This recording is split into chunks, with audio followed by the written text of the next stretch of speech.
When you broke up, Haruka Kujo smashed all of your photographs together. With reddened eyes, she said word by word, "Once you leave, don't ever let me see you again." You did as she wished, disappearing completely. You became a surgeon. Just after finishing with your last patient, you and your assistant, Suzuki, were casually taking off your scrubs. The male nurse at the reception desk suddenly poked his head in. "Dr. Kaito, there is one more patient." Suzuki glanced at the time, looking a bit surprised. "It's already off-duty time. How is there still a patient?" The male nurse looked apologetic. "I said the same thing and wanted her to come back tomorrow, but she said her tooth was aching severely and asked if we could make an exception." You put back on the white coat you had halfway taken off. "Let her in. Let's check her condition first." "Okay, Dr. Kaito is so kind. I'll go call her," the young man said, running out excitedly. Suzuki looked at his retreating figure and muttered, "Why is this kid so proactive today?" When the patient walked into the clinic, Suzuki immediately understood. She was a great beauty. No wonder he was so attentive. The beauty had her brows tightly furrowed and her hand covering her swollen cheek, which could not hide her outstanding appearance at all. "Sit down." Suzuki greeted her and took the registration slip. "Name? Haruka Kujo." A cold voice rang out. You, who were putting on gloves with your back to them, suddenly froze. Your mind went blank for a moment, and your body stiffened in place. At this moment, the woman inadvertently lifted her eyes to scan the room. You turned around abruptly, quickly pulled up your mask, and took the opportunity to lower your cap brim. You stared at yourself in the mirror, armed to the teeth, and didn't understand why there was such fear in your heart. Was it fear of being recognized by her? "If you want to leave, never appear in front of me again." Haruka Kujo's harsh words from the breakup echoed in your mind once more. You subconsciously dug your nails into your palms, forcing yourself to stay calm. Why panic? You didn't come to look for her. Besides, being covered up like this, she absolutely cannot recognize you. "Dr. Kaito, please come take a look at her condition and see how to treat it." Suzuki suddenly turned around to call you. You took a deep breath, stepped forward, picked up a cotton swab and a flashlight, and deliberately deepened your voice. Open wide. Your fingertips were trembling imperceptibly. Haruka obeyed and opened her mouth. You only glanced once before throwing away the cotton swab. "It is pericoronitis of the wisdom tooth." She covered her cheek, her voice muffled and unclear. "I took metronidazole, but it didn't get any better." "Have you had inflammation before?" you asked, knowing the answer. She had felt pain once back in college, from the same wisdom tooth. That day, she was in so much pain, her face was deathly pale. She dragged you to the hospital, but when the doctor suggested an extraction, she absolutely refused. She just took some medicine and stayed sullen for a long time. You once joked, "When I become a dentist in the future, I'll pull it out for you myself." At the time, the corner of Haruka Kujo's mouth twitched. "By the time you finish your studies, it'll be years from now." Unfortunately, you hadn't even graduated before you went your separate ways. After having experienced pain a few times, you stared at the computer screen and started typing, "I'll try giving you a different kind of medicine, but this wisdom tooth is positioned incorrectly, and it's easy for it to get repeatedly inflamed. Medicine is only a stopgap, not a permanent cure. It is best to pull it out." As soon as you finished speaking, Haruka Kujo looked up at you sharply. The mask covered most of your face, revealing only your eyes. Her gaze lingered on your eyes for a moment, and she suddenly asked, "What is your surname?" Your fingers on the keyboard paused imperceptibly, and your voice deepened further. You had changed your surname after graduating from college, taking your mother's maiden name. A trace of disappointment flashed across Haruka Kujo's eyes. "Dr. Kaito, please just write the prescription. I won't pull the tooth for now." She was as afraid of tooth extraction as ever. "Fine. These few days, avoid spicy and irritating foods. Rinse your mouth with salt water after meals, and observe it when you go back. If it stays inflamed, I still suggest you pull it out."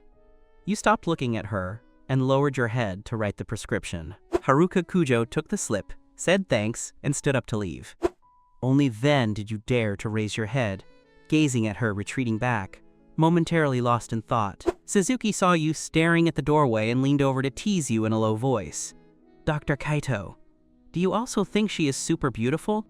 You suddenly snapped back to reality, your cheeks slightly flushed. "She is indeed quite beautiful." Suzuki continued to joke, Then why not hurry up and chase after her to get her contact information? I'm not that kind of starstruck person, you said, standing up, taking off your gloves, and heading straight to the sink. That's true. Dr. Kaito, you are our well-known iceberg hunk. Suzuki followed you, laughing. You are always calm and composed when you see a beauty. You didn't reply. You took off your mask and cap. Your hair was a bit messy. You casually grabbed your hair to straighten it out. You looked at yourself in the mirror. You had long since shed the callowness of 7 years ago and grown into a handsome man. Perhaps even if you took off the mask and cap, she might not necessarily recognize you. You were like a different person compared to 7 years ago. At that time, your hair was messy, and you wore clunky glasses, like an ugly duckling. When your classmates at first high school heard you were Haruka Kujo's boyfriend, everyone's jaws dropped. Haruka Kujo was a figure of prestige, the sole heiress of the Kujo group, the famous campus beauty, and the daughter of heaven surrounded by stars. It was unbelievable that she would find a dowdy, inconspicuous kid who transferred from the countryside to be her boyfriend. Later, in college, you began to pay attention to your hairstyle, according to her requirements. Unfortunately, before you could get used to it, you broke up. A car horn from downstairs caught your attention. You looked out the window and happened to see Haruka Kujo walking toward a Rolls Royce. A handsome man stepped out of the car, dressed exquisitely. He said something to her with concern and gently pulled her hand away from her cheek, his face full of worry. The two of them got into the car and left. You stared blankly. That must be her current boyfriend. Such a person is worthy of her. Haruka Kujo, you withdrew your gaze, took your coat with a calm expression, and walked out of the clinic. Inside the Rolls Royce, the man in the driver's seat looked at Haruka Kujo with concern while driving. Shall I take you to see Professor Joe instead? Haruka Kujo was a bit impatient. I've already seen a doctor. It's just a wisdom tooth inflammation. Hiroto Kujo softened his voice. I'm just worried that the doctor in this small place isn't skilled enough. Why didn't you tell me sooner that you had a toothache? I would have taken you directly to Professor Joe. Haruka Kujo glared at him. The Haicheng Hospital is a top-tier facility. It's just a wisdom tooth inflammation. Surely they wouldn't misdiagnose that. Hiroto Kujo thought that made sense, but added, I heard it's best to pull out an inflamed wisdom tooth. Why didn't you just have it pulled? I didn't want to, Haruka Kujo muttered, her voice muffled as she covered her cheek. My tooth hurts, and I don't want to talk. Don't bother me. Fine, I won't ask. Hiroto Kujo chuckled to himself. He knew this younger sister of his had been afraid of dentists and tooth extractions since she was a child. He didn't expect her to be the same, even now that she was all grown up. Haruka Kujo turned to look out the window. The streetscape retreated rapidly, but she didn't really see anything. In her mind, the eyes of the male doctor from the clinic just now kept surfacing. There was an inexplicable sense of familiarity that made her think of him involuntarily. Where is he now? Did he really become a dentist as he wished? Is he doing well? Does he have a girlfriend? Is he married yet? But with his personality, he probably couldn't find a girlfriend, right? He wasn't bad looking, but he was dowdy, didn't know how to dress, and was so dull he couldn't squeeze out a fart for half a day. Who would like him? Yet it was this kind of him who took the initiative to break up with her back then. Every time Haruka Kujo thought of that day, her chest felt suffocated. So many years have passed, has he ever regretted it? He said he wouldn't appear again, and he really disappeared without a trace, as if he had never walked into her world. At this moment, her phone rang. Haruka Kujo took a look. The caller ID was high school class monitor Ren. Haruka, I heard you're back in the country. On the 15th of this month, our class is having a reunion. Classmates from several nearby cities say they're coming. It was fine when you were abroad the past few years, but you can't skip it this year. I'll see the situation, Haruka Kujo said in a flat tone. I just got back, and there are a lot of things to do. I'll try to make time. She had never been interested in class reunions. As a Kujo heiress, she didn't need to waste time on such meaningless socializing. But Ren was unrelenting on the other end. You really have to come. It's been so long since everyone has seen you. By the way, for the reunions these past few years, only you and Kaito have been absent every time. Did you two plan this? As soon as the words left his mouth, Ren regretted it. The romance between Haruka Kujo and him was a famous piece of news at First High back then. The campus beauty falling for the ugly duckling. But later, rumors had it that when Haruka Kujo went abroad, the two of them split up. "Haruka, you really must come this time." Rin awkwardly changed the subject. Haruka, are you still listening? The signal is bad." On this side of the phone, the woman remained motionless in her listening posture, only the fingers tightly gripping the phone, revealing her emotions, her knuckles turning white. He also never attended the class reunions. Haruka Kujo's voice sounded steady, but her eyes were dark and deep. "Yeah, we couldn't get in touch with him at all. After he graduated from college, it was like he evaporated from the world. No one could find him." Whatever else the class monitor said after that, Haruka Kujo didn't hear a single word. She gave a few perfunctory responses and hung up the phone, feeling listless, lost in thought. Haruka Kujo noticed that something was off with her expression and turned his head to ask, "Who was that on the phone?" Haruka Kujo snapped out of it. "Nothing, just a high school class reunion." "A class reunion? You should definitely go." Haruka Kujo smiled. "Maybe you'll run into a romance and bring back a boyfriend. How many years have you been single?" She was 27 this year. Apart from the one she dated in college, she had been allergic to relationships since going abroad, and he never heard her mention anyone again. Their mother worried about this often, but she was out of reach while overseas. If it were normal times, Haruka Kujo would usually scoff at this or just roll her eyes. But today, she was unusually silent, saying nothing, just staring blankly out the window, her eyes hollow, not knowing where they were focused. Haruka Kujo reached out and waved in front of her eyes. "What are you thinking about?" "Nothing."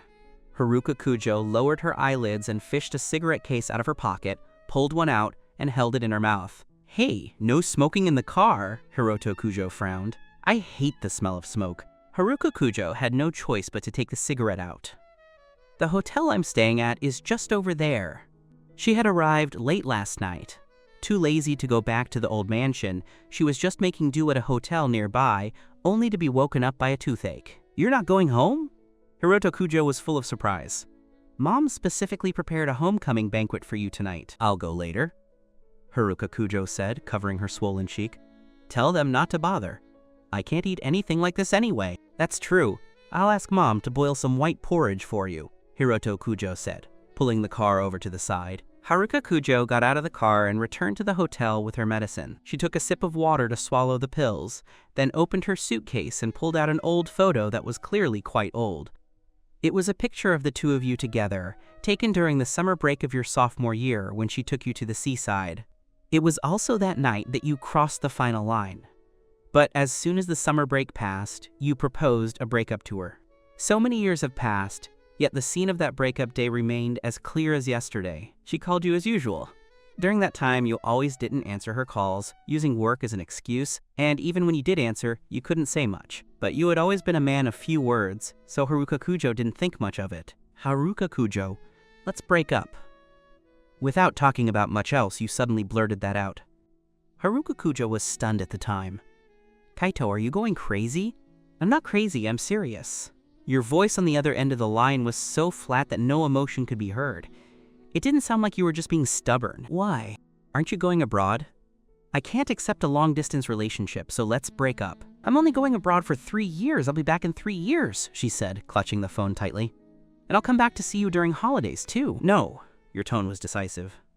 "I said I can't stand long distance. Let's break up. Don't contact me again in the future." Haruka Kujo was furious on the spot and delivered harsh words.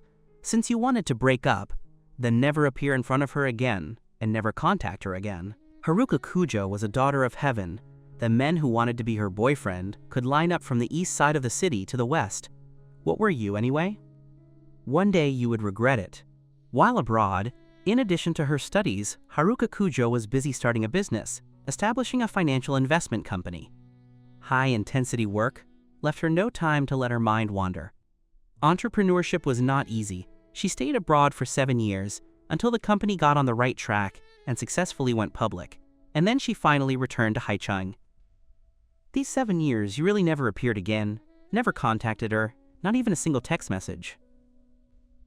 Since you graduated from college, no one could reach you, as if you had evaporated from the world. Class monitor Ren's words rang in her ears again. Haruka Kujo had originally thought you had just disappeared from her world, but she never expected that you had cut off contact with all your classmates. What exactly had you experienced over these years? Although you were still working in Haicheng, you did not live with your mother and stepfather, but rented a small one-bedroom apartment by yourself. This apartment complex was very old, with peeling plaster on the walls and potholes on the ground. You bought some groceries on the road and carried the bag upstairs. Just after you entered the house, your phone rang. It was your mother, Chen Yue. Mom? Kaito, that returnee I asked Aunt Ping to introduce to you last time. Why didn't you go see her? You were calm. I told you I don't want to date right now. If you don't date now, when are you preparing to? Are you only going to be content if you're a bachelor for life? Chen Yue's voice turned angry and excited instantly. You're 26 already. A man should reach the age of getting married and establishing a career.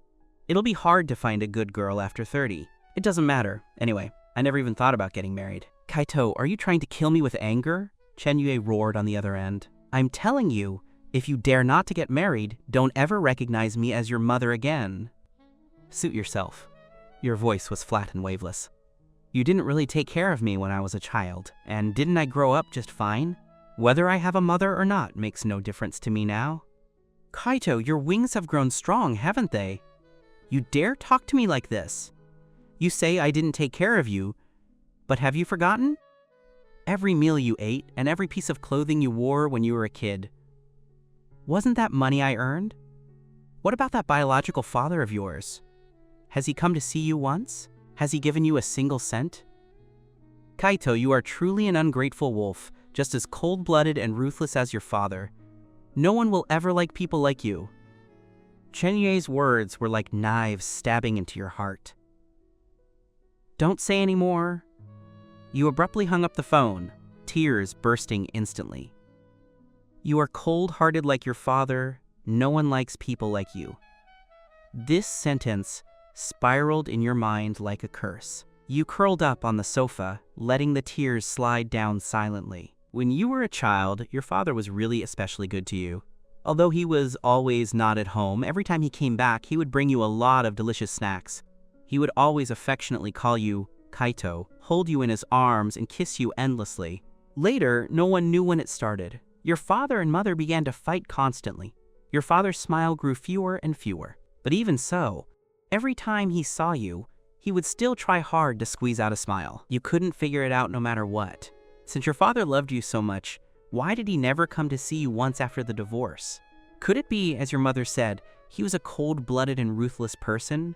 Or were you a child who was inherently unlikable, so even your father didn't want you? You didn't want to believe this fact, but you had to accept it. Your father had simply abandoned you. After mourning enough, you sat up silently, wiped your tears, walked into the kitchen, and started to cook. Thinking of these past events, you still felt bitter and difficult to bear, but you were already able to calm down quickly, pretending as if nothing had happened. You were afraid of getting stuck in a dead end like a few years ago and falling into the abyss of depression again. There is no obstacle that cannot be overcome. After eating dinner alone, you picked up your phone and saw several voice messages from Yohei. Yohei was your stepfather's son. You were both studying at Haicheng First High back then, but you were not in the same class. At first, your relationship was not good. He had never given you a good look. It wasn't until 7 years ago when you were seriously ill that he accompanied you through that darkest period, and only then did you understand he had a sharp tongue but a soft heart. You clicked on the voice messages one by one. Kaito, the matter of your high school class reunion has reached me. That class monitor of yours, named Ren, asked if you are going. You were stunned after listening. You had long since lost touch with the classmates from Class 1. You were originally a transfer student and didn't have much interaction with the class. At that time, you didn't even have a phone. Naturally, you lost touch after graduating from high school. Of course, subconsciously, you also didn't want to have any more entanglement with them. You replied with 2 words, "Help me refuse." Yohei replied in a second, "I knew you wouldn't go. You wouldn't get along with them anyway, and it would be awkward to go." Putting down the phone, you lay powerlessly on the bed. Yohei's words reminded you of that time at Haicheng First High again. When you first transferred, you also longed to get along with new classmates and tried hard to integrate into them. But what awaited you was endless mockery and disdain. Those people looked down on you, mocked your dowdy clothes, called you a hillbilly behind your back, and were not at all willing to make friends with you. One time, You helped pick up a book that Eriko dropped on the floor. Not only did she not thank you, but she took out a wet wipe to fiercely wipe the cover, muttering with disgust. Touched by dirty hands. Disgusting! You gradually became quiet and reticent, living in the class as a, quote, little transparent. If it weren't for later becoming Haruka Kujo's nominal boyfriend, I'm afraid no one would remember your existence. Even if they remembered, it was only as a joke, and Haruka Kujo was completely from two different worlds than you. No matter where she was surrounded by stars. Daughter of heaven and prominent family background were her exclusive labels. That's why when the news of your dating spread, it caused such a big sensation. Even Yohei had once asked, "Is Haruka Kujo blind?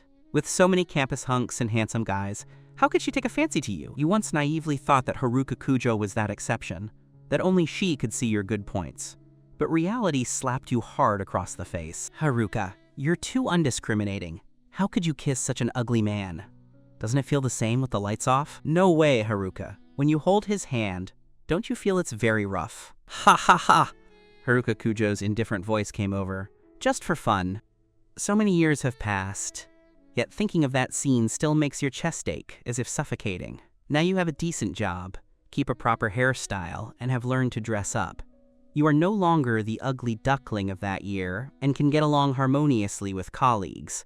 But the inferiority in your bones remains deeply rooted. The next morning, as soon as you arrived at the hospital, the call from Sugawara in the infection control department came through. Is the infection control data for the stomatology department for this quarter done? If it's done, send it over quickly. You quickly apologized. I've been really busy these past few days. I'll get it finished as soon as possible. I don't care if you're busy or not. This is the duty of your department. Sugawara interrupted you impatiently. It must be sent to me before off-duty today. I'm still waiting to report it. After saying that, he hung up the phone. You were full of helplessness. It seemed that your lunch today was ruined again. You rushed and finally finished organizing the data before getting off work. Taking advantage of the fact that there were no patients in the clinic, you instructed Suzuki, then took the data and rushed to the infection control department. On the way, Sugawara called again. You can just leave it in my office. I have something to do and I'm leaving first. It turns out it was fine to give it to him later, yet he insisted you turn it in before getting off work. You suppressed your annoyance and put the data on his desk. Walking downstairs to the outside of the first floor lobby, you happened to see Sugawara standing on the side of the road. He was impeccably dressed and wearing designer brands, as if waiting for someone. Just then, an eye-catching Ferrari drove up. The car window slowly rolled down and you saw the face you would recognize, even if it turned to ashes. It was Haruka Kujo. Sugawara was instantly overjoyed, hurried forward to open the car door, and sat in. The Ferrari roared away. You stood in place for a moment before turning and leaving. In the Ferrari, Sugawara asked with a pleasing expression, "Haruka, where are we going to eat? How about French food? I heard a new French restaurant opened at Shinyi. The style is very good." Haruka Kujo looked ahead, with no expression on her face. "Then let's go eat there." Sugawara was full of joy, but Haruka Kujo stopped talking, and the cart instantly fell into an awkward silence. Sugawara racked his brains to find a topic. What do you like to do in your free time? Seeing she didn't answer, he could only continue talking to himself. I usually like to go to bookstores to read, and sometimes exercise. I like playing golf very much.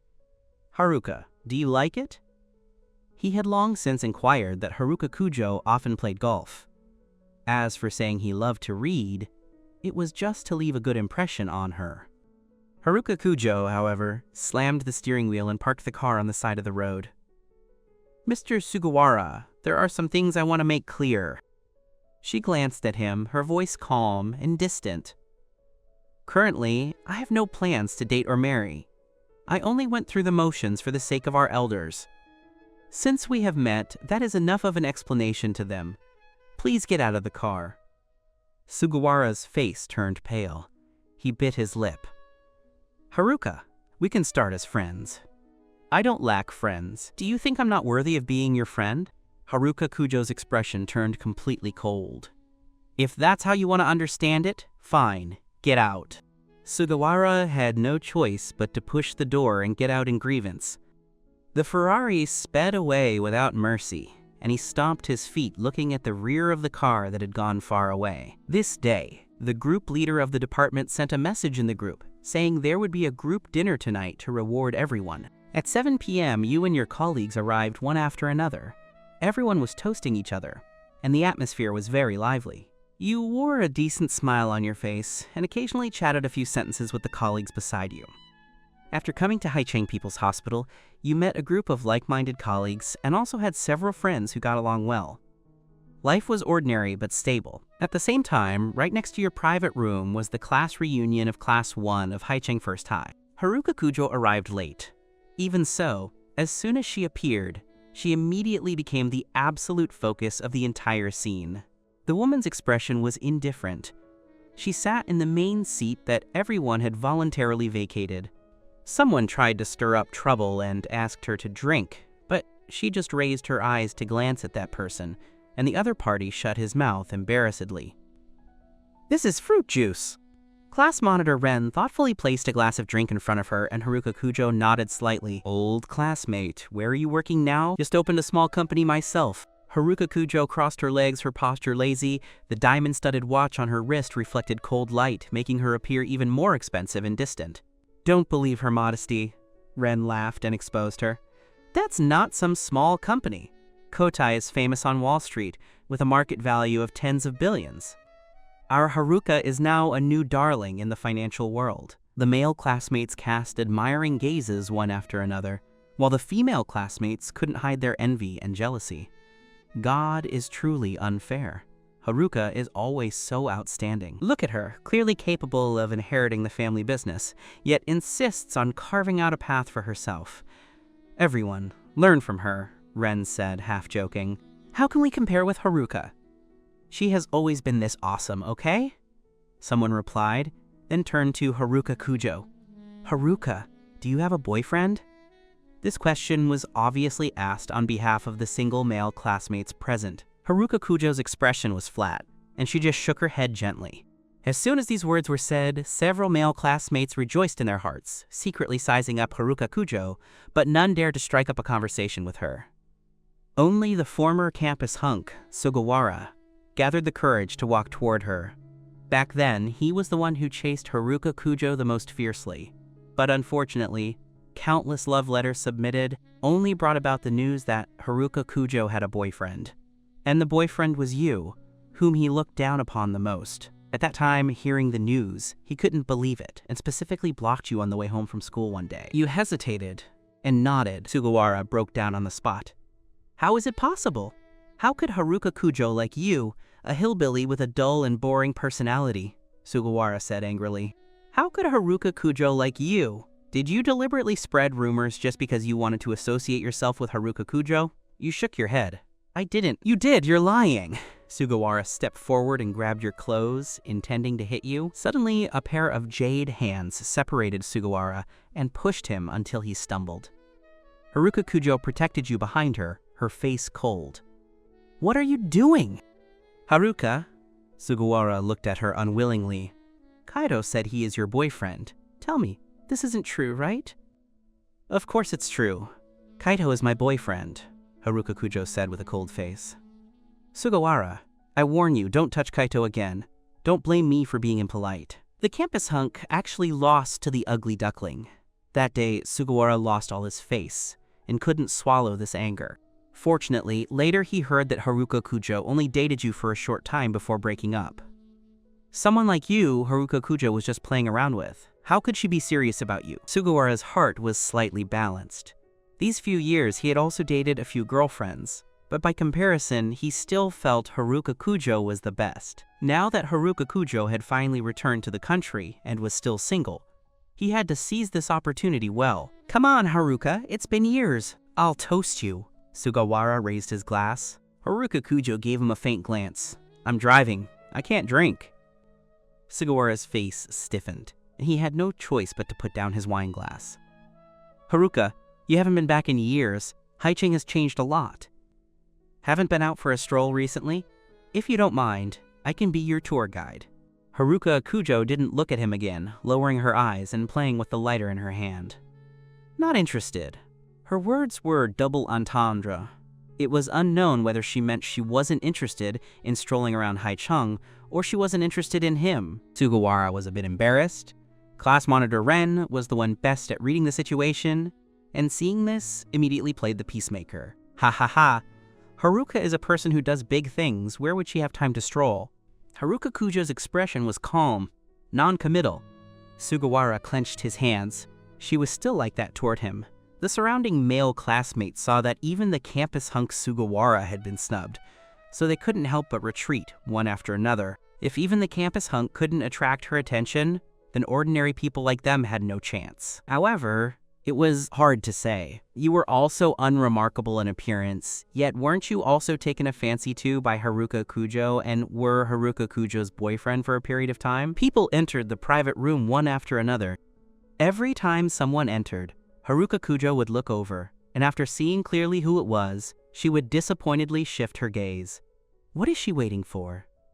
Ren said he couldn't get in touch with you, and it was impossible for you to come. Haruka Kujo suddenly became disheartened. She also didn't care about the fact that she had just told Sugawara she couldn't drink because she was driving. She poured a glass of wine and drank it in one breath. Sugawara saw it, and it felt bad in his heart. She resisted him that much. She didn't want to give him even a single chance. After drinking several glasses of wine, Haruka Kujo felt her temples throbbing. That tooth of hers seemed to be aching again. It was noisy all around, everyone was drinking and chatting. Very lively. Haruka Kujo, however, felt it was very noisy. She rubbed her eyebrows and suddenly stood up. I still have something to do, so I'll go first.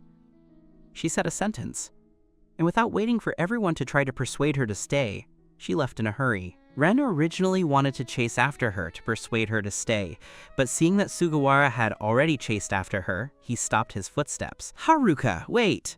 In the hallway, Sugawara caught up with Haruka Kujo. Something up? Haruka Kujo tugged at her collar and said impatiently, Do you really not have a boyfriend? Haruka Kujo was a bit irritated. Whether I have a boyfriend or not, what does it have to do with you? If you don't, why not try to accept me? Sugawara looked at her eagerly.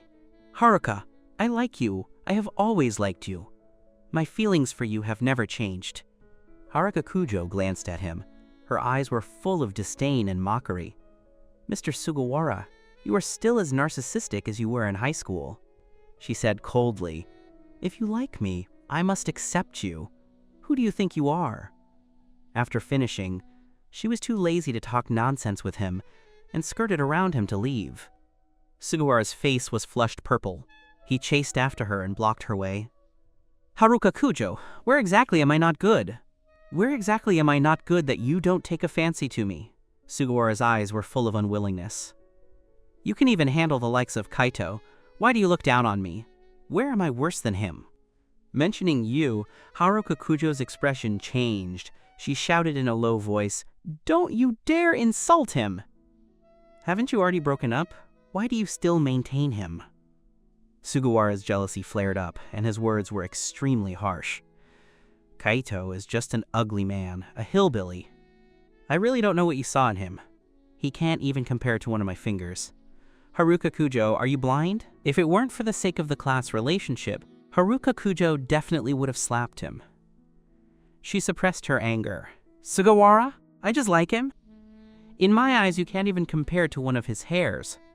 Please don't hover in front of my eyes in the future, otherwise, I'm not sure what I will do. Sugawara was stunned. Previously, he had heard a rumor that your breakup was proposed by you. But at the time, Sugawara felt it was nonsense.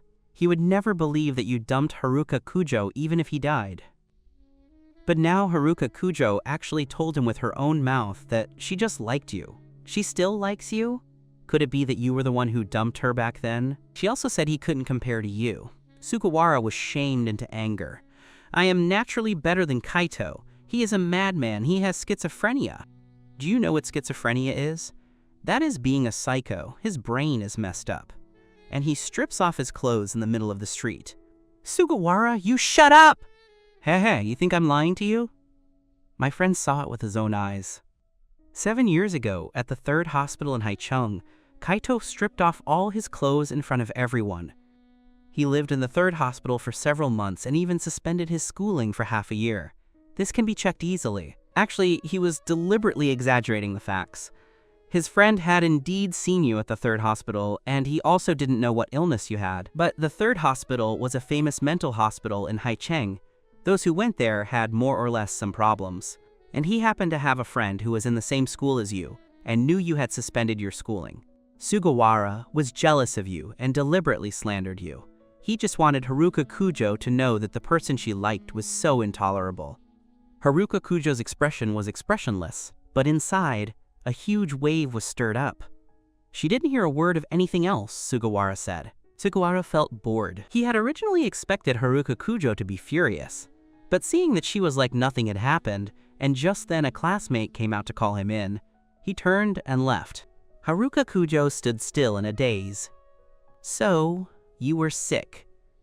No wonder no one could get in touch with you. What on earth happened to you? Why did you have mental problems? Sugawara said it was 7 years ago. Wasn't that after you two broke up? Did you receive some kind of stimulus? But the breakup was proposed by you. It shouldn't be her who was stimulated. Could it be that you had some unspeakable difficulty back then?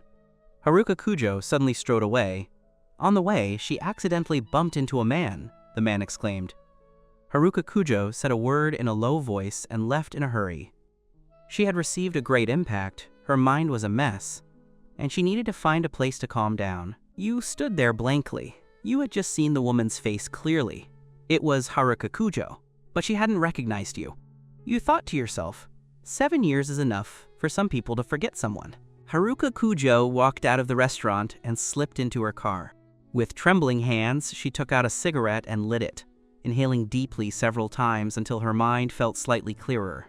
What Sugawara said wasn't necessarily true. He had always been fond of exaggeration. He was just jealous of you, so he deliberately slandered you. Back in high school, didn't he deliberately spread rumors that you used unscrupulous means and pestered her relentlessly to win her over? Haruka Kujo felt that this matter still required verification. She took out her phone and checked through it, but she couldn't find anyone who was still in contact with you. You two were simply from different worlds, and your social circles were completely different. She remembered that you didn't have many friends. The only person you had ever spoken a few words to was likely your seatmate, a boy who was just as introverted, covered in acne, and as ordinary as they come. Haruka Kujo couldn't recall what that boy's name was. She only remembered it sounded like something with Fuyu in it. She opened the class group chat and searched for a long time before finally confirming a target. That must be him. She sent a friend request and waited. It was only then that Haruka Kujo discovered you were not in the class group chat at all. Did you not even join the group? Were you planning to cut ties with everyone? There was no sign of Ren agreeing to the request on the other end. Perhaps he hadn't seen it yet. Haruka Kujo was anxious, but there was nothing she could do, so she had to head home first. She currently lived in the Kujo family's old estate. Her own house wasn't ready yet and was still being furnished. She should be able to move in a month or two. Returning to the Kujo residence, old Mr. Kujo and old Mrs. Kujo were playing with blocks with their granddaughter, Momo Kujo. It was a picture of domestic bliss. Momo Kujo was 4 years old and in kindergarten. She was the daughter of Hiroto Kujo and his wife. The couple was very busy, and their home was in the same villa area as the old Kujo estate, so they often sent their daughter to the Kujo estate to be looked after by the grandparents. As soon as Momo Kujo saw Haruka Kujo, she ran over and threw herself at her. "Auntie, play with me!" Although Momo Kujo had rarely seen Haruka Kujo in the past few years, it didn't stop her from liking her aunt, because only her aunt would take her to do things that her parents and grandparents wouldn't allow. Haruka Kujo hugged Momo Kujo briefly, then set her down and patted her head. "Go play with Grandpa and Grandma. Auntie is a bit tired." Momo Kujo was a little unhappy. Old Mrs. Kujo pulled Momo aside. "Momo, go play over there for a bit. Grandma has something to talk to your aunt about." "Fine." Momo Kujo walked aside reluctantly and began playing with the blocks by herself. Old Mrs. Kujo looked at Haruka Kujo, her face darkening instantly. "Haruka Kujo, do you still know how to come back?" Old Mr. Kujo shot a glance at his wife. She was putting on that face the moment their daughter returned. If their daughter got angry and ran back abroad for another few years without returning, she'd be the one regretting it later. Haruka Kujo was a late-born child of the Kujo couple. When they were younger and still in the startup phase, conditions were tough, and they had planned not to have more children after Hiroto Kujo. By the time they were older and their career became more stable, they decided to have another, as the Kujo business was so large that Hiroto alone couldn't support it. Perhaps because of their age, old Mrs. Kujo couldn't conceive. Just as she was in her 40s and about to give up, she unexpectedly became pregnant and gave birth to Haruka Kujo. Being a child born late in life and with a good family background, old Mr. Kujo was inevitably a bit indulgent toward her. Her brother, Hiroto, was 12 years her senior and spoiled her as well. This led to Haruka Kujo growing up with an arrogant and domineering personality, acting like a little queen. Fighting, skipping classes, playing video games in secret, and even learning to smoke secretly in high school. Haruka Kujo had done plenty of bad things. Every time she was caught, she would get a beating from old Mrs. Kujo, but more often, old Mr. Kujo and her brother would secretly tip her off, saving her many times. It could be said that it was fortunate that old Mrs. Kujo kept her in check. Otherwise, Haruka Kujo might have gone down the wrong path. Although she was mischievous, no one ever had to worry about her studies. Even if she didn't listen in class, her grades were always top tier. This was the only thing that comforted the elderly Kujo couple. Haruka Kujo had a rebellious spirit. She stayed abroad for 7 years and only returned this year. Haruka Kujo didn't just spend her time playing abroad. She obtained dual degrees in economics and computer science and founded a financial investment company. Old Mrs. Kujo knew many wealthy daughters who went abroad to study but actually used it as an excuse to break free from family constraints, indulging in nightlife and getting into all sorts of trouble. But as far as she knew, Haruka Kujo didn't get into trouble abroad. She didn't even have a boyfriend. Returning this year, old Mrs. Kujo originally wanted to directly give her a company to manage, but to her surprise, Haruka Kujo refused, saying she wanted to start on her own and didn't want to rely on her parents. Old Mrs. Kujo felt comforted, thinking that her daughter was at an age where she should be dating and putting marriage on the agenda. Otherwise, like them, if she waited until she was old to want children, it would be a huge struggle. She introduced Haruka Kujo to the son of an old classmate. This old classmate was the dean of a large hospital, and her husband was the boss of a medical device company. Although the conditions couldn't compare to the Kujo family, they were still respectable. Who would have thought that Haruka Kujo would refuse without even trying to get to know him? Today, Dean Jian called her and said that Haruka Kujo told his son Kenjo that she had no intention of dating at all, and even said Kenjo wasn't good enough for her. Old Mrs. Kujo was furious when she heard this, and she also felt bad for her old classmate, which was why she was so incensed when she saw Haruka Kujo. Haruka Kujo rubbed her temples. "How have I offended you again? You have the nerve to ask?" Old Mrs. Kujo glared at her. "Why did you refuse Dean John's son? Why did you tell him to his face that he wasn't good enough for you? Look at yourself." Old Mrs. Kujo walked up to her and sniffed. "Smoking and drinking? What kind of behavior is that? Mr. Jian was more than good enough for you." Fine, I'm the one who isn't good enough for him." "Are you satisfied now?" Haruka Kujo said impatiently and turned to go upstairs. "You stop right there," old Mrs. Kujo scolded. "Haruka Kujo, you've gotten bold, haven't you? Don't think that because you're 27 or 28, I won't dare to hit you." Old Mr. Kujo hurried over to mediate. All right, old woman. You have high blood pressure. If you have a heart attack, what will you do then?" "Look at your daughter's attitude. It's all because you spoiled her. I'm going to be angered to death by her sooner or later." Old Mrs. Kujo's chest heaved with anger. "Let me talk to her. Let me," old Mr. Kujo said, walking up to Haruka Kujo. "Haruka, don't get angry with your mother. She's just worried about you. Tell Dad. Why don't you like Mr. Jian?" "I don't like him, so I don't like him. Is there a need for a reason?" Haruka Kujo frowned. "Even if you don't like him, you shouldn't say he isn't good enough for you," old Mr. Kujo said coaxingly. "He is, after all, the son of your mother's old classmate. When you say that, it's inevitable your mother feels like she's lost face. Can you blame her for losing her temper? I never said he wasn't good enough for me. That's what he assumed himself." Haruka Kujo rubbed her forehead. "Besides, I already told you I don't want to date and don't want a boyfriend right now. Old Mrs. Cujo's temper flared up again at this. You don't want a date? You're almost 30. What exactly are you trying to do? At your age, we had already conceived Hiroto. Old Mr. Cujo also said with concern, Haruka, Dad can't stand on your side this time either. You're already 27 and haven't even had a relationship. That's a bit abnormal. If you didn't have the conditions, it would be one thing, but you are so outstanding, and yet you are unmoved by all these men pursuing you. Could it be you have some hidden health issue? Haruka Kujo was a bit dumbfounded and was just about to say something when her phone made a sound. It was a notification. Haruka Kujo subconsciously looked at it. Ren had accepted her friend request. Haruka Kujo no longer had the heart to argue with her parents. I have something to do. Let's talk about this later.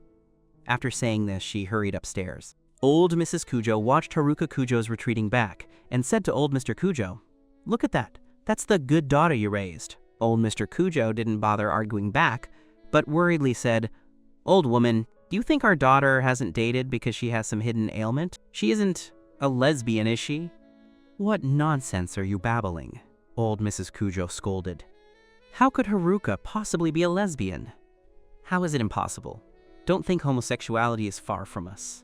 I'll tell you, the daughter of a friend of mine is a lesbian, tall, beautiful, and quiet. We introduced many boys to her, but she didn't want any of them. Only later did she confess she liked women. After my friend and his wife found out, their world collapsed. With old Mr. Kujo saying this, old Mrs. Kujo was stunned. She imagined Haruka Kujo bringing a woman home in the future and saying to them, Mom, this is my girlfriend, your son-in-law. Old Mrs. Kujo felt a wave of heat surging up. She slammed the table hard. If she dares to like women, I'll break her legs. Old Mr. Kujo glared at old Mrs. Kujo. Old woman, don't fly off the handle at everything. I'm just saying, it hasn't been verified yet. Old Mrs. Kujo felt she had been a bit impulsive and said to old Mr. Kujo, You go and test her. See if she likes women. Don't be in a hurry. This has to be done slowly, old Mr. Kujo said, waving his hand. Wait a few days and I'll find a way to probe her. Haruka Kujo walked quickly into her room, closed the door, and opened the dialogue with Ren. Ren didn't dare speak to her. He only accepted her friend request. When he saw Haruka Kujo's request, his shock far outweighed his surprise. In the verification message, Haruka Kujo wrote she was looking for him for something. In their 3 years of high school, Ren and Haruka Kujo had spoken fewer than 3 sentences, and all of those were only after her seatmate became her boyfriend. Before that, Haruka Kujo had no intersection with him at all. Moreover, after Ren graduated from the normal university, he took the teacher examination in his hometown, living an ordinary and plain life, and had almost lost touch with everyone and everything in Haicheng. So he didn't know why Haruka Kujo was looking for him. Therefore, after cautiously accepting the message, he didn't dare to speak. Haruka Kujo quickly typed a message. Ren, hello. I want to ask you something. Do you have Shen Fan's contact information? Ren looked at the message, so Haruka Kujo was looking for him because of you. But he thought about it. His only connection to a daughter of heaven like Haruka Kujo was that you, his seatmate, were once Haruka Kujo's boyfriend. No, we haven't been in contact since high school graduation, Ren replied. Ren was plain-looking and from a poor family background. He relied on excellent grades to get into Haicheng First High. In Haicheng, there were only 2 kinds of people who could attend Haicheng First High, the extremely wealthy or those with extremely excellent grades. He felt he shared a similar fate with you, so the 2 of you could talk a little, but the relationship wasn't deep. After graduation, Ren didn't have any more contact with you. Haruka Kujo looked at the message and suddenly felt a wave of powerlessness and disappointment. Not even Ren had your contact information. She didn't know who else to look for to find you. On WeChat, it showed Ren was typing. Are you trying to find Shen Fan? Ren said. You can look for his younger brother. He has a younger brother who was in the same grade as him. Haruka Kujo never knew you had a younger brother. She hadn't asked about your family situation, and you had never told her either. Do you have his younger brother's contact information? She quickly replied. No, I only know he was in class 9. It seems his name is Yohei. Not caring to ponder deeply why your younger brother didn't share your surname Chen, but was surnamed Yang instead, Haruka Kujo hastily thanked Ren and called Zhou Ting. Ting, do you know anyone from our old high school class 9?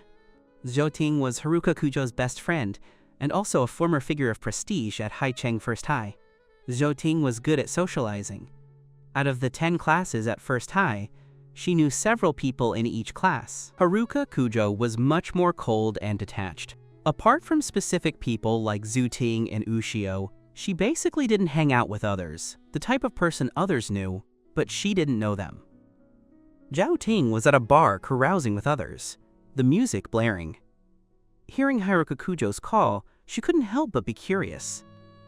High school? How long ago was that? Why are you asking about people from high school? Haruka Kujo moved the phone slightly away and frowned. Stop talking nonsense. Just tell me if you know anyone from class 9. Wait for me, let me see. She pushed a handsome young man away, stood up and walked to a quieter place, and opened her address book. There's someone called Afeng, who seems to be from class 9. Who are you looking for? Help me ask this Afeng if there is someone in their class named Yohei. If there is, help me get a contact number. Yohei? What kind of person? The name sounds like a guy. Zhou Ting's eyes rolled. What's going on? Are you chasing someone? Haruka Kujo lit a cigarette and said impatiently, Don't ask so much. Just go ask for me. I need it urgently. I'll ask right now. Zhou Ting also knew Haruka Kujo's foul temper. If she dragged it out, she would lose her temper. Not long after, Zhou Ting sent over a string of phone numbers. Haruka Kujo didn't care that it was already 10 p.m. and dialed the number immediately. Which is this? A man's voice came over the phone. Haruka Kujo said, Hello, are you Shenfan's younger brother? Yohei was stunned for a moment before realizing she was talking about you. You had changed your surname in your junior year of college, and it had been 6 or 7 years since then.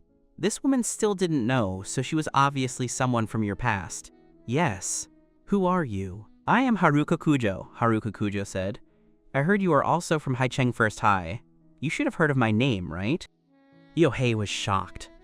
How did Haruka Kujo find him? Did she want to find you? What do you want? He asked calmly. Do you have Shenfan's contact information? Haruka Kujo asked. I have something to talk to him about. You have something to talk to him about? What do you have to talk to him about?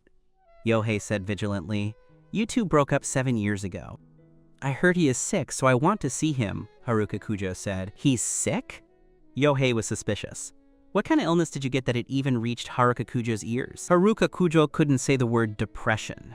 She couldn't imagine you would contract such an illness. Seeing the other side lingering on the answer, Yohei guessed she was just casually finding a reason, and the purpose was to see you. He said unpleasantly, Haruka Kujo, you want to see him, right? Even if you want to see him, you don't have to curse him with sickness. He's a perfectly healthy person, and you insist on saying he's sick. I think you're the one who is sick. He isn't sick? Haruka Kujo looked up. Are you so eager for him to be sick? Yohei cursed. He is perfectly healthy. What kind of illness could he have? Haruka Kujo felt relieved. Too great. You are still doing well. Not caring that Yohei's tone wasn't very good, she said, It was my mistake in phrasing. I just want to see him. Can you give me his contact information? Yohei was surprised, thinking it was truly hellish. He had scolded Haruka Kujo like that, and yet she didn't seem to get angry and even apologize to him. It seemed she really wanted to see you. But why would she want to see you? You had broken up 7 years ago. Don't tell him she still had feelings for you. Yohei gave a light huff. There's no need, is there? I don't think Shenfan wants to see you. He remembered you had depression after you broke up with Haruka Kujo, and now you had finally walked out of it. He said he doesn't want Haruka Kujo to come and disturb you again. Haruka Kujo's heart sank. She asked, Why? Because he is already married. He even has a child, Yohei said vengefully. He and his wife love each other very much, and the family of 3 is very happy. He has long forgotten about you, so you don't need to go and disturb him. Haruka Kujo's heart felt as if it had shattered. Something was flowing out from within. She remained motionless in the posture of holding the phone. Whatever else Yohei said after that, she didn't hear a word. In her mind, she was only thinking back and forth about Yohei's words. He is married. He even has a child. He and his wife love each other very much, and the family of 3 is very happy. He has long forgotten about you. You are married. There is no possibility between you and her anymore. Haruka Kujo's body swayed, with a sense of dizziness. Receiving no response from Haruka Kujo, Yohei hung up the phone after a few HMS. Haruka Kujo still stood on the balcony like a wooden chicken, so in your eyes, I was just a passerby. An insignificant passerby. You didn't wait for her, but turned and threw yourself into another's arms. Haruka Kujo suddenly regretted it, deeply regretted it. Why did she agree to the breakup you proposed? Why did she say, "Since we've broken up, never appear in front of me again"? You had always been soft-natured and always listened to her. If she had just insisted, maybe you would have changed your mind. But damn pride wouldn't allow her to lower her face. Subconsciously, she felt she was the one high above, and you were the humble one, which was why she couldn't take it when you proposed the breakup.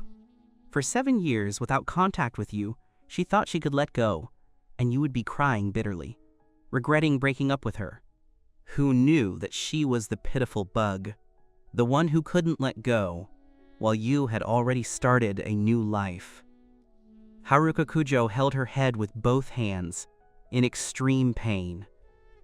In the night domain bar, inside a luxurious private room, Haruka Kujo sat silently, drinking alcohol, one glass after another.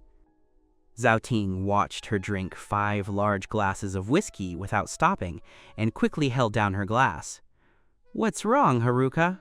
What on earth happened?" Haruka Kujo had suddenly come over just now, saying she wanted to drink with her. Seeing her expression wasn't her usual one, Zhao Ting dismissed the others. Haruka Kujo removed her hand, picked up the glass, and downed it in one breath. Her expression was painful, her lips tightly pressed, still unwilling to open up. Zhao Ting's eyes flickered. "You couldn't be trying to chase that Yohei, and then he rejected you, could you?" Haruka Kujo shook her head, hands resting on her forehead. After drinking several glasses of strong liquor in a row, her temples throbbed. Zhao Ting hissed. If it weren't that, based on Haruka Kujo's usual temper, she would have cursed her a few times. But today, she only silently shook her head. What could be the reason? "It's Shen Fan." Haruka Kujo looked at some spot with dead eyes and whispered. "What? Shen Fan?" Zhao Ting's mouth opened wide in surprise. She hadn't heard that name in 6 or 7 years. 7 years ago, she knew the inside story of Haruka Kujo and you. At first, it was an agreement. Zhao Ting could understand that, as too many pursuers were a troublesome thing anyway. After high school graduation, Zhao Ting thought their cooperation would naturally dissolve. She didn't expect that one day before entering college, Zhao Ting accidentally discovered you and Haruka Kujo holding hands on the street. That's right, holding hands. Zhao Ting's glasses dropped. What's going on? Aren't they not real? Later, Zhao Ting asked Haruka Kujo, and Haruka Kujo said there was a reunion, and her pursuers happened to be there, and you were someone she specifically called to act with her. Okay, Zhao Ting believed it. During the national day of her sophomore year, Zhao Ting called Haruka Kujo to go to the beach for a vacation. That beach was private property of the Zhou family, and there would be no outsiders. Haruka Kujo unexpectedly brought you with her, and the two even stayed in the same room. This time, neither Zhao Ting nor Ushio were calm. Throughout the trip, they kept winking at Haruka Kujo, wanting to ask what was going on, but Haruka Kujo pretended not to see it. During this time, you and Haruka Kujo were always together, so they couldn't ask in front of you. Finally, the next morning, Haruka Kujo came out for breakfast. Both Zhao Ting and Ushio looked at her with teasing expressions. "Where's Shen Fan? Why isn't he coming over for breakfast?" Ushio asked. "He said he was feeling a bit unwell, so I'll bring some to him later," Haruka Kujo said with a straight face. "Unwell?" Ushio rolled her eyes, her gossip senses tingling. "Haruka, you two didn't." Haruka Kujo lowered her eyelids, cutting her steak. "Say what you want to say." Seeing she didn't refute, Zhao Ting was surprised. "You didn't really turn your fake act into something real with Shen Fan, did you?" Haruka Kujo was non-committal. Both Zhao Ting and Ushio looked at each other. "Haruka Kujo, you're too undiscriminating. You can even take a fancy to a man as ugly as Shen Fan." "Anyway, it's the same with the lights off. Haruka, your taste is truly unique. You can even chew down Shen Fan's dried-up appearance. Ha ha ha." At the time, she and Ushio teased her for a few sentences, and Haruka Kujo only said it casually. Later, she did hear Haruka Kujo say she broke up with you. Zhou Ting didn't think much of it. In their opinion, Haruka Kujo breaking up with you was only a matter of time. You couldn't compare to Haruka Kujo at all, whether in terms of appearance or family background. It was just that after Haruka Kujo broke up with you, she never saw her touch another man. Zhou Ting and the others never thought much of it, thinking Haruka Kujo was too busy. After all, she had to look after her studies and also found a company. Where would she have time for romance? They just didn't understand why Haruka Kujo had to push herself so hard when her family wasn't short of money. Never expected that. 7 years later, she would hear your name from Haruka Kujo's mouth again. What happened to Shen Fan? Zhou Ting asked hurriedly. He is married, Haruka Kujo said, supporting her head in pain. He married another woman, and he even has a child. No, he's married. What does that have to do with you? You two didn't break up 7 years ago? Zhou Ting found it unbelievable. Haruka Kujo? Don't tell me you still have lingering feelings for him. Haruka Kujo didn't speak, picked up her wine glass and drained it again. Her attitude explained everything. No, you really still like him? Zhou Ting couldn't believe it. What kind of love potion did Shen Fan feed you? Even after 7 years, you still can't forget him. Yeah, what kind of love potion did you feed her? 7 years later, she still can't forget you. Haruka Kujo looked blankly at the liquid sloshing in the wine glass in front of her, and scenes from before surfaced in her mind again. You transferred in only during your senior year of high school. Haruka Kujo still remembered the first time she saw you. You stood on the podium, hair cut into a clean, short style, wearing clunky glasses, quiet and calm, introducing your name in a voice like a mosquito. Your clothes were very dowdy, revealing a thick, rustic air. Compared to most of the students in the school who were dressed brightly and beautifully, you had a kind of alternative feeling. Haruka Kujo didn't pay much attention to you at the time, only feeling that you, this transfer student, were a bit timid. For the next few months, you and her had no interaction, and didn't speak a single word. Haruka Kujo had always been cold and detached. Let alone someone as obscure as you, even those who chased after her and flattered her, she didn't even bother to look at. Later, one day, Haruka Kujo went to find a classmate, and unexpectedly saw you in a green belt on the side of the road. You were squatting there, surrounded by a few children aged 5 or 6 or 7. Out of curiosity, Haruka Kujo walked over to take a look. So you were holding a kitten that was born not long ago in your hands, using a syringe to feed it milk. Brother, is this milk? A child asked.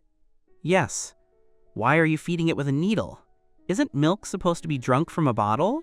The child asked in a milky voice. You explained gently and patiently.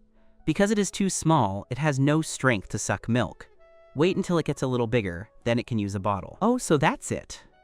The child's eyes shone with curiosity. Where's its mother? Why doesn't its mother feed it? Your eyes dimmed. I don't know, maybe its mother went out. Haruka Kujo looked at your serious expression as you fed the cat. The eyes under those clunky glasses flashed with a strange light.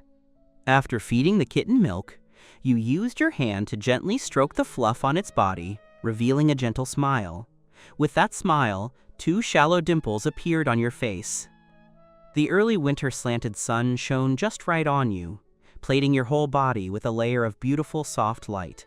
Haruka Kujo suddenly discovered that you, this inconspicuous classmate, actually looked quite handsome. It was just covered up by your hairstyle and clunky glasses.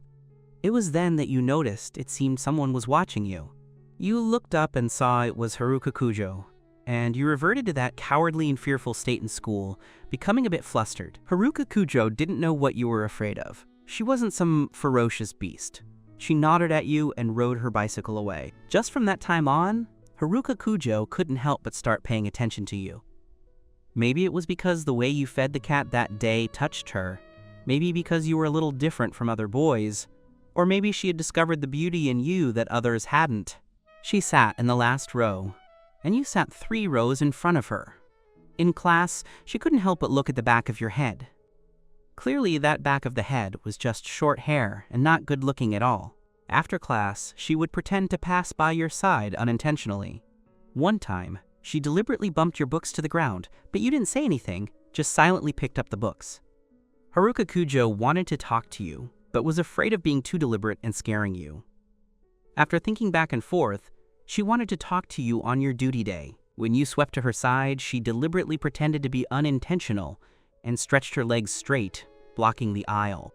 Never expected you to not say a word, bypassing her legs from the other side and continuing to sweep. Thus, until you finished sweeping the floor, Haruka Kujo didn't find an opportunity to say a word to you. However, it was fortunate that she encountered Rin-kei bullying you.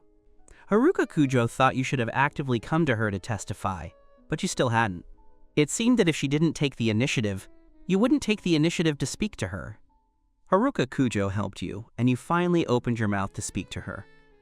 That thank you was as small as a mosquito. She asked you how you intended to thank her, just wanting to speak with you more. Never expected you to ask her back how to thank her. That pair of eyes was lost and yet carried a touch of clarity, completely different from those boys chasing after her. Haruka Kujo didn't know either. Just as she walked downstairs, she happened to meet Mother Kujo. Haruka Kujo didn't even greet her and wanted to go out. Mother Kujo called her to a halt. Haruka Kujo stopped her footsteps. Something up? Mother Kujo's face was gloomy. Who was that woman who sent you back last night? What did you two do last night? Haruka Kujo was a bit confused. The one you're talking about is Zhou Ting, right? Don't you know Zhou Ting? I am not blind. Can't I even recognize Zhou Ting? Mother Kujo glared at her. Who exactly is she and what kind of relationship do you have with her? I don't know.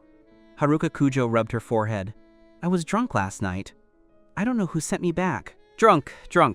Ever since you returned to the country, I haven't seen you do a single proper thing, Mother Kujo said angrily. I told you to date, and you won't. All day long, you mix with a bunch of promiscuous women. Are you trying to anger me to death? That woman last night looked frivolous and not serious at all. Recalling the words Father Kujo had said, Mother Kujo only felt her head humming. She was about to be angered to death. Father Kujo was washing bowls in the kitchen, and hearing the roar of the old woman, he hurried out. Old woman, don't get angry, speak nicely if you have something to say. Father Kujo hurried to soothe her back, and took the opportunity to say to Haruka Kujo, Haruka, where did you go last night? Who exactly was that woman who sent you back? Haruka Kujo was helpless. I just drank a little beer with Zhou Ting last night. I wasn't mixing with any promiscuous women. As for that woman who sent me back, I said I was drunk. So you mean nothing happened between you and that woman? Haruka Kujo was speechless. What kind of woman did Zhou Ting find to send her back? Mom and Dad have to ask about this too. What can I do with a woman? Haruka Kujo said impatiently. I have something to do. I'm leaving first. After finishing, she didn't wait for Mother Kujo to say anything, and turned to leave. Father Kujo looked at Mother Kujo complainingly. Look at you, not asking clearly, and then getting angry at your daughter. Is this how you act as a mother? I didn't scold her wrongly. Even if she wasn't mixing with women, it's correct that she goes out to drink beer every day. Mother Kujo huffed. I told her to date, and she won't. She's enthusiastic about drinking beer with people. Father Kujo glared at her. Our daughter just returned to the country. What's wrong with gathering with friends? Is dating something you can rush? Take it slowly. There were dozens of cars in the Kujo family garage, but Haruka Kujo still chose that red Ferrari, cool, flashy, and rebellious, just like her personality. Actually, the Kujo family had a familiar dentist, but Haruka Kujo didn't look for them and instead came to the Haiching Hospital again. She didn't know why she came back here either. Clearly, this place required registering and waiting for a long time, and this environment was not a place where people from her family background would come to see a doctor. That day, she had just returned to the country, and by chance, her tooth ached. Haiching Hospital happened to be near her hotel, and she was too lazy to walk, so she came here to see. Haruka Kujo arrived at the stomatology department reception. The young male nurse at the reception looked up, and his heart couldn't help but wow. Isn't this the extremely beautiful woman from a week ago? Miss, are you here to see the dentist? Did you register yet? The young male nurse raised a handsome smile. Haruka Kujo nodded and handed over her ID card. No, please help me register one. Miss, do you have a designated doctor? The young man took the ID card. Or should I just register anyone? Haruka Kujo paused. Help me register for Dr. Chen. Okay, but Dr. Chen has many patients. You might need to wait for a long time. It's fine. After registering, Haruka Kujo sat in the lobby and waited. The woman had outstanding appearance, was dressed exceptionally well, and the diamond-studded watch on her wrist reflected a faint, cold light, adding a hint of fatal attraction to Haruka Kujo. Almost all the men in the lobby looked toward Haruka Kujo, and several boys were so excited they let out a scream, then quickly covered their mouths. The male nurse at the front desk secretly took a photo of Haruka Kujo and sent it to the group. A great beauty arrived in the lobby, beautiful to death. Behind it were several drooling emojis, and it was specifically at Chen Fan. Dr. Chen is truly lucky. It's your patient from last time. Naturally, you didn't have time to look at your phone, so you didn't know that Haruka Kujo had registered for your appointment again. Not long after, one or two free nurses and doctors walked past Haruka Kujo with an excuse. Of course, they were all men, and their eyes lit up after seeing Haruka Kujo. Truly beautiful mother of hers. Haruka Kujo treated everything around her as if she didn't see it, taking her phone to play games to pass the time. From a young age, she knew she was beautiful. As a child, all sorts of uncles and older brothers fought to pinch her cheeks. When she grew up, it was all sorts of men, either peeping or looking blatantly, and all sorts of picking her up. Seeing this scene too much, she also didn't like being picked up by strangers, so she always kept a cold face, giving people a cold and detached posture. So, although there were several men on the scene who were moved by Haruka Kujo, they all retreated after seeing her expression of rejecting people from 1,000 miles away. However, there were always brave people. A man walked to Haruka Kujo's side and said something to the woman next to her. The woman quickly stood up to yield her seat and walked to the other side. The man sat down and looked at Haruka Kujo's side face. Looking at it up close, it was even more unimaginably beautiful. The man suppressed his heart that was jumping nervously, leaned over, and picked her up. "Do you like to play this game too?" Haruka Kujo looked down and played her game, as if she hadn't heard. She didn't even blink her eyes. The man thought she hadn't heard and repeated it. Who knew that Haruka Kujo still remained motionless? The man's face was a bit awkward, but he didn't retreat. Beautiful people always have capital, not to mention those who are both beautiful and wealthy. The man was someone who knew his goods and could see that Haruka Kujo's whole body added up to no less than 5 million. "What level have you reached? You look so amazing." Haruka Kujo finally moved her lips, raised her eyes to look at the man beside her, and spit out one word with an expression of indifference. "Get lost." The man was stunned, his face flushing red and then turning pale, and finally, shamed into anger, he fled in a panic. The male nurse at the front desk saw this scene in his eyes and posted to the group, "Personally witnessed a scene of a confession being rejected. The great beauty is truly cold and detached. Is the word, get lost, too cruel?" Because someone picked her up and interrupted her train of thought, Haruka Kujo had no intention to play games anymore. She put away her phone and boredly looked at the screen on the wall. At a glance, she saw the name Chen Fan. It turned out the doctor who treated her teeth was called Chen Fan. Chen Fan. Chen Fan. Could it be such a coincidence? Haruka Kujo suddenly stood up abruptly and walked to your clinic. The clinic was open style and had no door. She stood at the entrance, wanting to see the shadow of Chen Fan from you. You were wearing work clothes, wearing a cap, mask, and face shield, bowing your head to treat a patient's teeth. It was impossible to see what you looked like at all. Haruka Kujo suddenly felt she was truly obsessed, suspecting it was you just by seeing someone with the same name. How could this Dr. Chen possibly be you? If you were Chen Fan, you should have recognized her the first time you treated her. But that Dr. Chen clearly had an expression of not knowing her. Haruka Kujo turned around. "It might be a little painful here. If you can't stand it, you can remind me." Haruka Kujo heard this voice and suddenly stopped in her tracks. "Your voice is too much like Kaito's," she said, turning around to look at you again. The same name, the same profession, similar height and build, and a very similar voice. Could you be Kaito? Could it be that you changed your surname? Surnames can be changed, after all. Haruka suddenly felt the urge to pull off your mask to see if you were really that person. "Miss, is there something you need?" A voice interrupted her thoughts. It was Mr. Sato. You couldn't help but look up outside, and at a glance, you saw Haruka Kujo.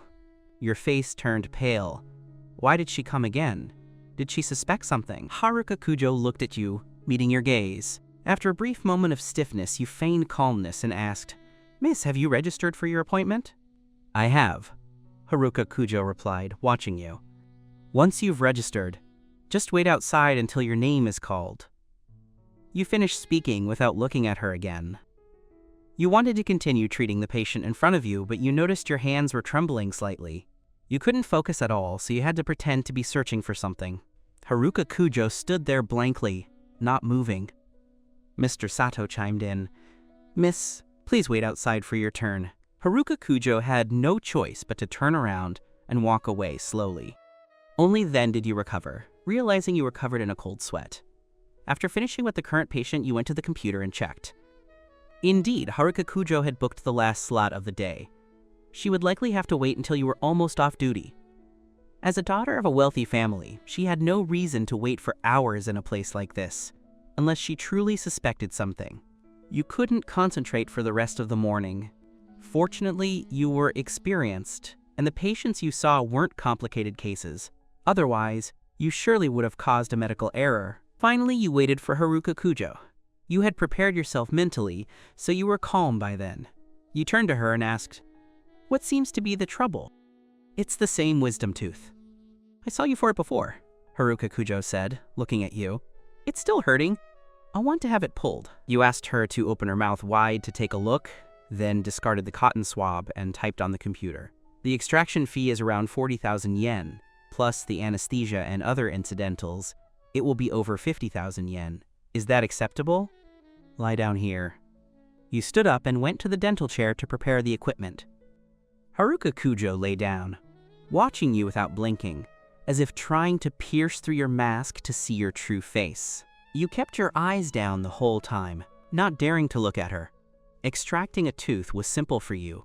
You administered the anesthesia and then used the forceps to pull it. Haruka Kujo even forgot that she was afraid of extractions. Her entire attention was on your eyes. That was all she could see, as everything else was strictly covered. Those eyes were truly like his. Are you really Kaido? And if you are, why are you pretending not to know her? It wasn't until she felt the force on her tooth that Haruka Kujo's attention momentarily shifted away from your face. You extracted the tooth and placed a few cotton balls in her mouth, saying, "It's done. Bite down on the cotton for half an hour. Don't eat anything for 2 hours, and don't drink water. After 2 hours, you can eat something warm, soft, and mild. Don't brush or rinse your teeth within 24 hours. If it feels swollen, you can apply an ice pack at home." After saying this, you went to the computer and clattered away at the keyboard. Haruka Kujo stood up and walked over to you. "I've already printed the bill. You can pay at the machine in the lobby or at the front desk in a moment." You handed her the payment slip. Haruka Kujo looked at your fair hand, wanting to find a trace of evidence. She remembered that he had a small brown mole on the web of his right hand, but before she could see clearly, you placed the slip on the table and quickly withdrew your hand. "Thank you." Haruka Kujo took the slip, turned, and walked out. You finally collapsed with exhaustion, sitting motionless in your chair. It seemed you were overthinking it. She must not have recognized you. "Dr. Chen, did you see the group chat? Everyone is saying how lucky we are to have seen such a beautiful lady up close," Mr. Sato joked. You snapped out of your thoughts and picked up your phone to check the messages. In the group chat, Haruka Kujo's face appeared before you again. You stared at it, losing yourself. Although you had been so close to her, you hadn't dared to look at her face. Now on your phone, you finally dared to observe her carefully. Aside from a bit more mature charm, she hadn't changed much from before. Especially her expression, it still looked just as cold and arrogant as ever. She had always carried that aloof, noble air, just like her personality. Seeing you staring at the photo, Mr. Sato teased, "Dr. Chen?" You felt a bit embarrassed and put your phone away.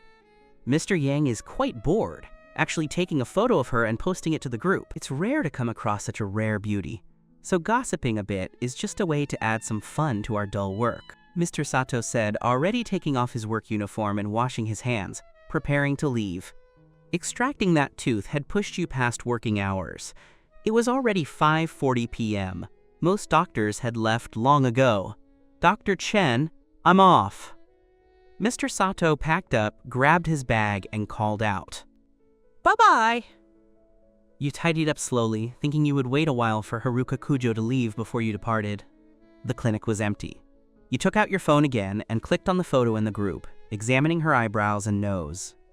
Witnessed a confession being rejected today. The beauty is so cold. A single, get lost, sent the guy running away. Isn't that a bit too cruel? Seeing Mr. Yang's message, you couldn't help but chuckle. Haruka Kujo was still the same as before. She was never polite to boys who confessed to her. Back then, many boys at Kaisho High School chased after Haruka. The shy ones secretly slipped her love letters, while the bold ones ran right up to her to give her gifts or talk to her. Haruka Kujo never gave these suitors a kind look, and her words of rejection were always harsh. You remembered a boy who baked a cake for her. Haruka had thrown the cake into the trash can right in front of everyone. The boy had been so heartbroken by her actions that he cried. She was just that kind of person, living life exactly how she pleased. In truth, she didn't even need you as a shield to keep those suitors at bay. As you were lost in these memories, Suzuki passed by the door and called out, "Kaito, not leaving yet?" Suzuki was also a dentist at the Kaisho People's Hospital. Since you were both hired in the same recruitment batch, you two were quite close. You checked the time. It was already 6 p.m. You figured Haruka Kujo must have left by now. You stood up. "Leaving now. Want a ride?" "I'll go your way," Suzuki said, holding up her keys. It was her newly bought electric scooter. You laughed. "Sure, I've been thinking of buying one too. Perfect timing to try yours out. Maybe I'll take it for a spin later." You two walked out, chatting and laughing. Just as you reached the lobby, you saw Haruka Kujo standing at the entrance. Your body stiffened, and your mind went blank. You two stared at each other as if time had frozen. Your hair was longer now, and you weren't wearing the square-rimmed glasses making you look different from before. But even if you turned to ashes, she would still recognize that you were Kaito. Suzuki saw Haruka Kujo too. Seeing you stop in your tracks, she asked, "What's wrong?" You parted your lips, and it took several seconds before you could find your voice. "It's nothing. Let's go." You walked past her without glancing to the side. Haruka Kujo had expected you to stop and say a few words, or at least greet her. But you hadn't said a thing. You hadn't even looked at her. You just walked away. Haruka Kujo watched your figure slowly fade into the distance, and she instinctively followed, seeing you get onto that woman's electric scooter. "That woman must be your wife, right?" Haruka Kujo felt cold all over. Her hands and feet were stiff. She stood there blankly like a statue. The anesthesia in her gums was slowly wearing off, and she vaguely felt the pain, but it didn't compare to the pain in her heart. Her mouth seemed to be filling with blood. She spat it out, looked at the terrifying red stain on the ground, and numbly wiped the corner of her mouth before walking away like a walking corpse. On the scooter, Suzuki asked, "Was that the beauty Mr. Yang took a photo of? Was she your patient?" "She's certainly pretty. Everyone in the group is saying you were lucky," Suzuki laughed. After a long silence with no response, she turned her head. "Ah?" You came back to your senses. "What is it?" "You were zoning out," Suzuki teased. "You aren't still thinking about that beauty, are you?" "No," you said, feeling a bit guilty. "By the way, Suzuki, you can drop me off up ahead. I need to buy something at the supermarket." Suzuki stopped quickly. "Buying what? Do you want me to wait for you?" "I have a lot to buy. It'll take a while. I'll just take the bus home." You hopped off the bike. "Thanks. Let's ride your bike again sometime." Suzuki didn't push it. She said bye and rode off. You sat alone on a bench by the supermarket entrance, thinking back on her expression with trepidation. She recognized you just now, right? You thought so, but she hadn't called out to you. Was it because she felt it was unnecessary? After all, you had recognized her long ago but pretended not to. A woman as arrogant as her must have been furious. You told yourself, it doesn't matter what she thinks. You broke up 7 years ago. Maybe she didn't care anymore. You were just an insignificant passerby in her life. You stood up and headed to the bus stop. Back home, your phone rang. It was Yohei. "Kaito, do you know who came looking for me for you last night?" "Who?" you asked dismissively. "Haruka Kujo. Haruka Kujo was looking for you," Yohei said. You froze. "Haruka Kujo?" Your heart jolted. Why was she looking for you? Was her coming to your clinic today intentional? Yohei kept talking. "You don't know what kind of story Haruka Kujo made up to find you. She said you were sick and wanted to go check on you. I cursed at her directly, told her you were already married and even had a kid, and told her to give up that thought. She hasn't been bothering you later, has she, Kaito?" "Kaito? No, that's good. If she comes looking for you, don't you ever engage with her again. Stay as far away from her as you can, you hear me? You nodded blankly. I understand. Yohei continued. By the way, your mother asked you to come over for dinner tomorrow. She said she couldn't get through to your phone. Please tell her for me. I'm busy tomorrow. I can't go. Tell her yourself, Yohei said, annoyed. You two are really something, having to use me, an outsider, to relay messages. You lowered your hand holding the phone. So she had actually come looking for you. You were puzzled. What did she want with you now? To start over, or just reminisce? No matter which it was, you didn't want any part of it. Although the relationship with Haruka Kujo had ended 7 years ago, and you had tried hard not to think about her all these years, you thought you had moved on. But once reminded, it was all still so vivid. You and Haruka Kujo hadn't actually dated for long. It was the second semester of your senior year of high school.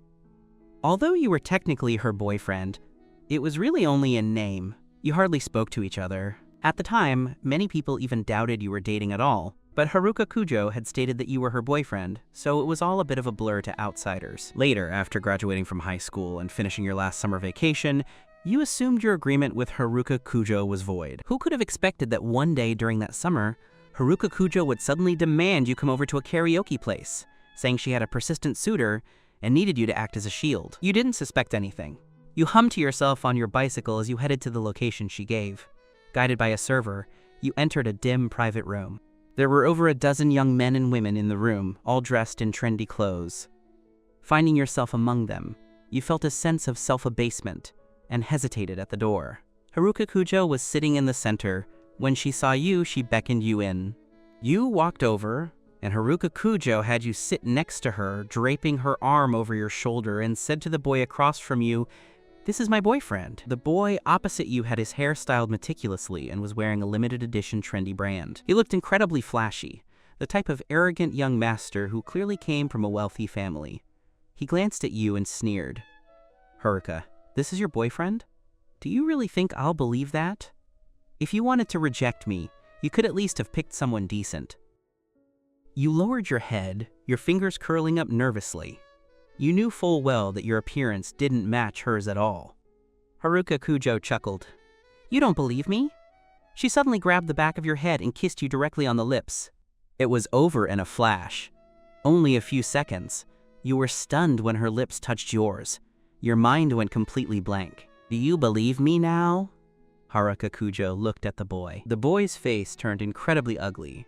"Haruka," he said, "so you like ugly losers? How bizarre." He waved his hand, turned and left. Being called an ugly loser to your face, you felt miserable and wished you could just disappear. You stood up and whispered, "Since there's nothing else, I'll be going." Haruka Kujo stood up too. "I'll take you back." "No need," you said, waving your hand. "I came by bike. Can your bike carry someone?" Haruka Kujo asked. You didn't know why she was asking this, but you nodded instinctively. "That's fine then. I'll drive you back." With that, Haruka Kujo walked out. You hesitated for a moment before following her out. That day, Haruka Kujo drove you home. Halfway there, she stopped suddenly. "It's still early. Do you want to hang out before going back?" She leaned on one foot and turned her head to ask. You hadn't expected her to ask that. "Well, do you want to or not?" Haruka Kujo turned to look at you. "And don't give me that. I need to study line. The university entrance exams are over." You remembered once asking Haruka to hang out, and she had told you she had to study and didn't have time. She called you a nerd and never invited you out again. In reality, you weren't a nerd. You had refused because you didn't know how to interact with someone like Haruka. You were from two different worlds, totally incompatible. "I have things to do." "What things? You just said you had nothing to do." Haruka Kujo ignored you and rode the bike down another road. That was the way to the wetland park. "Come with me to the wetland park for a walk." You had no choice but to be forced into strolling through the park with her. You two rode for a while, then walked. You were silent the entire time because you didn't know what to talk about with her. You only answered a word or two when she asked. You were incredibly nervous, your palms sweating. Haruka Kujo asked you out a few more times, citing boredom as the reason, saying her friends were abroad and she had no one else to hang out with. You took it seriously, until the last day of the summer she asked you out again. Tomorrow, you were going your separate ways to college. You were going to Etsu City, and she was heading to the capital, thousands of miles apart. You spent the day shopping and went back to the wetland park. The sky grew dark. Seeing that Haruka still hadn't mentioned going back, you suggested, "It's getting dark. Maybe we should head back. We have to catch our trains early tomorrow." Haruka didn't answer. She just walked toward a small patch of trees. You hesitated, but eventually followed. It was too dark in there. Haruka Kujo suddenly turned around. You widened your eyes in fear and pushed her away, but you couldn't. You didn't know how you got out of those woods that day. Haruka Kujo held your hand until she dropped you off at home. Somehow, you ended up together. Even though you were in a long-distance relationship, Haruka called you every day.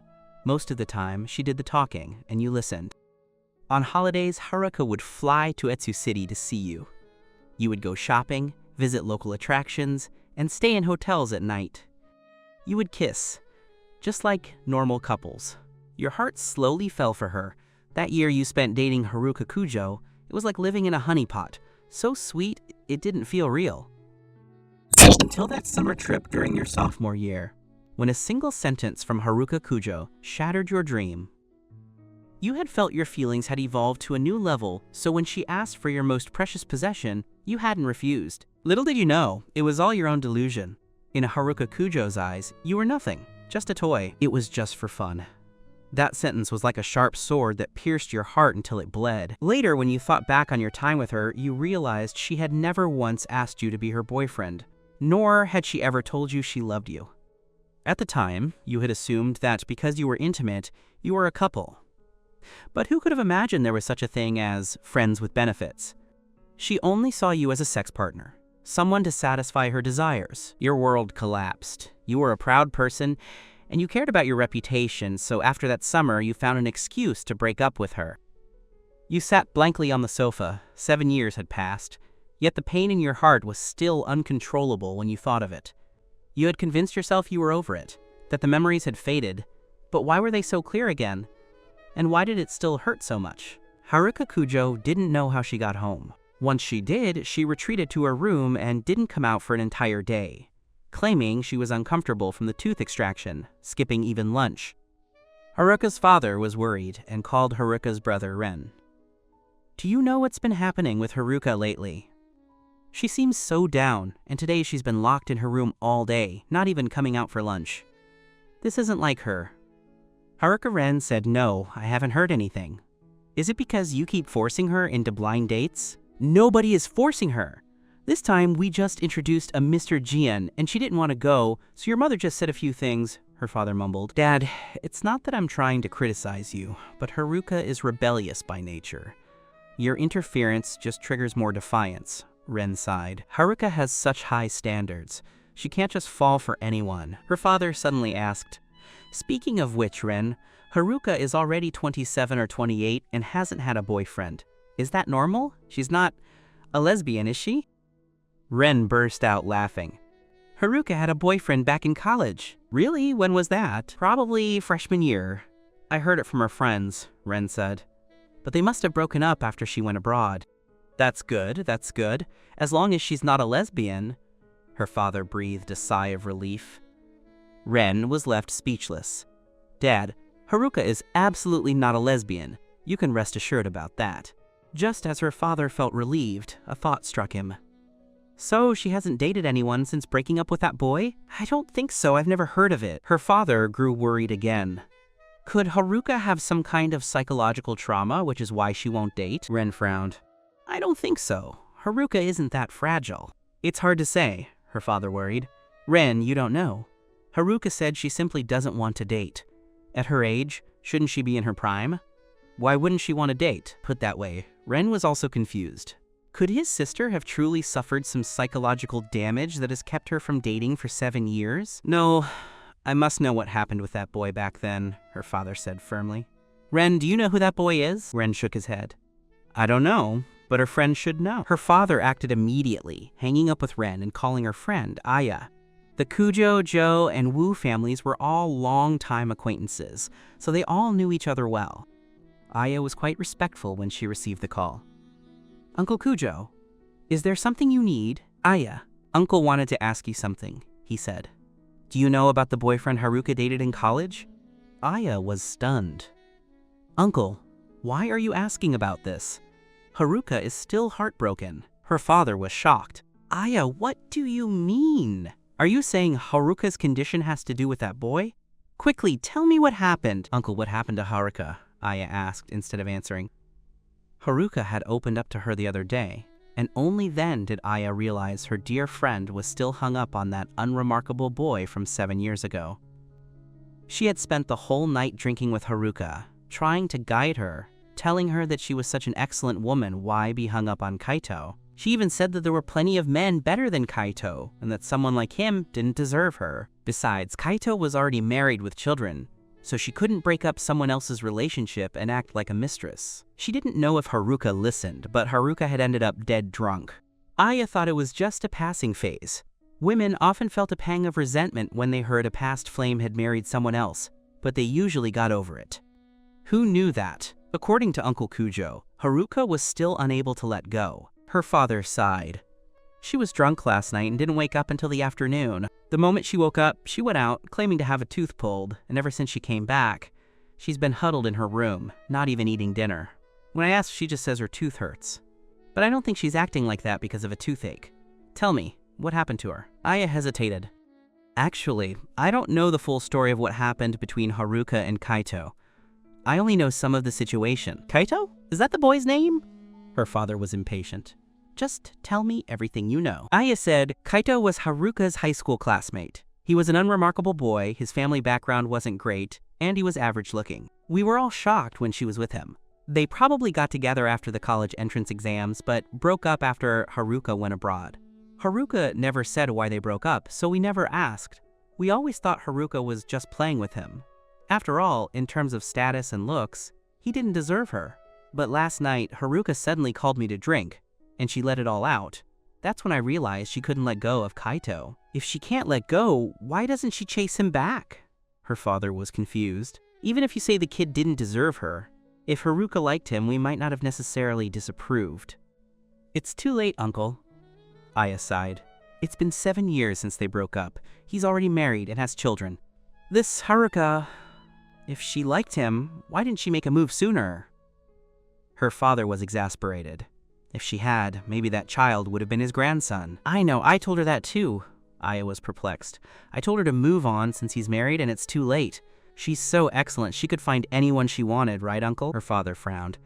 You're right, I need to go guide her. After hanging up with Aya, her father went to Haruka's door and knocked. Haruka, are you asleep? If you don't answer, I'm coming in. Soon, the door opened. Haruka stood there. Dad, what is it? Seeing her pale face, looking as if she had lost weight in just a single day, he felt a pang of heartache. Aya told me everything. You're such a romantic, but he's already married. Move on. There are plenty of fish in the sea. Dad, don't say any more. Haruka Kujo interrupted impatiently. I'll handle my own affairs. Your way of handling things is to starve yourself in your room, her father said angrily. I won't starve myself to death, Haruka said, and slammed the door shut. This child. Her father shook his head, secretly curious. Just who was this Kaito to make his daughter so desperate? Since the day Haruka Kujo recognized you, you had been depressed but soon recovered to your usual state. You and Haruka were in the past. Even if she recognized you, so what? No matter what she was thinking, you had made up your mind. You would not get involved with her again. After work that day, you walked out of the hospital with a 4 or 5-year-old boy. This was Dodo, the son of your colleague Iji. Iji's father had tripped and fractured a bone a few days ago, so he had to be hospitalized. Iji's wife was also a doctor and was away on an aid mission in Africa, so Iji was overwhelmed by his father's hospitalization. You had offered to help look after Dodo. You were free anyway. Iji was incredibly grateful, picked Dodo up from kindergarten and dropped him off with you. You did this because Iji had been good to you. When you first started as an intern, Iji was your mentor. He had taken good care of you and passed on his knowledge without reservation, so you were very grateful to him. Moreover, Dodo was a very obedient child. Sometimes when you saw him, you were reminded of the child in your dreams. If that child were still here, they would likely be as well-behaved and obedient as Dodo. You instinctively projected your longing onto Dodo. You took Dodo's hand as you left the hospital. Dodo, it's still early. Do you want to play before we go home? You asked, looking down at him. Dodo's eyes lit up. Yes, I want to go to the playground. I want to ride the carousel. Okay, let's go to the carousel, you said, smiling and patting his head. You went to the open-air playground across from the hospital, which had various facilities. You played on the carousel, the bouncy house, and the bumper cars with Dodo. Not far away, Haruka Kujo stood there, watching you from afar. She didn't know why she had come to see you. That little boy must be the son you had with someone else, right? You were smiling so happily. You must love your son very much. Did you love your wife just as much? Haruka Kujo's heart began to ache uncontrollably again. You were having fun with Dodo when suddenly a young boy ran over and bumped into him. Dodo fell to the ground and started crying immediately. You rushed to pick Dodo up, noticing the boy who caused the trouble glance back before trying to run off. You quickly reached out and grabbed him. Hey kid, you bumped into someone. Don't you think you should apologize before running off? The boy, about 5 or 6 years old, was sturdy. Seeing you grab him, he began to struggle. Let me go! Let me go! You said, displeased LY. Kid, that's not right. You bumped into someone, so you should apologize. Once you apologize, I'll let you go. I won't, stupid! Blah! Not only did the boy use a dirty word, he spat at you. Liar! You hadn't expected a child to be this rude, and you couldn't help but get angry. If you continue like this, I'm going to spank you. What are you doing, hitting my son? Let him go! Suddenly, a middle-aged man ran over and pushed you aside, cursing, Bullying a child when you're that big? Have you no shame? You quickly explained, It's not like that. I wasn't hitting your son. He accidentally bumped into the child I'm looking after. I was just asking him to apologize. I saw it all. You were trying to hit him. The man glared at you, pointing his finger. I couldn't tell you were such a jerk, bullying a child behind people's backs. The man's voice was loud, and you felt people who didn't know the situation looking at you with strange eyes. A middle-aged woman with a tattoo on her arm walked over, looking at you menacingly. You hit my son? You were a bit frightened, instinctively holding Dodo tighter. I didn't hit your son. He bumped into my little brother here. I was only asking him to apologize. You then said to the boy, Kid, you tell them. Did I hit you? You bumped into this little guy, that's why I caught you. With his parents there to back him up, the boy was even more reckless. He made a face at you. You were trying to hit me. Stupid. Big stupid. Dodo, who had been crying, saw the boy lying and shouted, You're a liar. Sir, madam, he bumped into me. We only held him because he wouldn't apologize. What is this little brat talking about? My son wouldn't lie. The middle-aged man glared fiercely at Dodo. You shielded Dodo. My kid doesn't lie either. Your son is not only lying, he's swearing and has no manners at all. Who are you calling unmannerly? You looking for a fight? The tattooed woman walked up to you, raising her fist. You immediately shielded Dodo, stepping back a few times. I'm sorry, I misspoke. In a peaceful society, you had to swallow your pride when dealing with such low lives. If it actually turned into a fight, it wouldn't be worth it. More importantly, if anything happened to Dodo, how would you explain it to EG? HMPH, you're smart. The tattooed woman turned around. Son! Suddenly, a woman stepped in front of her. The tattooed woman looked up and saw that the woman in front of her was half a head taller than her, wearing a custom-made shirt and an expensive watch on her wrist, looking like someone of high status. Anything you need?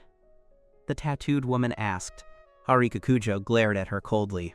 You bumped into someone and you want to just walk away without apologizing? Hearing this, you quickly looked up. When you saw it was Haruka Kujo, your body stiffened. Why is she here? The tattooed woman rolled up her sleeves, flexing her bulging muscles. You want to stick your nose in other people's business? Haruka Kujo nodded. She pointed at the little boy and told the other boy, apologize to him. We refuse to apologize. What are you going to do about it? The tattooed woman raised her fist. Get lost, or my fists won't be so kind. Haruka Kujo remained unmoved. She pushed the woman aside, grabbed the boy by his collar, and dragged him in front of you. Apologize. The tattooed woman stumbled from the push. When she regained her balance, she cursed and immediately threw a punch at Haruka Kujo. Haruka Kujo pushed the boy aside and turned to dodge the punch. The boy, shoved violently by Haruka Kujo, fell to the ground, scraped his skin, and began to cry immediately. Seeing this, the tattooed woman grew even angrier and charged at her to strike. Your heart leapt into your throat. Although Haruka was taller than the tattooed woman, the woman was significantly sturdier, and she didn't look like the type to play fair. What if she had a weapon? How could she still be so impulsive, just like in high school? You quickly took Dodo further away and hurriedly took out your phone to call the police. "Hello, officer. Please come quickly. There's a fight going on at the playground opposite Kaisho People's Hospital. Please hurry." After hanging up, you grabbed Dodo by the shoulders. "Dodo, sit here and wait for me. Don't go anywhere. I'm gonna help that lady fight the bad guys." "I want to go too," Dodo said, attempting to stand up. You felt a bit touched and patted his head. "You're still small. You can't beat those bad people. Just wait here for me, okay?" Dodo was very sensible. "I won't go anywhere. I'll wait for you here." You immediately rushed to the scene, only to see Haruka Kujo and the tattooed woman trading blows. You were anxious but didn't know how to intervene, so you shouted, "Stop fighting!" Haruka Kujo glanced at you, then suddenly struck the tattooed woman with a fierce intensity. The woman couldn't defend herself against the strikes and retreated repeatedly. Seeing his wife losing, the middle-aged man rushed over, wrapped his arms around Haruka Kujo and shouted, "She's hitting people! Everyone come look at this woman! She has no class." Pinioned by the man, Haruka Kujo immediately struggled and elbowed him. Seeing this, the tattooed woman seized the opportunity to swing her fist, landing a blow on Haruka's face. Seeing this, you gritted your teeth and rushed up to grab the man by his collar. The man groaned in pain and was forced to let go of Haruka Kujo. He turned to face you, and the two of you began to grapple. Once freed, Haruka Kujo landed a few more punches that knocked the tattooed woman to the ground, then shoved the man away. The man began to wail, "Come help! A couple is bullying us!" Haruka Kujo pointed to a pole in the distance and said coldly, "Stop shouting. There's a security camera there. If you aren't afraid of being canceled online, go ahead. I'll make sure what happened today goes viral, so everyone can judge who was right and who was wrong." Perhaps Haruka's demeanor was too terrifying. The man fell silent. The surrounding crowd began to point at the tattooed woman and the man. How trashy! They bumped into someone and then started a fight. And when they couldn't win, they played the victim. Exactly. No wonder the kid is such a brat. The tree grows crooked because the roots are bad. People like this deserve to be taught a lesson. They only bully the weak. Ashamed and embarrassed, the man picked up his son and tried to leave. Haruka Kujo blocked them. "Stand still. You think you can just leave after hitting someone. You aren't leaving here until you apologize." Just then, sirens wailed. A patrol car pulled up, the doors opened, and two officers stepped out. "What's going on? Who's fighting?" You hurried over. "Officer, I called the police. They hit us first." You pointed at the tattooed woman and the man. The officer looked at the tattooed woman, who was bruised and beaten. Then he looked at Haruka Kujo. Other than a few bruises on her face, she was mostly unharmed. The tattooed woman tried to lie. "No, that woman hit me. Look at me, do I look like the one doing the hitting?" The officer waved a hand dismissively. You quickly said, "Officer, could I go later? I have a child with me. I'm afraid of scaring him if I take him to the station. Let me send him home first, and then I'll come back." You pointed to Dodo sitting in the distance. Dodo was truly well behaved. You had told him to sit there and wait, and he hadn't moved an inch. The officer nodded. "Fine, but be quick." You thanked him, glanced at Haruka Kujo, and ran to Dodo. Haruka Kujo tried to follow, but the officer blocked her. "Your husband can go. You need to come to the precinct now." Haruka moved her lips as if to argue, but didn't. She turned and walked toward the patrol car. You called Iji first to explain the situation, then apologized. "Iji, I'm so sorry. I didn't think this would happen. I promised to help you with the child, but I didn't take good care of him and ended up causing trouble. You are full of regret." It's fine, Iji said hurriedly. "As long as you and Dodo are safe, it's not your fault. Those two were just bad people. Just bring Dodo over. I'm almost done here." "I'll take him home." You hung up the phone, delivered Dodo to Iji, and headed to the police station. Iji said, "Why don't I take Dodo and come to the station with you? I'm finished here. And since that person helped you and Dodo, I should thank her personally as Dodo's father." "No need. That person is a friend of mine. You don't need to thank her yourself. I'll do it for you. You should take Dodo home early. The kid has school tomorrow, and this would take too much time." "All right. I'll treat your friend to a meal another day." Iji didn't insist. He really was busy having to cook and bathe his son. You bid farewell to Iji and quickly hailed a taxi to the station. At the station, you saw Haruka Kujo and the tattooed woman arguing. The situation wasn't complex, and with the security footage, the police quickly uncovered the truth. Although the tattooed woman's injuries looked severe, they were just superficial bruises. To avoid further trouble, the police suggested the two parties settle it privately. Because the tattooed woman was in the wrong and threw the first punch, but Haruka Kujo had used excessive force in return, Haruka wouldn't be entirely off the hook if it went to court. Haruka demanded an apology from the other party.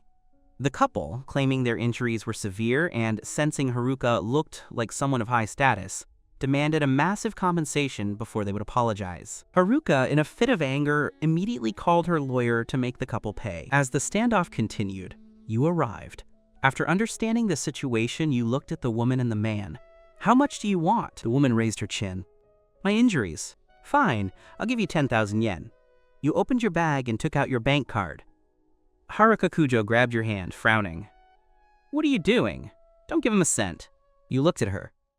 Haruka, if we don't settle this, do you want to be detained at the police station for a few days?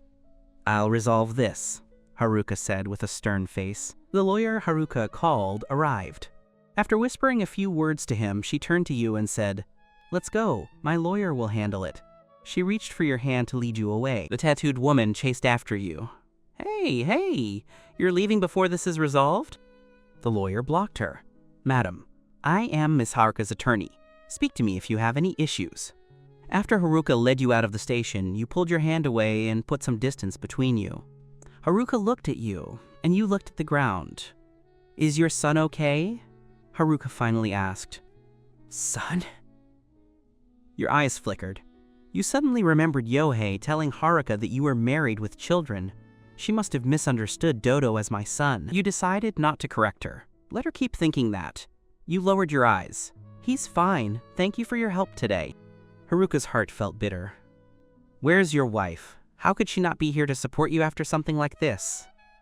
She's at home taking care of the child. Plus, it's not that big of a deal. Haruka raised her gaze. Not a big deal.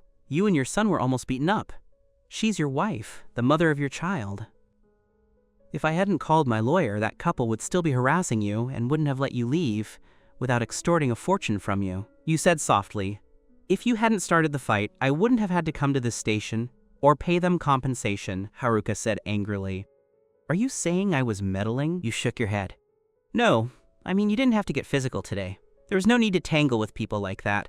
It only brings trouble. Haruka watched you acting so submissive and couldn't help but say, You're still the same as before, letting people walk all over you without fighting back. You brushed your hand through your hair. Everyone has their own way of thinking. I didn't want to escalate things. Regardless, thank you for today. How do you intend to thank me? How do you intend to thank me? After you said this, you froze. These lines instantly pulled you into a distant memory. 8 years ago, your first interaction had started with these exact words. Haruka Kujo remembered too. She had actually just said it off the cuff. She didn't really expect a specific thank you. 8 years ago, she could have said to him, Be my boyfriend. But now, she had lost that right. After a long silence, Haruka said, Buy me a meal. I haven't had dinner yet. You paused. You took a few 1,000 yen bills from your wallet and handed them to her. I'm sorry, I have to get home to my child. This is for you to have a meal on me. Haruka looked at the bills in your hand and laughed mockingly. Do you think I'm short a few 1,000 yen for a meal? You gritted your teeth, feeling embarrassed. I know it's rude. My child is a bit clingy. Haruka smiled bitterly in her heart and took the bills. Fine, no need to thank me. I'm off. You turned and walked away. Kaito! Haruka suddenly called out to you. You turned back. Is there anything else, Miss Haruka? Why did you pretend not to know me before? Haruka asked. You looked at her calmly. Isn't it what you said? If we break up, don't appear in front of me again. I didn't want trouble, so I just pretended not to know you. Haruka was stunned. You turned and left. The hem of your shirt brushed the air, leaving behind only a faint, unique scent that belonged to you. You hailed a taxi home. In the car, you stared at the hand Haruka had held. The sensation was warm, soft, just like before, as if it still lingered on your palm. You stared at it, and Haruka Kujo's face involuntarily flashed through your mind. She had more of a mature, feminine air than in your memories, yet her temper was still the same, willful and never willing to compromise. Why had she appeared there? Was it a coincidence? Or was it intentional? You clenched your hand again.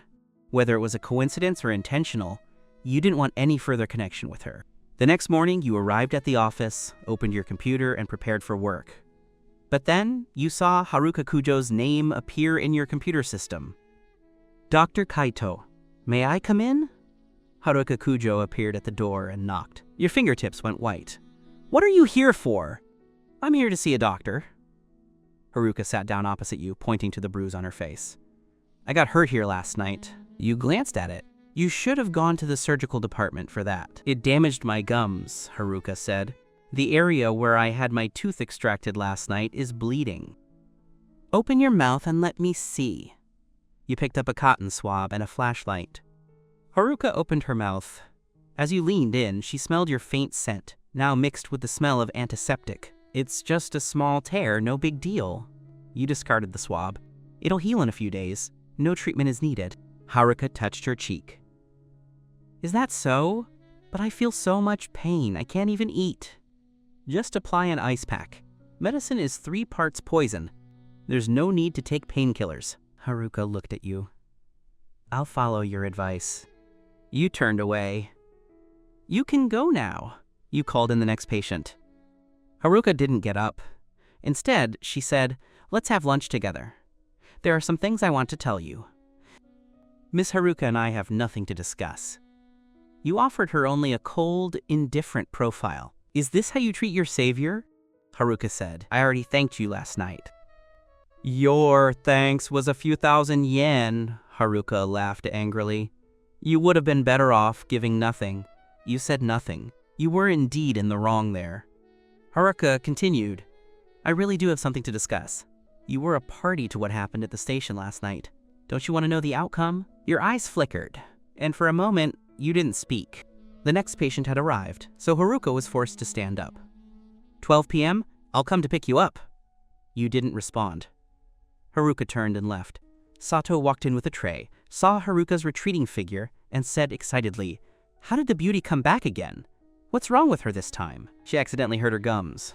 You tried your best to act casual. Nothing serious, I sent her away. You were distracted all morning. You were annoyed that Haruka kept disturbing you. Your life had been peaceful, but every time you saw her, it stirred ripples in your heart. You really didn't want to go to this lunch, but you were in the wrong. After all, Haruka had acted on your behalf. You really should treat her to a meal. Besides, you were a party to the case. You wanted to know how it was handled. If that couple wanted compensation, you should pay your share. You couldn't let Haruka shoulder it all. You decided to just treat her to this one meal, and then never say another word to her again. It was past 12 p.m. when you finished your work. Sato had already gone to lunch. You took off your uniform, mask, and cap. While you were washing your hands, you suddenly saw Haruka standing behind you in the mirror. She stared at you motionlessly, without saying a word. You were startled, but you forced yourself to stay calm. After drying your hands, you picked up your jacket. Let's go! As soon as the two of you stepped outside, you ran into John Chen. Haruka, what are you doing here? John Chen asked with surprise. Having a meal with a friend. Haruka didn't say much. Jian Chen looked at you standing next to her. Dr. Kaito? How do you know Haruka? You were speechless for a moment and instinctively looked at Haruka. Haruka's tone was indifferent. We're high school classmates. High school classmates? Yan Chen looked at both of you suspiciously, his face becoming unpleasant. Then you two must be quite close if you're still in touch after high school. Let's go. Haruka didn't want to engage with Yan Chen and started walking. You had no choice but to nod to Jian Chen and follow her. Watching your backs, Jian Chen looked thoughtful and quite annoyed. You went to a Western restaurant near the hospital. It was expensive. A basic steak was 5,000 minus 6,000 yen. You had never eaten here. The costs weren't something an average working-class person like you could afford. You order, this meal is on me. You handed the menu to her. Haruka didn't stand on ceremony. She ordered a pepper steak, a vegetable salad, foie gras, and a bottle of red wine for herself. Then she handed it to you. What do you want to eat? Order whatever you like. You looked at the prices. The wine alone was over 10,000 yen. The total was already over 15,000 yen. Your heart ached a bit. You could afford it, but spending over 10,000 yen on one meal was too extravagant. But it was expensive for a reason. It was a way to repay her favor, so you wouldn't have to feel guilty anymore. You picked the cheapest pork chop and a glass of lemonade. After the waiter left, you looked at Haruka and said, "What happened with the matter from last night?" Haruka said, "They were held fully responsible. The woman was detained for 10 days, and they have to pay us 10,000 yen for emotional distress. We don't have to pay them anything? You were surprised. No, it was self-defense. Haruka opened her phone. Take this wine. I'll transfer it to you. You hurriedly said, give it to yourself. You were the one who got hurt. I'm not short on that kind of money. Your son was also frightened. Use this to buy him some toys. She opened her QR code. Add me as a friend. It'll be easier for me to transfer the money. No need. You opened your payment code. Just scan this. You can transfer it to EG later. Haruka's eyes dimmed, and she had to scan your payment code. After the transfer, the food arrived. Haruka picked up the decanter and tried to pour you some wine. You covered the rim of your glass. No thanks. I have to work this afternoon. I can't drink. Haruka had no choice but to give up. You focused on cutting your pork chop, intending to finish quickly and leave.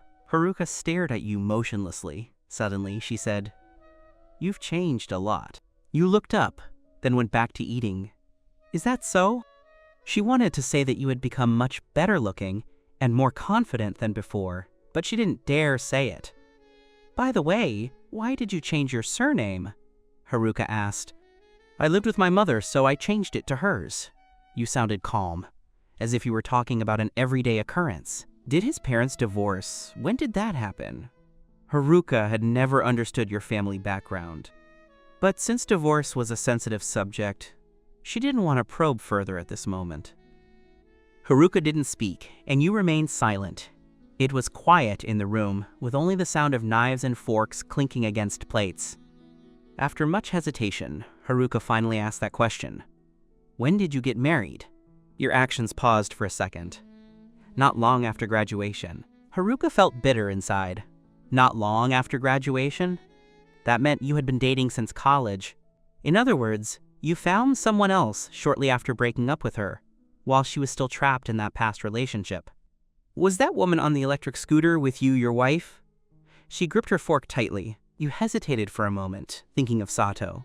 You could own up to having a son, but you couldn't just invent a wife, especially since Sato already had a boyfriend. Even if Haruka wasn't likely to confront Sato, what if she did? So, after a brief thought, you said, no, that's just my colleague. Then what does your wife do? Since lies lead to more lies, you acted annoyed. Why are you asking so much, Miss Haruka? What my wife does has nothing to do with you, does it? I'm just asking. Haruka looked at you. We did date, after all. Can't I care about you a little? You sneered. No need. Didn't you say it was best not to be in contact if we broke up? We've been separated for 7 years. Staying as strangers is the best choice. I only agreed to this meal because you saved me and my son. After this, we go our separate ways. Haruka clenched her lips for a long time before saying, that was just me speaking in anger. Your body stiffened. Then you curled your lips. Whether it was anger or not, I'm married now. We're a happy family of 3. These words pierced Haruka's heart. She wanted to smoke, reached for her cigarette case, but then put it back. She acted as if she hadn't heard anything, used her fork to place some salad on your plate and said, eat some vegetables. You need the vitamins.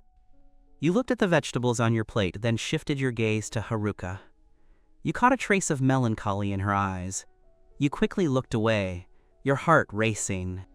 Thank you, but I don't like salad. Haruka watched you push the vegetables she gave you to the side without any hesitation, and her eyes dimmed again. In the past, he never refused whatever she fed him. Are you very happy with your wife? She didn't know why she asked that. Yes, we're very happy.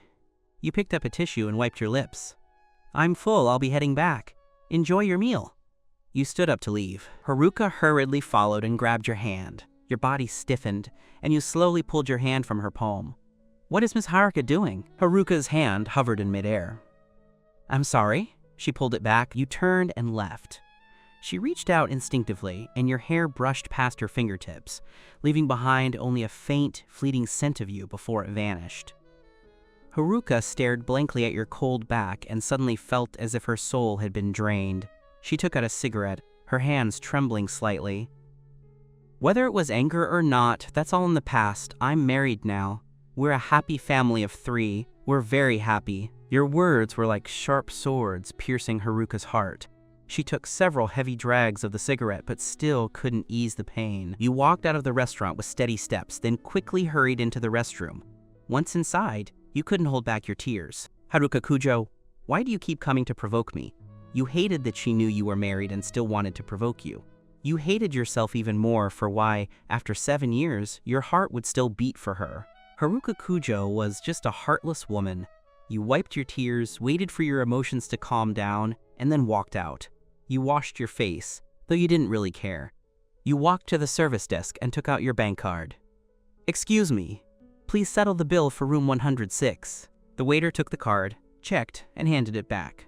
"Sir, the bill for 106 has already been settled." "Settled? By whom? When?" you asked hurriedly. "It was Ms. Haruka. She has our membership card, and the charge was deducted automatically," the waiter explained with a smile. You were stunned, suddenly turning back toward room 106, but stopped halfway. "No, my eyes are so red and swollen. If she sees me, she'll be suspicious." You picked up your phone to call Haruka, only to realize you didn't have her number. You had agreed to treat her to thank her. Now that she had paid, what was that supposed to mean? You gritted your teeth, took a pair of sunglasses out of your bag, put them on, and walked into room 106. Haruka hadn't left yet. She was still inside smoking. The room was thick with smoke. You frowned, walked up to her, and said, "Miss Haruka, you paid the bill?" "Yes." Haruka looked at you blankly, as if she hadn't expected you to return. "We agreed that I was treating you. What is this supposed to mean if you paid?" You took out your phone. "Open your QR code, I'm paying you back." Haruka's eyes dimmed. She looked down and flicked the ash. "No need. I'm treating you." "Haruka, you were the one who said you wanted me to treat you. What is this supposed to mean now?"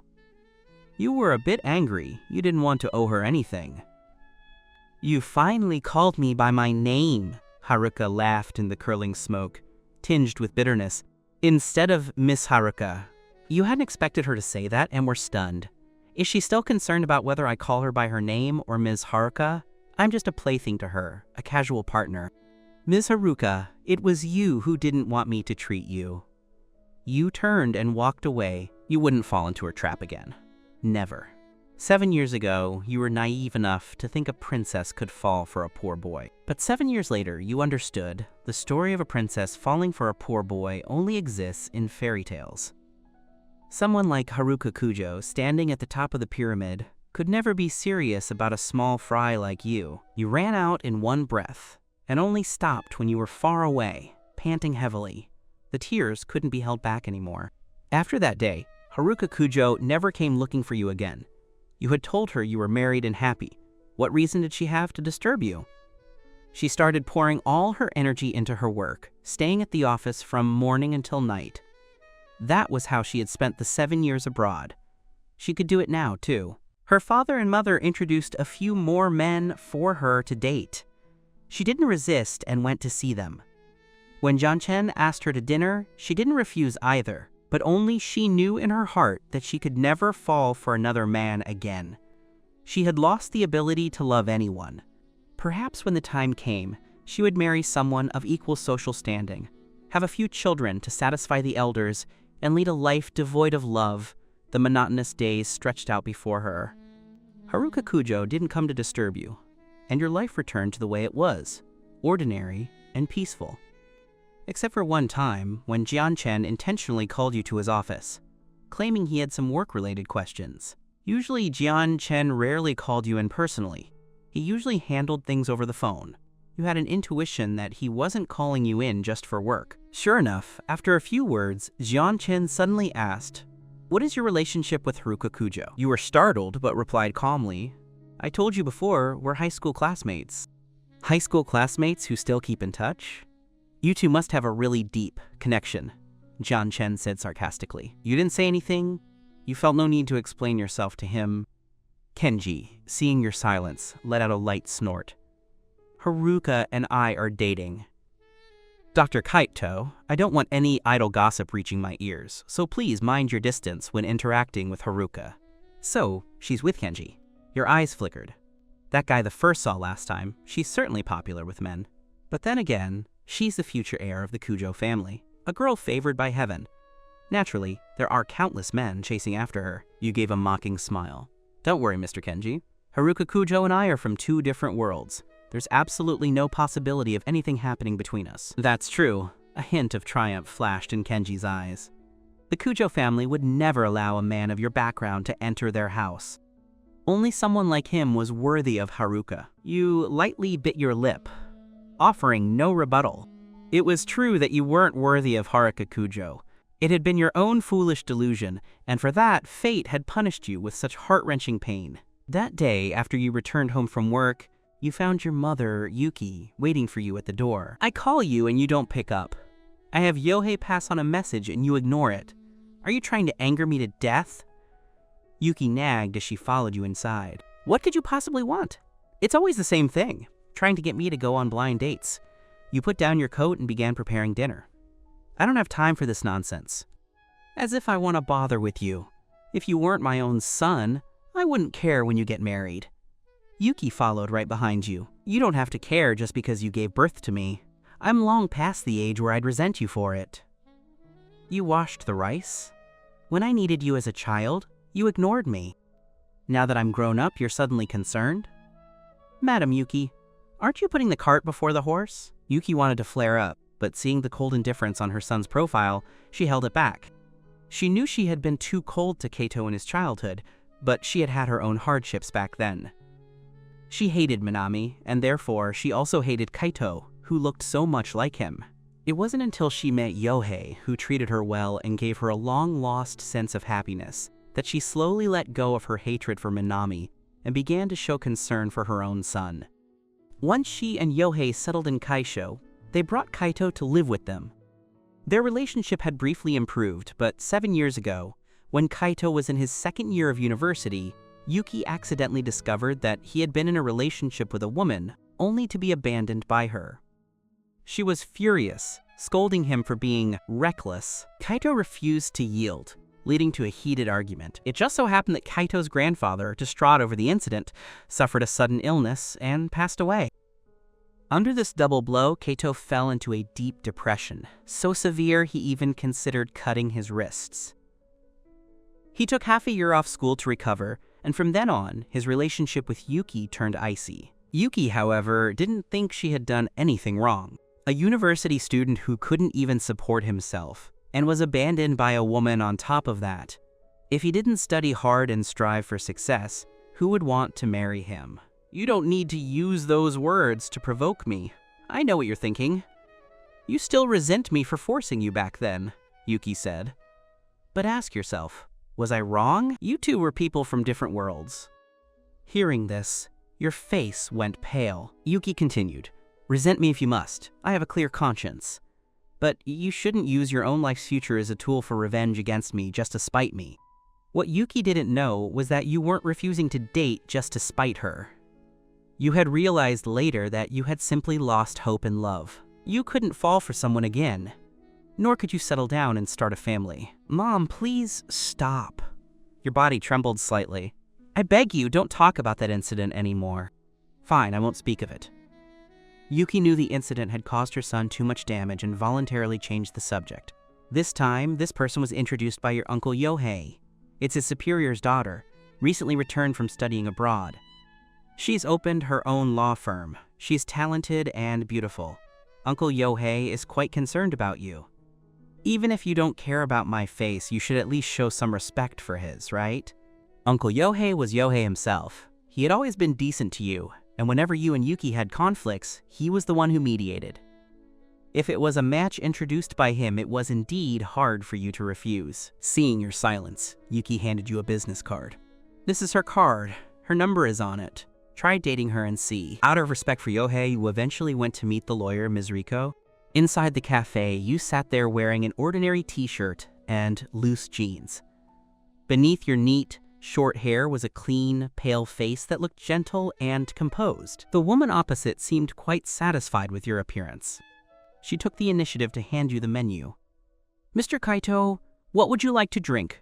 Order whatever you want. Thank you. You nodded slightly and casually ordered a coffee. Mr. Kaito, let me introduce myself first, the woman said. My name is Riko. I graduated from the University of Pennsylvania with a law degree, and am currently a partner at a law firm. My annual income is in the 7 figures, and it will only grow. I own a property with no mortgage.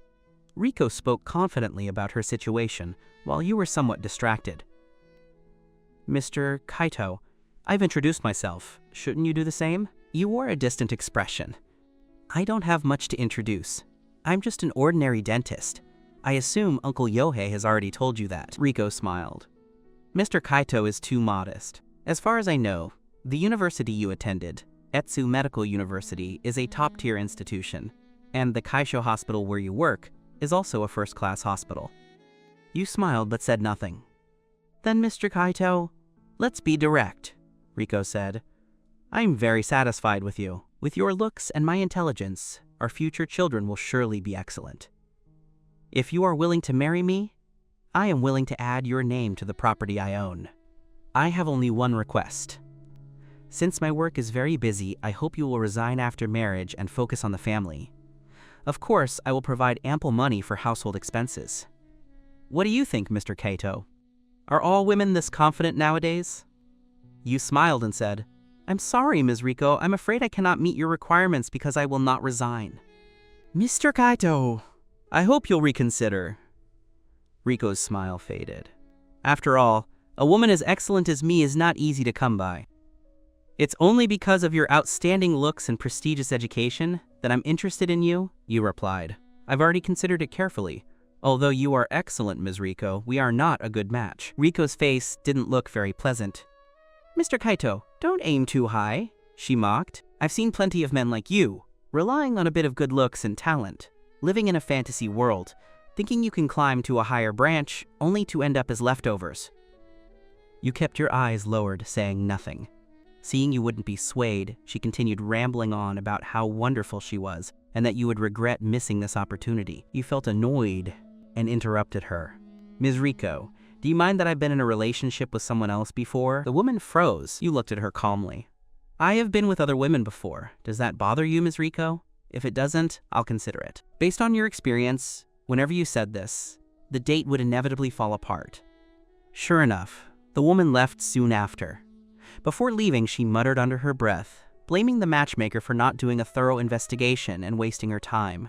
You took a sip of your coffee, reflecting on your life. You didn't actually want to bring this up. Every time you did, the scars in your heart would tear open a bit more, but she was just too annoying. Looking through the glass door, you unexpectedly saw Haruka Kujo. She was wearing a high-fashion suit and skirt with exquisite heels, and the Patek Philippe watch on her wrist was particularly eye-catching. She was as bright and beautiful as ever, just like before. Walking beside her was Kenji, wearing a designer suit and a limited edition watch.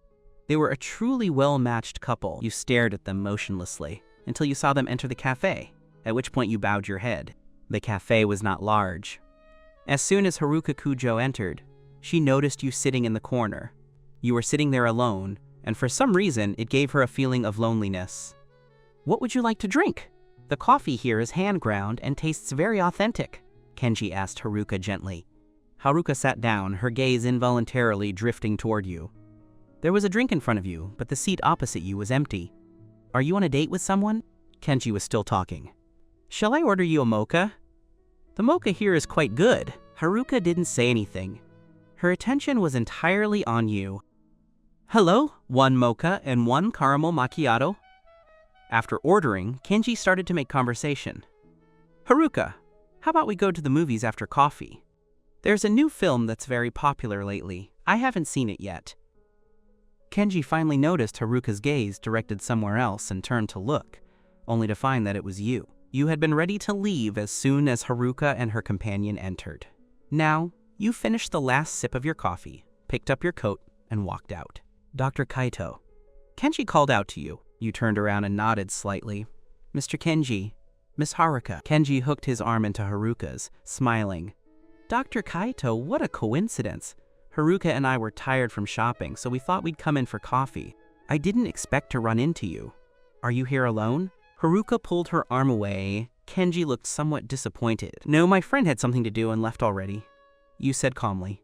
I have some matters to attend to, so I'll be going. You nodded to Kenji and turned to walk away. Seeing Haruka staring intently at your back, Kenji's jealousy flared. Haruka, are you and Dr. Kaito just classmates? Why do I feel like you're a bit different toward him? He asked, pretending to be casual. Haruka didn't answer his question, but said instead, Mr. Kenji, I have some urgent matters, so I'll be going. With that, she stepped quickly toward the exit. Hey! Kenji chased after her. You had just hopped into a taxi and left. Haruka immediately jumped into her own car and started the engine. Haruka, where are you going? Kenji tapped anxiously on the car window. Haruka ignored him and drove off, chasing after the taxi. Kenji kicked a stone on the side of the road in frustration. He had asked Haruka out many times, and she had finally agreed to accompany him this time. Although she had been cold to him throughout, Kenji was still happy. He never expected to run into Kaito halfway through. He could tell that as soon as Haruka saw Kaito, she was completely hooked. She had actually ditched him to chase after Kaito. If there's nothing going on between Kaito and Haruka, I'll eat my hat. Kenji immediately took out his phone and dialed your number. You were sitting in the taxi when you received Kenji's call, feeling a bit surprised. Mr. Kenji, is something the matter? Kaito, did you do this on purpose? Were you trying to ruin my date with Haruka? Kenji ranted at you. I'm warning you, stay away from Haruka Kujo. Mr. Kenji, I don't know what you're talking about. Isn't Haruka with you? Still playing dumb? You must be so proud of yourself for pulling Haruka away. Haruka is only playing with you. The Kujo family would never accept a man of your background as their son-in-law. Kenji's remark about playing with you stung your heart. You hung up and stared blankly ahead. Haruka didn't know why she was following you. She had clearly convinced herself to give up a while ago. She had forced herself not to think of you and forced herself to accept others. But tonight's meeting instantly made all her recent efforts wasted. She knew she couldn't forget you, nor could she let you go. The melancholy look on your face made her unable to help but follow you. The taxi stopped at the side of the road. She saw you get out and walk into an alleyway, so she quickly parked her car and followed behind you. The alley was narrow, dim, and had a slum-like feel. You usually didn't take this route. This area had a mixed crowd. Fine during the day, but unsafe at night. But today, the taxi driver didn't know the route well and brought you here. You were distracted and didn't notice, only realizing it when the driver told you to get out. Too lazy to ask the driver to find another way, you stepped out. It was only a few hundred meters, and it wasn't late yet, barely past 8 p.m. As you entered the alley, you saw a few delinquent girls standing by the side smoking. You kept your eyes forward and walked past them quickly. Someone whistled. Hey, handsome. You felt a bit panicked but kept your cool, walking forward without acknowledging them. One woman stepped forward to block you, smiling cheekily. Hey, handsome. We're talking to you? Why aren't you answering? You still didn't speak and tried to walk around her, but the woman kept blocking you. Every time you went left, she went left.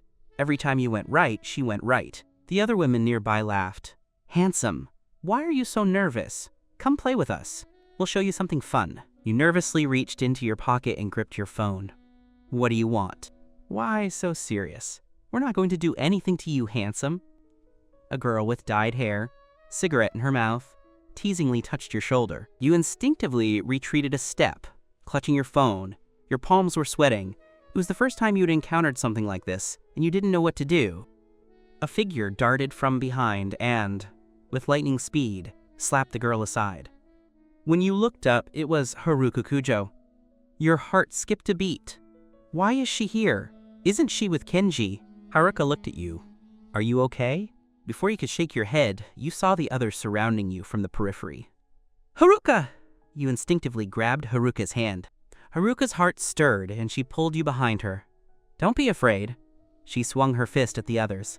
You watched nervously, completely forgetting to call the police. Haruka was tall and had trained in martial arts, so those women were no match for her. But since they were numerous after pushing them back temporarily, she seized the chance to grab your hand.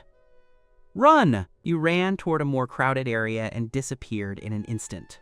The girls cursed a few times and gave up. You and Haruka hid in a corner. You were holding your breath in tension and couldn't help but continue holding Haruka's hand tightly. Only after seeing they hadn't pursued did you exhale in relief, and only then did you realize your hands were still clasped. You struggled to pull away but couldn't.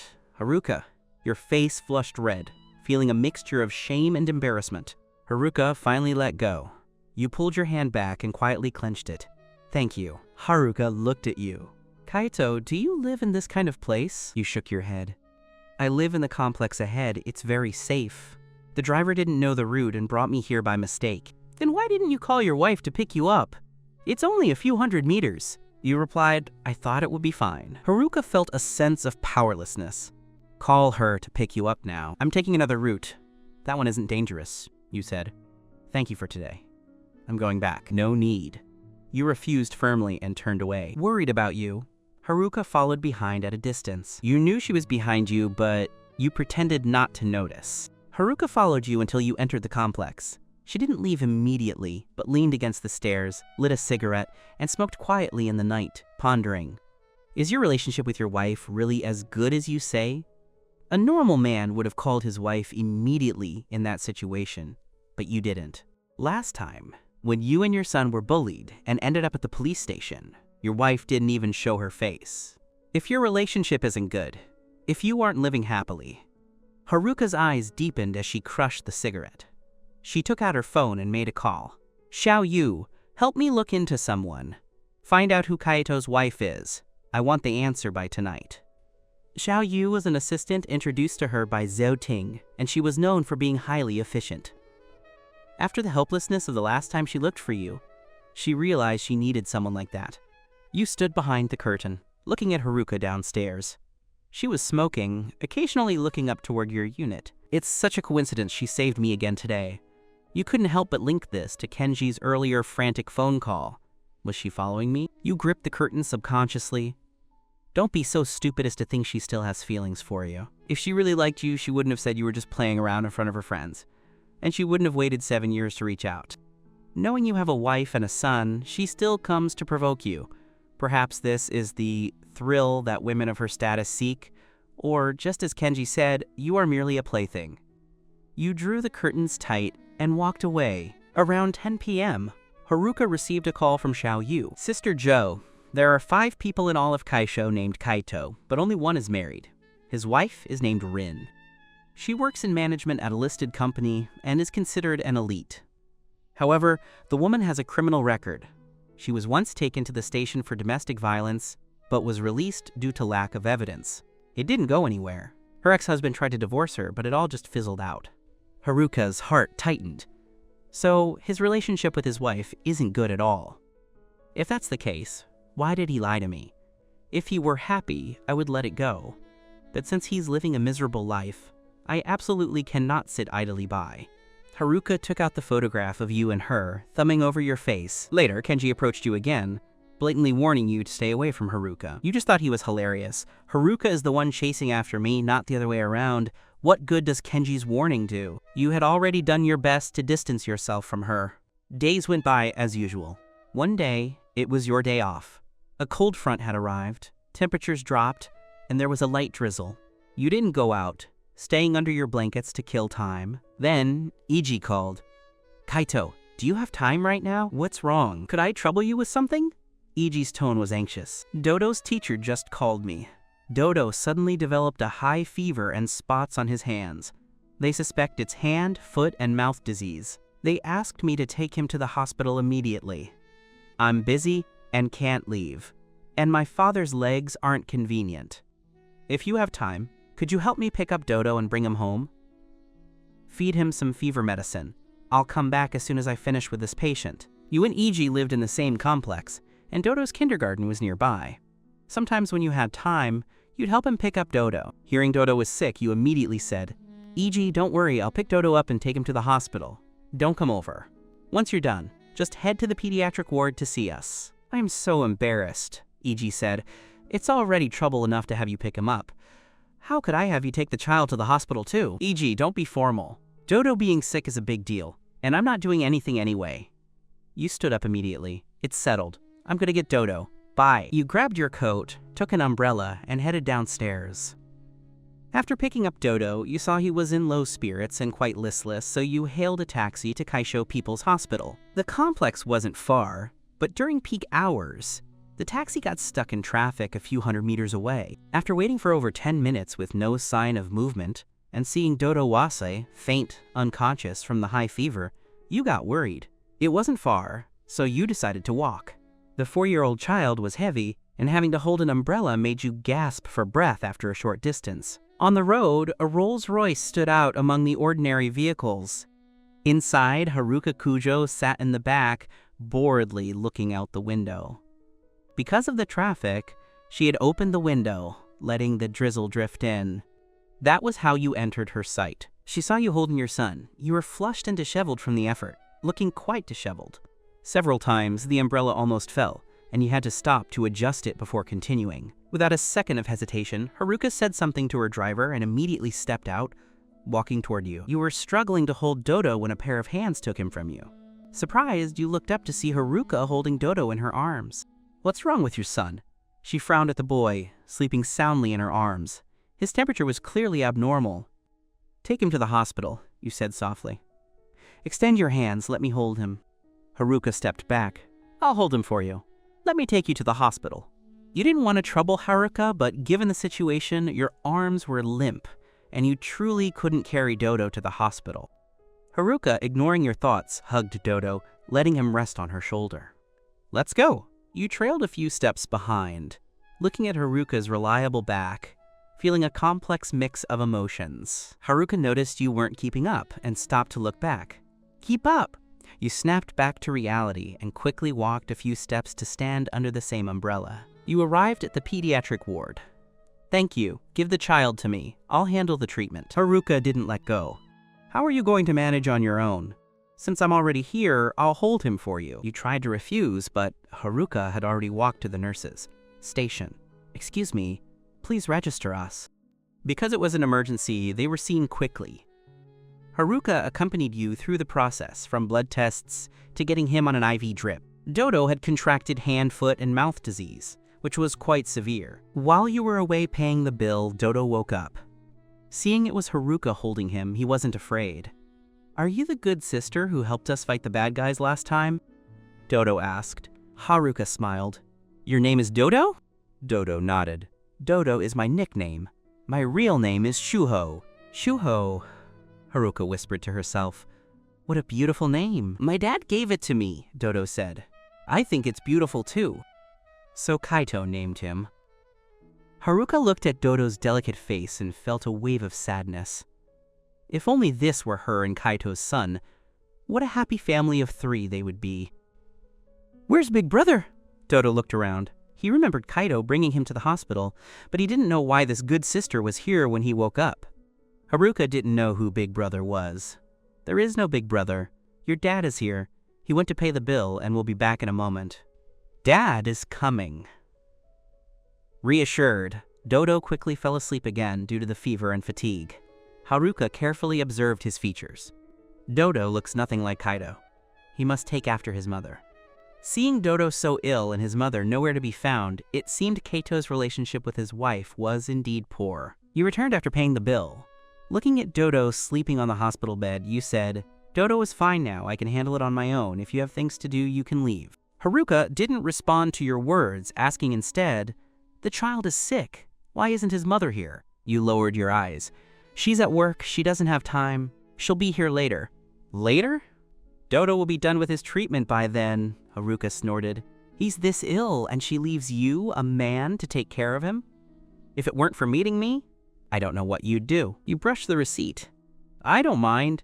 She's busy earning money, not out having fun. Since she's busy, I'll just shoulder a bit more." Seeing you still defending that woman, Haruka felt both anger and jealousy. "I didn't realize you were so understanding. That woman is lucky to have married you," Haruka sneered. You pretended not to understand her subtext, lowering your eyes. "Thank you for today. If you have things to do, you should head back." That's the second time you've said that. Haruka felt used. She helped, and now he was tossing her aside without a word of sincere thanks. Was he so afraid of being with her, or was he afraid his mysterious wife would misunderstand? What is so good about that woman? She's abusive, yet he still defends her. Haruka crossed her legs, lazily taking out her phone to play a game. "I'm fine. I'll wait here for a while and meet your wife." You snapped your head up. "Why do you want to meet my wife?" Haruka blinked at you. "Can't I meet the wife of an old classmate?" You instinctively clenched your palms, a habit you had when nervous. Haruka noticed this. You're so afraid of her meeting your wife. Isn't it just to keep up the lie of your happy marriage? You spoke up. She won't be here that quickly. Besides, she's not in the same social circle as you. There's no need for you to meet. You were anxious. Once E.G. arrived, the lie would be exposed. You absolutely couldn't let Haruka wait here, and Dodo might wake up at any moment. Haruka, seeing you act this way, only wanted to expose you more. It's fine, I have plenty of time. Haruka put away her phone, watching you with interest. What social circle is your wife in? You didn't answer, just glared at her. Your intuition told you she was doing this on purpose. Haruka met your gaze, her lips curling into a mischievous smirk. She's in the same circle as me, you said with a mix of irritation and resignation.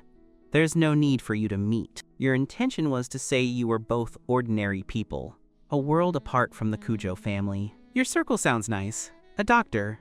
It's good to know more people. Haruka raised an eyebrow.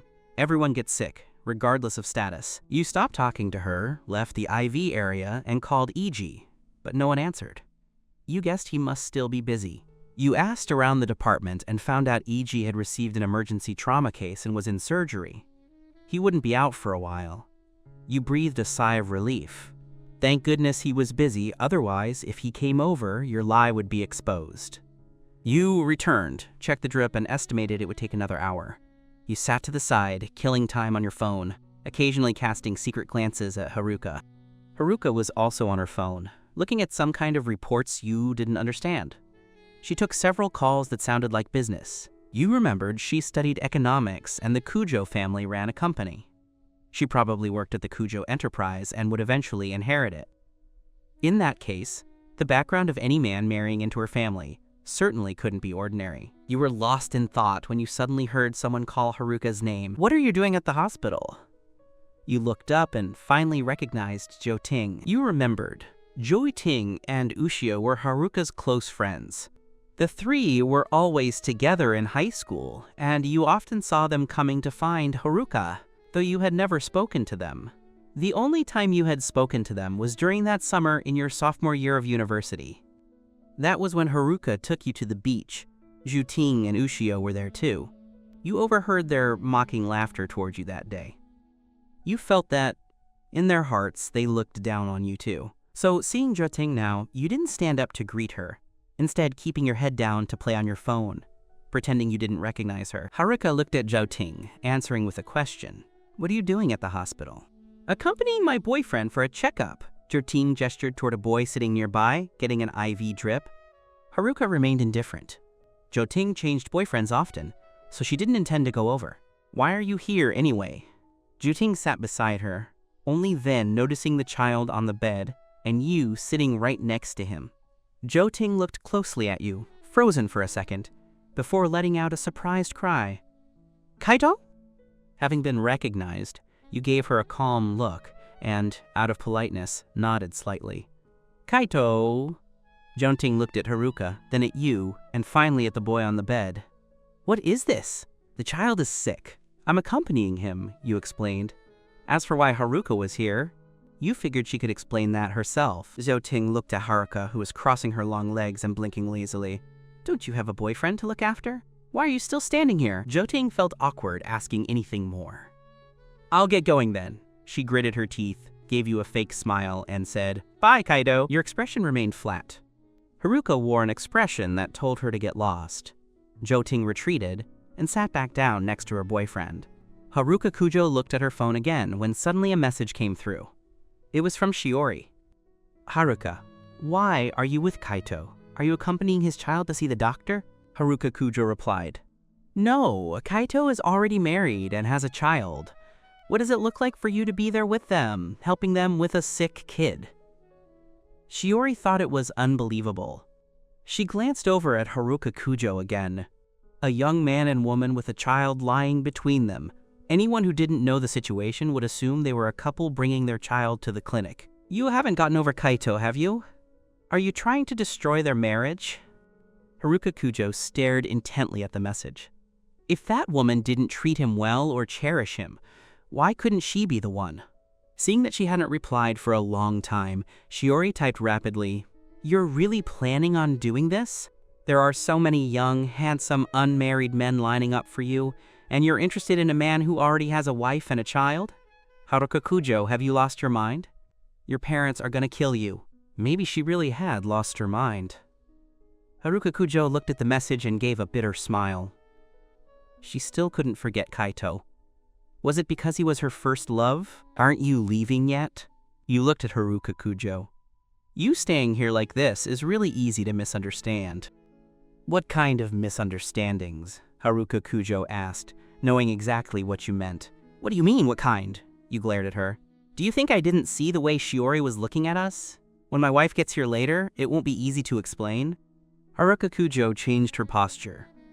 Right, you said your wife would be here soon. Why hasn't she shown up yet? You felt a bit guilty. She's busy, she'll be here soon. Haruka Kujo gave a faint laugh, leaning closer to you. Is she really busy? Or does she simply not care about you and your son? You leaned back, feeling a surge of irritation. Haruka Kujo, what is that supposed to mean? Haruka Kujo sat back. Nothing. I just want you to see clearly what kind of person your wife really is. I know perfectly well what kind of person my wife is. I don't need you trying to sow discord here. You said with a cold face. Haruka Kujo replied, You're just deceiving yourself. You were speechless and didn't want to talk to her anymore. Just then, Dodo woke up and saw you immediately. Big brother, he said. You hurried forward. Dodo, are you awake? I'm okay, Dodo said, turning his head. Dodo, you said, raising your voice to cut him off. Do you need to use the restroom? I'm okay, Dodo said. But I do. You said, Then I'll help you. You held the IV pole with one hand and took Dodo's hand with the other, helping him down. Dodo saw Haruka Kujo and smiled sweetly. Big sister! Yes, big sister was waiting for you to wake up, Haruka Kujo said, smiling as she patted his head. How do you feel now? Better, right? Your heart was in your throat, terrified that Dodo would say something that would expose your lie. So without waiting for Dodo to say anything, you hurriedly led him away. We'll talk later. Let's go to the restroom. Okay, goodbye, big sister. Dodo waved at Haruka Kujo and followed you toward the restroom. Big brother, where's my father? Dodo asked. Your father is still performing surgery on a patient. He'll be back later. I'll take you home in a bit, you said, crouching down to his level. Dodo, let me tell you something. When we're in front of that big sister, don't call me big brother. If I don't call you big brother, what should I call you? Dodo asked. Don't call me anything. If you want to talk to me, just talk, but please don't call me big brother. Why? Dodo asked, looking at you curiously. Because the big sister and I are playing a game. The rules are that if you call me big brother, I lose. So when she's around, make sure you don't call me that, okay? Okay, I understand, Dodo said. Don't worry, big brother. The two of you returned to the infusion area. Dodo's medication was almost finished. Since Ying Ji wouldn't be out of surgery so soon, you removed the needle and prepared to take Dodo home. You sent a message to Ying Ji and then picked Dodo up. All right, Dodo, let's go home. Dodo nodded obediently. Haruka Kujo walked over. Let me carry Dodo. No need, we're going home now, you said, avoiding her. Haruka Kujo reached out to Dodo. Dodo, how about big sister carries you? Dodo reached out. Okay. You were helpless and had to let go. Let's take big sister's car home, okay? Big sister has a car, and it's very big. Dodo was delighted. Okay, big brother, can we take her car? Dodo looked at you pleadingly. He still remembered your agreement not to call you big brother. Seeing Dodo's hopeful eyes, you couldn't say no. All right then. Dodo cheered happily. Haruka Kujo had already arranged for her driver to pull the car up to the hospital entrance, so you were able to get in as soon as you stepped out. The driver drove in front, while Haruka Kujo and you sat on either side in the back with Dodo in the middle. It really felt like a family of three, and you felt very uncomfortable. Dodo, do you like big sister? Haruka Kujo asked with a smile, holding Dodo's hand. I like you, Dodo said, throwing himself into her arms. A child's world is simple. This big sister was beautiful and kind to him, so naturally, he liked her. Haruka Kujo gently rubbed Dodo's head. Then, big sister will take you out to play often, okay? I have a child your age at home, you two can be friends. A child? Is she married too? You clenched your palms tightly, trying to use the stinging pain to keep yourself sharp. It had been 7 years. It was normal for her to be married. Dodo blinked, asking the question you wanted to ask. Is she your child? No, Haruka Kujo said. She's my older brother's child, so it's her brother's. You subconsciously relaxed, feeling ashamed for your reaction just now. Why did you still care about her affairs? Whether she was married or not had nothing to do with you. You shouldn't let her affect you anymore. Haruka Kujo continued talking to Dodo. We have a playground and a swimming pool at my house. I'll take you there to play sometime and bring your father too, okay? Yes, yes! Dodo was overjoyed. You, however, felt anxious. What was Haruka Kujo trying to do by being so nice to Dodo? Did she like children? You remembered that Haruka Kujo didn't really like children before, finding them noisy. When you arrived at the apartment complex, you got out of the car, picked up Dodo, and said, "Thank you for today, we're heading up now." "I'll take you up," Haruka Kujo said. "No need," you said, taking a step back. Haruka Kujo looked at Dodo again. "Should Big Sister carry you up, Dodo?" You didn't give her a chance this time and glared at her. "Haruka Kujo, what exactly are you trying to do?" "Kaito, I've been with you all afternoon, and this is the attitude you give me?" Haruka Kujo said, clearly displeased. "I didn't ask you to accompany me. I told you to go back, but you wouldn't," you said coldly. "Also, my name isn't Kaito, it's Chen-fan now." Haruka Kujo smiled. "Fine, Dr. Chen. Even if I offered to accompany you, you don't need to treat me like this." You took a deep breath. "Miss Haruka, thank you very much for helping me take the child to the doctor today. Now that the visit is over, please go home." "If you want to thank someone, you need to be sincere," Haruka Kujo said, hands in her pockets. "How about you take me to dinner another day? Bring Dodo along." She had wanted to ask for dinner tonight, but Dodo was sick, and he would have to look after him. You were a bit speechless. "Ms. Haruka, please wait a moment. Let me take Dodo up first, and then I'll come back down. I have something to say to you." You had to make it clear to her not to bother you again. Haruka Kujo agreed. She also had something to say to you in private. You went upstairs and brought Dodo to his home. His grandfather was there. He had broken his hip a while ago and was now able to walk with a cane. His grandfather thanked you profusely and wanted you to stay for dinner. But you declined, citing other matters, and left after giving instructions for Dodo's care. Haruka Kujo was still downstairs smoking. Seeing you come down, she stubbed out her cigarette. "Is Dodo home alone? Is your wife back yet?" "Why are you so concerned about Dodo?" you asked, looking at her guardedly. "What are you after?" Haruka Kujo chuckled. "What could I be after?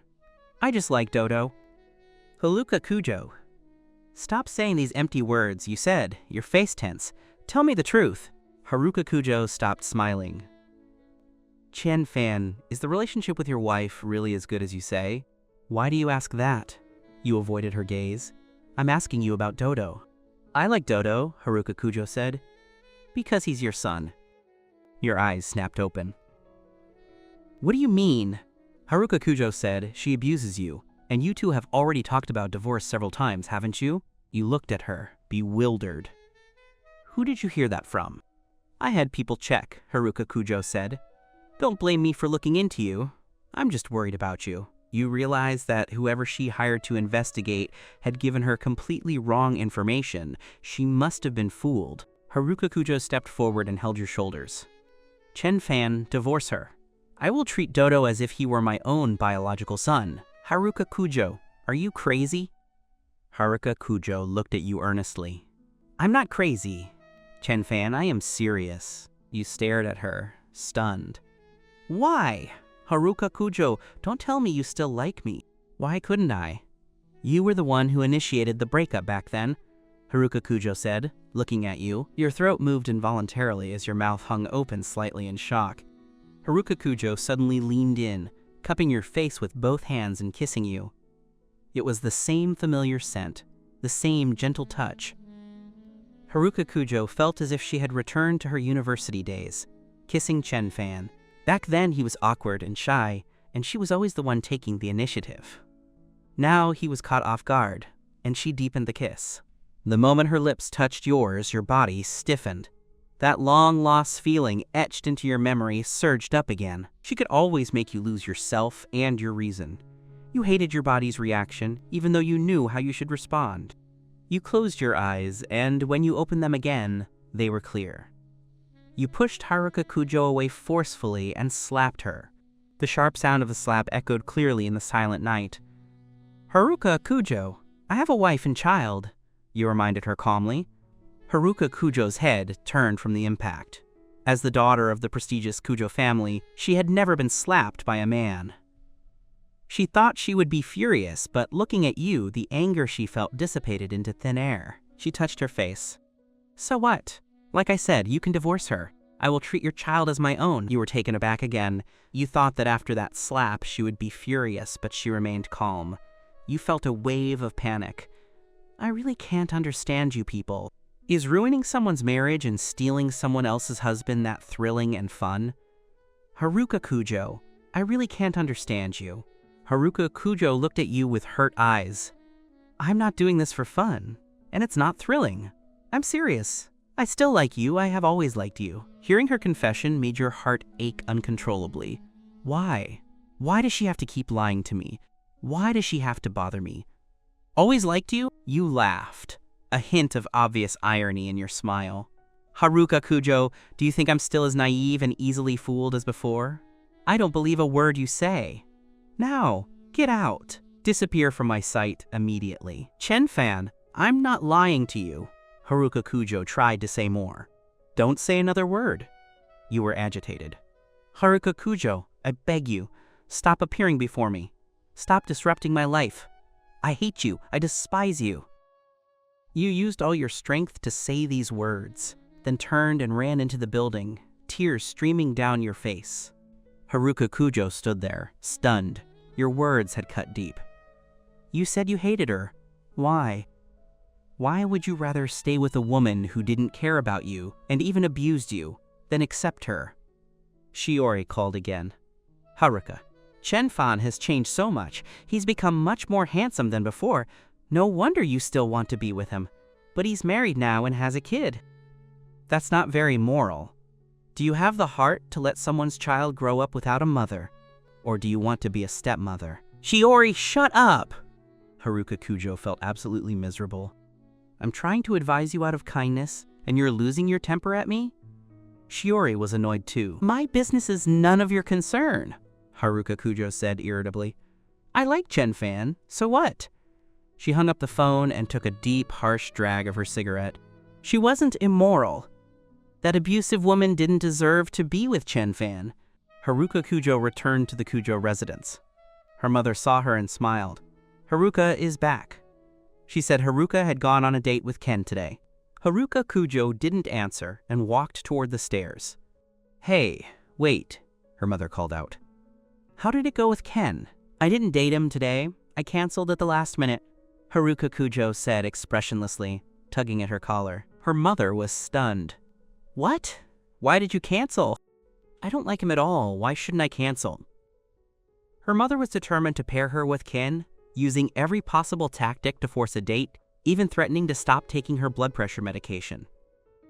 Haruka had only agreed out of desperation, but then she met Chen-fan on the way and forgot all about the date. Ken had waited for a long time, and when he finally called her, Haruka Kujo just told him she had an emergency and couldn't make it, making Ken so angry he almost smashed his phone. Her mother said angrily, "Ken is so outstanding, why don't you like him?" Haruka Kujo countered, "There are so many outstanding men in the world. Do I have to like all of them?" Seeing that Haruka Kujo was impatient and heading upstairs, her mother changed her tone.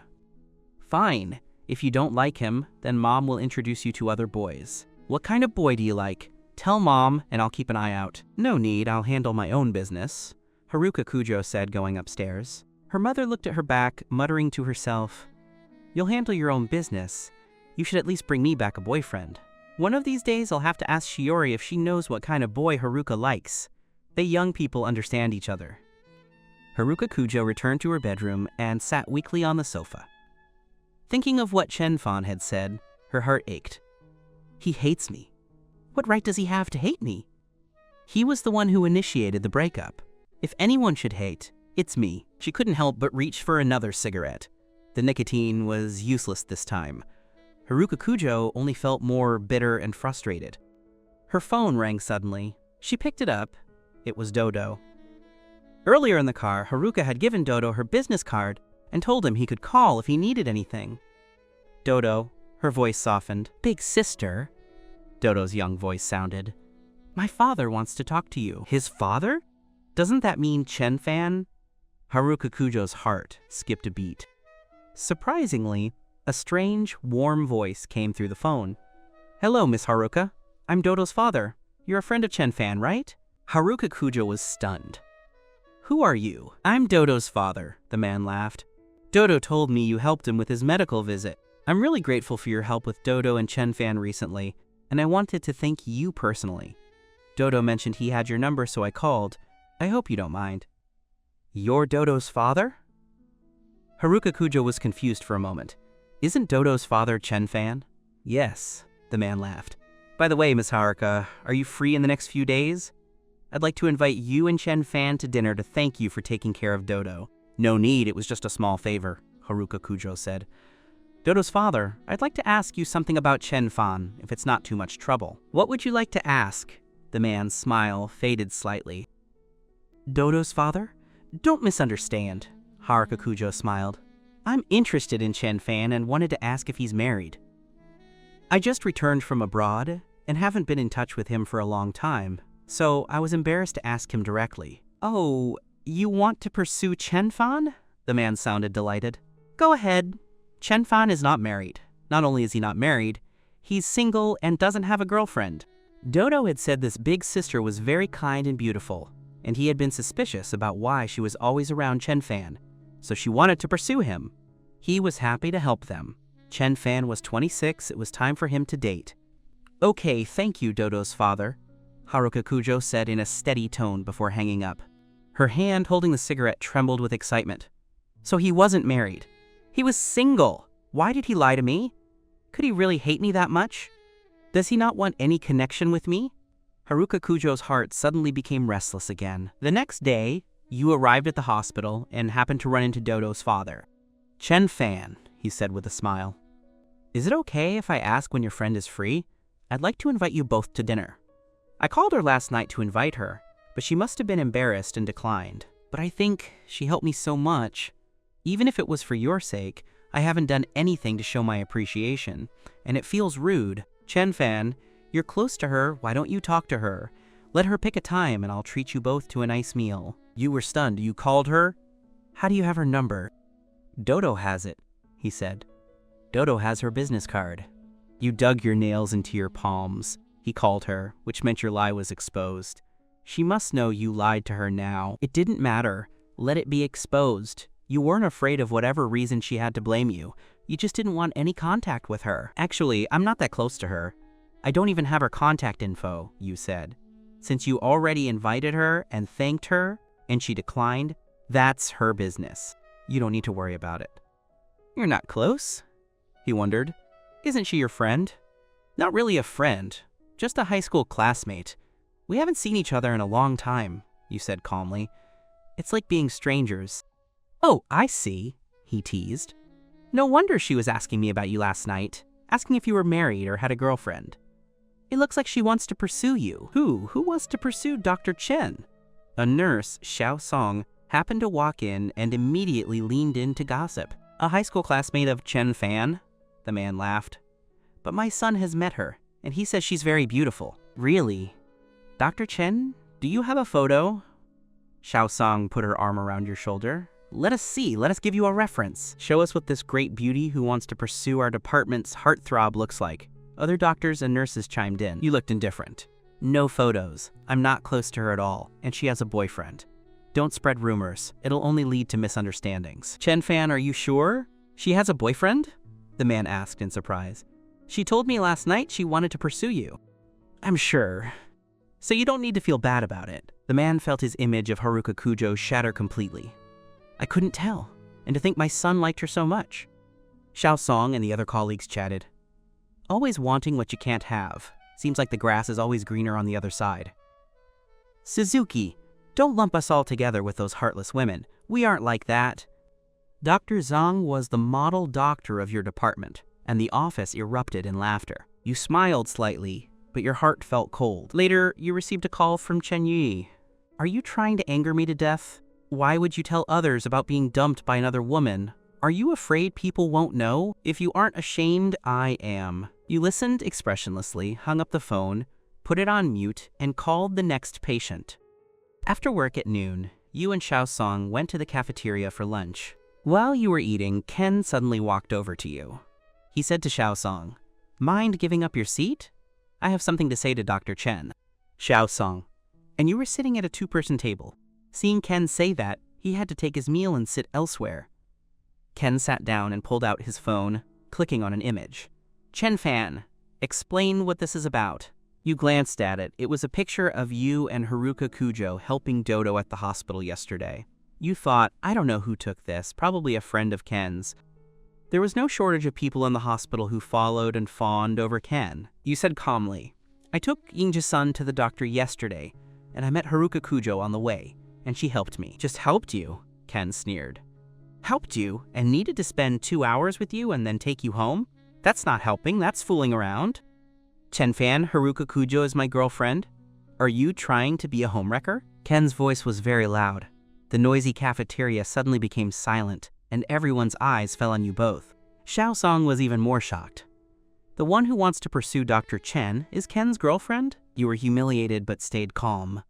"Mr. Ken, when you're condemning me, why don't you condemn your girlfriend? I have no interest in her. It was she who insisted on helping me and spending 2 hours with me. I told her to leave, but she wouldn't. What else could I do?" "You're lying," Ken roared in anger. "You were intentionally seducing her." It was like that last time too. "Chen Fan, there are so many women in the world. Why do you have to target one who has a boyfriend? Is stealing someone else's so good? Being a homewrecker that fun?" The more Ken spoke, the angrier he became. He grabbed the soup from the table and splashed it on your face. Everyone gasped. Xiaosong immediately stood up. "Dr. Chen!" He rushed over and handed you tissues. You took them and said thank you. Everyone thought you could only swallow your anger. Ken was the dean's son. Could you keep working at the hospital after offending the dean's son? To everyone's surprise, after wiping your face, you picked up your bowl of rice and dumped it on Ken's head. Suddenly, Ken's head and face were covered in food, and his designer clothes were stained with oil. "This is the dean's son! You actually dared to go against the dean's son? Are you not wanting to work here anymore?" Everyone held their breath, watching the scene. "Ah!" Ken let out a roar, jumping up and shaking off the food. He pointed at you, screaming, "How dare you!" People rushed to hand him napkins to help him wipe off the food. "Mr. Ken, you insulted my character by calling me a homewrecker. I haven't called the police, which is me giving you face," you said, clenching your hands. "You can't even keep your own girlfriend in check and you come to vent your anger on me? You don't have a clue what kind of person your own girlfriend is, do you?" Ken's face turned red. "Chen Fan, you shameless bastard!" Someone who wanted to flatter Ken followed suit and accused you. "Dr. Chen, this is where you're wrong. It takes 2 to tango. If you hadn't seduced Ken's girlfriend, she wouldn't have been chasing after you." "Exactly. The world is going downhill, isn't it? Since when did stealing someone's partner become such a righteous thing?" You looked at the person. "I am not a homewrecker.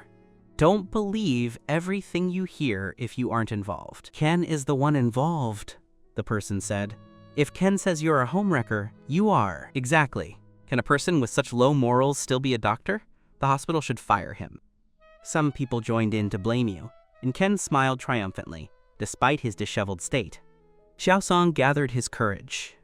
"You all misunderstood Dr. Chen. Dr. Chen doesn't have those kinds of intentions toward Ken's girlfriend at all." Ken glared at him. "What do you know? Don't interfere." He looked at you. "If you dare to seduce my girlfriend again, don't blame me for making it known throughout the entire hospital." Isn't he already making it known by doing this? In less than a day, this would definitely spread through the hospital, and some people with ulterior motives would even add fuel to the fire. You curled your lips and said calmly, "I have a clear conscience." Ken glared at you, snorted, and turned to leave. People began to whisper, occasionally glancing at you. Xiaosong looked at you worriedly. "It's okay." You forced a smile. You stood up, picked up your tray, and said, "My clothes are stained, I'll be leaving first." You put away the dishes and walked out of the cafeteria. The weather was very nice today. The sun felt warm, You squinted slightly, looking at the streets, the skyscrapers, and the people of Haicheng. Actually, Haicheng was a good city. The scenery was beautiful, modern, and high-tech, but you just didn't seem to fit in here. You thought silently, Haicheng has brought me too much unhappiness. Should I move to another city and start a new life? You looked up at the dazzling sign of Haicheng Hospital. You had been working there since your internship and had met colleagues who shared the same values, like Ying Ji and Xiao Song. They had all been very kind to you and never mocked you. Unless it was a last resort, you really didn't want to leave them. You still underestimated the power of rumors. Within half a day, the incident of Kaito arguing with you had spread throughout the hospital. Haruka Kujo said that some people even secretly filmed a video. First, it was uploaded to a private group for a certain department.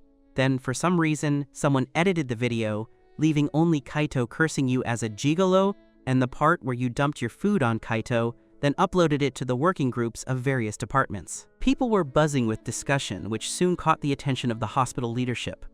Although the hospital strictly prohibited the dissemination of the video in work groups, there was no way leadership could control what was shared privately. It's unclear who was pulling the strings behind the scenes. The original, complete video had disappeared, and only the edited versions were circulating. Some who didn't know the truth, having only seen the edited video, assumed you were a homewrecker and despised you behind your back. Suddenly, you became a celebrity in the hospital. It wasn't until you got off work that you saw the edited video in the dentistry department's work group. It had been posted by Dr. Mayun. Dr. Mayun usually loved to suck up to Kaito. Seeing this opportunity, she wasn't afraid of offending you and publicly posted the video. Most people who were working had been too busy to see the video until they finished their shifts. Of course, some had already heard about the incident, but hearing about it is one thing, and seeing the video with one's own eyes is another. Concerned that you were also in the group, everyone remained silent for a moment, but the gossip behind your back was inevitable. Xiao Song looked at the video and said indignantly, "Who on earth edited this so maliciously? It's truly despicable. And this Mei Yun, sucking up to Kaito, doesn't require being this blatant. She knew you were in the group and still posted this. No, I have to stand up for you in the group." He said, "I believe Dr. Chen is not that kind of person. This is someone deliberately misleading others. I was there at the time and know the truth of the situation." He specifically tagged Mei Yun. "The video has been edited. Dr. Mei Yun, you are spreading such a video without knowing the facts. Be careful. You could be guilty of intentional insult and defamation." Ying Ji also replied, "I believe Chen Fan is not that kind of person. I also believe in his character." Suzuki and others who were close to you also spoke up for you in the group, one after another. As you read the heartfelt words in the group, a warm current flowed through your heart, and the gloom on your face faded significantly. "Xiao Song, thank you," you said with gratitude. At this moment, Ying Ji also walked over. "I drove today. Let's ride back together." Ying Ji, you stood up. Before you could finish your words of gratitude, Ying Ji patted you on the shoulder. "Chen Fan, don't say another word. I believe you, and I also believe in you." Suzuki suddenly chimed in, smiling. You were suddenly so moved you felt like crying. You couldn't say anything, only managing to squeeze out, "Thank you, everyone. What are you thanking us for? Don't we know what kind of person you are? A rich heiress was chasing you before, and you didn't even agree to that, so how could you possibly become a homewrecker?" Suzuki laughed. "That's right. That heiress was actually quite pretty too," Xiao Song said. "With so many people chasing our Dr. Chen, why would he care about Kaito's girlfriend?" Ying Ji added righteously, "Exactly. Clearly it's Kaito's girlfriend who is acting immorally. Having a boyfriend and still chasing after Chen Fan?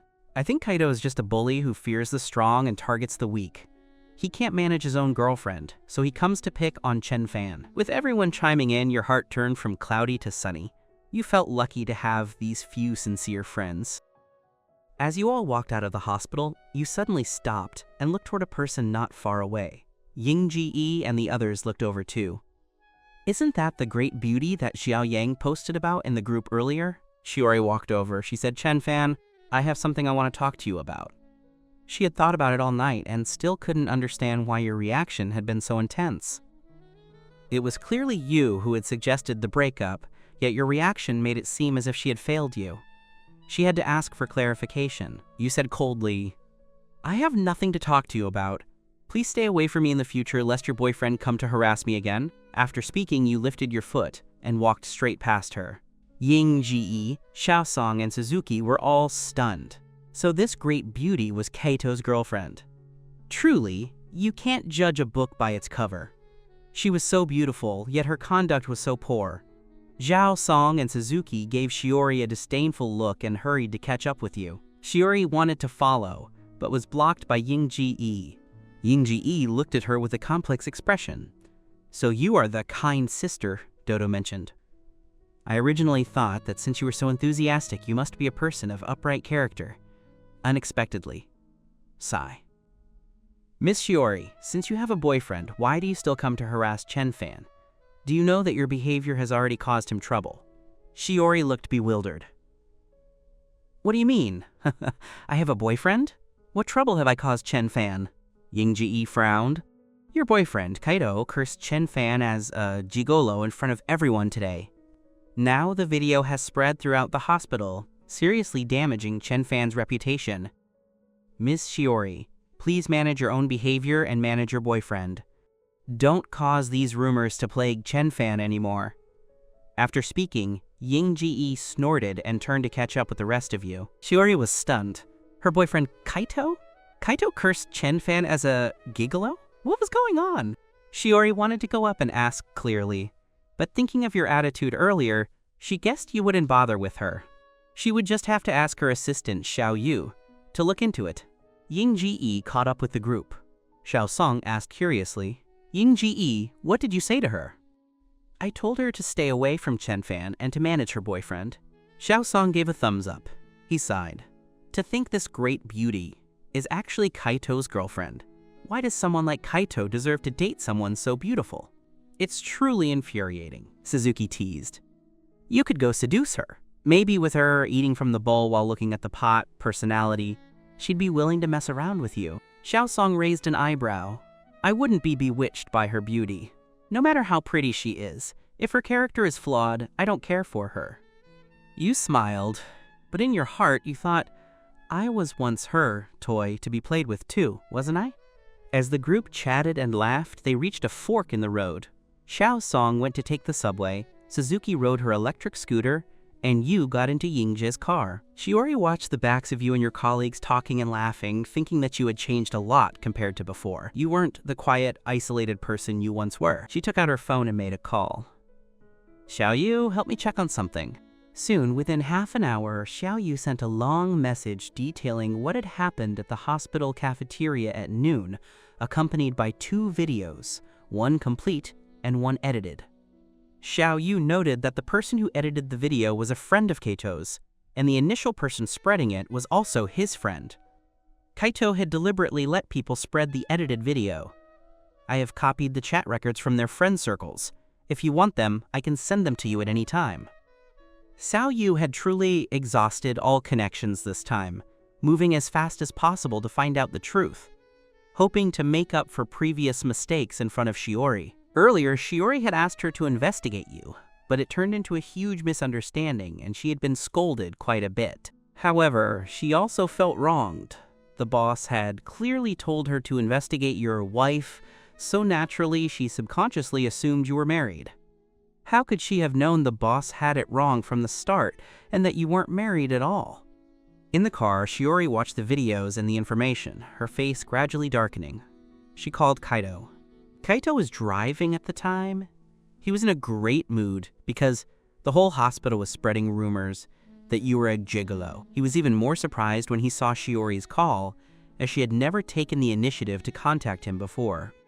He answered the phone, saying softly, Shiori? Mr. Kaito, you said in front of everyone today that I am your girlfriend. What is the meaning of this? Shiori said coldly.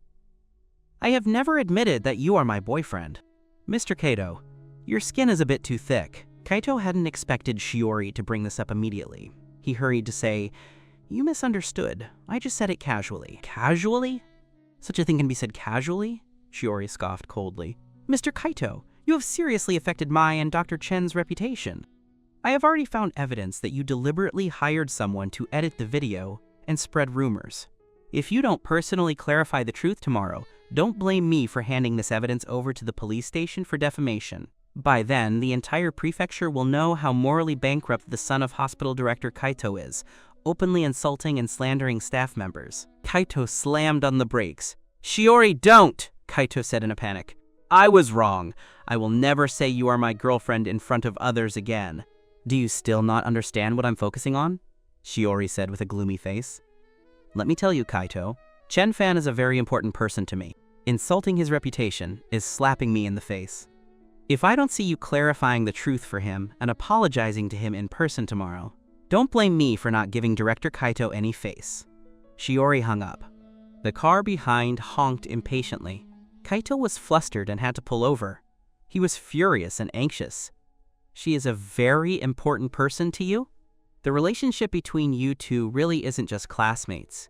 Asking him to apologize in person and clarify the truth, wouldn't that be slapping him in the face?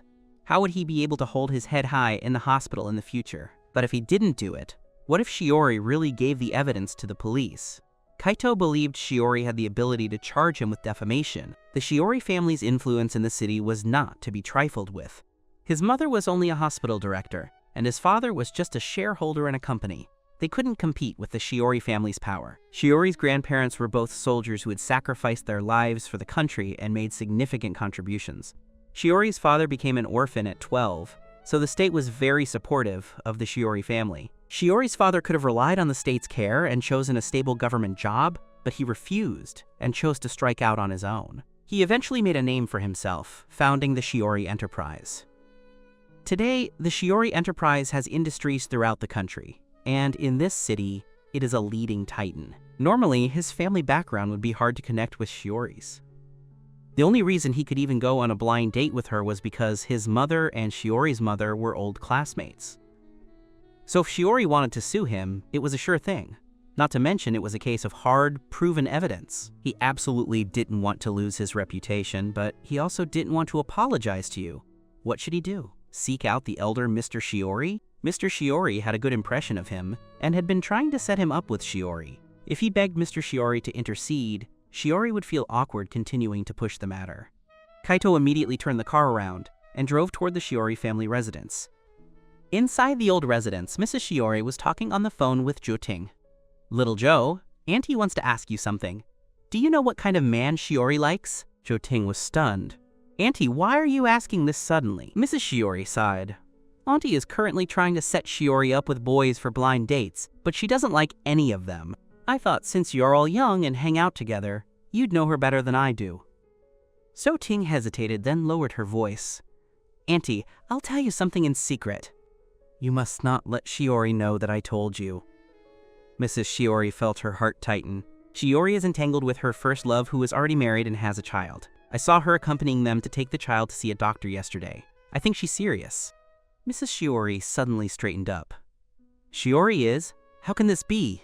I said the same thing, but Shiori is stubborn. She even got angry when I told her." Zoting was still angry that Shiori was quarreling over your affair. Of course, more importantly, she didn't want to watch her friend go further down the wrong path. "Okay, thank you, little Joe, I understand." Mrs. Shiori hung up the phone, full of rage. How could Shiori do such a thing? Never mind that destroying someone's marriage is immoral, even if that man were divorced. The Shiori family could never accept a man who is divorced with children. She was just about to call Shiori to interrogate her when Uncle Wang walked in. "Madam, Mr. Kaito is here." Before the words were finished, Kaito had already walked in, smiling sweetly. "Auntie, why did little Kaito come? Come over, come over." Mrs. Shiori immediately stood up and warmly pulled him to sit down. "Auntie, these are some gifts I brought for you. I don't know if you'll like them." Kaito handed over the things he was carrying. "No matter what you buy, I like it." Mrs. Shiori smiled and put them aside. "Why did you come so suddenly today? You didn't even say a word so I could prepare." "Shiori isn't back yet." "I didn't come to see Shiori. I have something I want to ask you," Kaito said, his eyes suddenly turning red as he choked up. "What's the matter?" Mrs. Shiori hurriedly asked. "What happened? Why are you crying?" "Auntie, I had a misunderstanding with Shiori. She is angry with me and says she wants to sue me," Kaito blubbered. Mrs. Shiori was stunned. Shiori wants to sue you? What kind of misunderstanding happened? Kaito sobbed, telling the story of you and him, half truth and half lie. Of course, he hid anything unfavorable to himself, saying only that he was jealous and couldn't stand that man trying to seduce Shiori, so he claimed to be Shiori's boyfriend and cursed the man a few times. As a result, Shiori got angry and said she would sue him for defamation. Kaito cried, "I really didn't intentionally insult anyone. I just got jealous and had a little conflict with that man. Please don't let Shiori sue me." Mrs. Shiori frowned. "Kaito, what is that man's name?" "His name is Chenfan. He is a doctor at our hospital." Kaito wiped his tears. "Chenfan?" Mrs. Shiori's brows jumped. "Doesn't this name sound like the first love of Shiori that Joting talked about? Apparently, his name is also Chenfan, so you are not a man of steady character either. You are clearly already married and have children. Yet you come to seduce Shiori." Mrs. Shiori's anger ignited immediately. For such a man, one should scold him. "Don't worry, I won't let Shiori sue you, and you don't need to apologize to that man. In any case, I'm here." "Thank you, Auntie." Kaito choked out, but inwardly he was delighted. Coming to Mrs. Shiori was the right move. After finishing her call with Kaihai, Shiori drove to the apartment complex where you lived. She went to the building, went upstairs, and stood at your door to start knocking. The door number had been found by Xiao Yu. Naturally, she had also found your phone number. You had cooked noodles and were just about to sit down to eat when you suddenly heard knocking. Living alone, you are relatively cautious. You walked to the door and asked cautiously, "Chenfan, it's me." It was Shiori's voice. Your body stiffened. How did she know your address? Remembering the grievances you suffered in the cafeteria today, a wave of anger flared up. "What are you doing here?" Shiori said, "Open the door first. I want to explain to you about Kaito." You kept your face cold. "I'm not interested in your business. Leave. Please stay away from me in the future." Shiori was helpless. "Chenfan, open the door, okay?" She continued knocking. You acted as if you didn't hear her and sat back down at the table to eat your noodles. Shiori listened, hearing no further response from inside, and couldn't help but sigh. She took out her phone and edited 2 messages to send. "Chenfan, Kaito is not my boyfriend. He and I have only met twice. My parents forced me to be set up with him. I never admitted he was my boyfriend. I already know about what happened today. I will have Kaito apologize to you publicly and restore your reputation." You looked at these 2 messages, already knowing they were sent by Shiori. Looking at the number, it was the same one. That number was already deeply engraved in your mind. Unexpectedly, she was quite conservative. Had she not changed her phone number for so many years? But how did she know your phone number? However, since Miss Shiori could find where you lived, it must have been easy to find your phone number. She said Kaito wasn't her boyfriend, but you had clearly seen Kaito holding her arm, eating from the bowl while looking at the pot. Is it true that what one cannot obtain is the most precious? You felt a rare hint of pity for Kaito. You put away your phone and ignored Shiori. After finishing the noodles, you opened your computer to perfect a PPT. The hospital was currently doing a public welfare activity, letting dental medical staff go to major kindergartens and primary schools in the city to lecture and promote tooth care. One of the lessons at the Haicheng International Kindergarten also required recording a class, which would be broadcast on the local television station. The director chose you and Suzuki to shoulder this task, primarily because your professional abilities were strong enough, and secondly, you were both young, had good images, and were easily liked by children. The hospital leadership also valued this activity. And tomorrow afternoon, you and Suzuki were to go for rehearsals, so tonight you had to perfect all the materials to see if there was anything that needed improvement. Before you knew it, you were busy until 10 o'clock. You stretched, put away the computer, left the living room, tidied up the trash, and prepared to go downstairs to dump it. You usually went downstairs to dump the trash after dinner, but because Shiori had come, you deliberately delayed it. At this hour, she should have left already. You threw on a jacket and opened the door to leave, only to find someone sitting at the stairwell. It was actually Shiori. Your footsteps faltered. Seeing you come out, Shiori hurriedly stood up.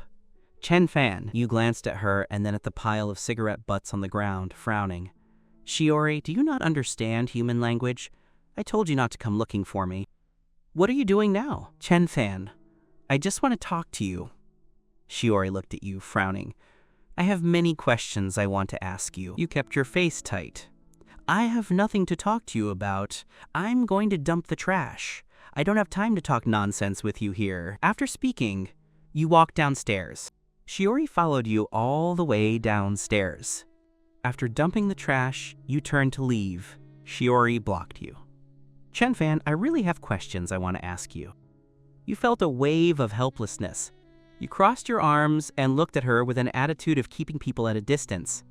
Say it. What do you want to ask? Shiori looked at you. Why did you lie to me, saying you were already married and had a child? Because I don't want you to keep harassing me, you answered quickly. I don't want to see you. Shiori gave a bitter smile. You say you hate me. I don't understand why you hate me. What right do you have to hate me? It was clearly you who suggested the breakup. Mentioning this, that image of that summer vacation appeared in your mind again. That feeling of falling into an ice cellar was still clear. You clenched your hands. If I tell you, will you give up? Will you stop bothering me? Shiori was silent for a moment. I want to get back together with you, Chenfan. I still like you. You showed a hint of sarcasm. You like me. Shiori, why are you still trying to lie to me and play with me? Do you think I'm easy to bully? Shiori frowned. I didn't lie to you, nor did I play with you. What I said is the truth. And 7 years ago was also the truth. Your voice trembled with anger. Shiori, do you have to force me to expose your true face before you'll admit you're lying? Shiori frowned. What true face? Tell me, you sneered. I didn't want to say it. I didn't want to remember anything about 7 years ago, but since you're forcing me, I'll make you understand. The summer of my sophomore year, you took me and Juting and Ushio to the seaside. The next morning, I didn't go to breakfast with you because I was feeling unwell. That night was the first time you and I had. You felt very painful, your whole body hurt, so I didn't go down. Shortly after you left, I suddenly realized you forgot your phone. I was afraid you might need it, so I went out to give it to you. I chased you to the restaurant and saw you. You were sitting with Juting and Ushio.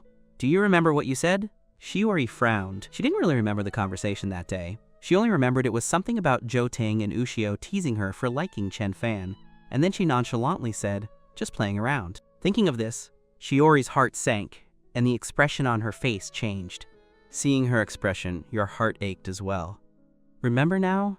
Shiori, do you still dare to tell me with certainty that you were sincere toward me?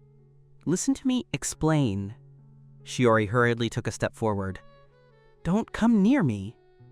You stepped back, your face full of contempt and hurt. Shiori, I feel disgusted just seeing you. Shiori was filled with sorrow. Why did she have to say that at the time, and why did Chenfan have to hear it? No wonder Chenfan suggested breaking up not long after going back. At the time, she really didn't think much of it, nor did she think about marrying Chenfan. Marriage was too far away for her then. So faced with her friends, teasing, she nonchalantly said, just playing around. She was indeed playing with Chenfan, but it wasn't that kind of playing. Chenfan, that wasn't my intention. Shiori's explanation was weak. I just said it casually at the time. It didn't mean I wasn't serious about you. That's not what I meant. She didn't know how to express what she meant. Clearly you didn't believe her.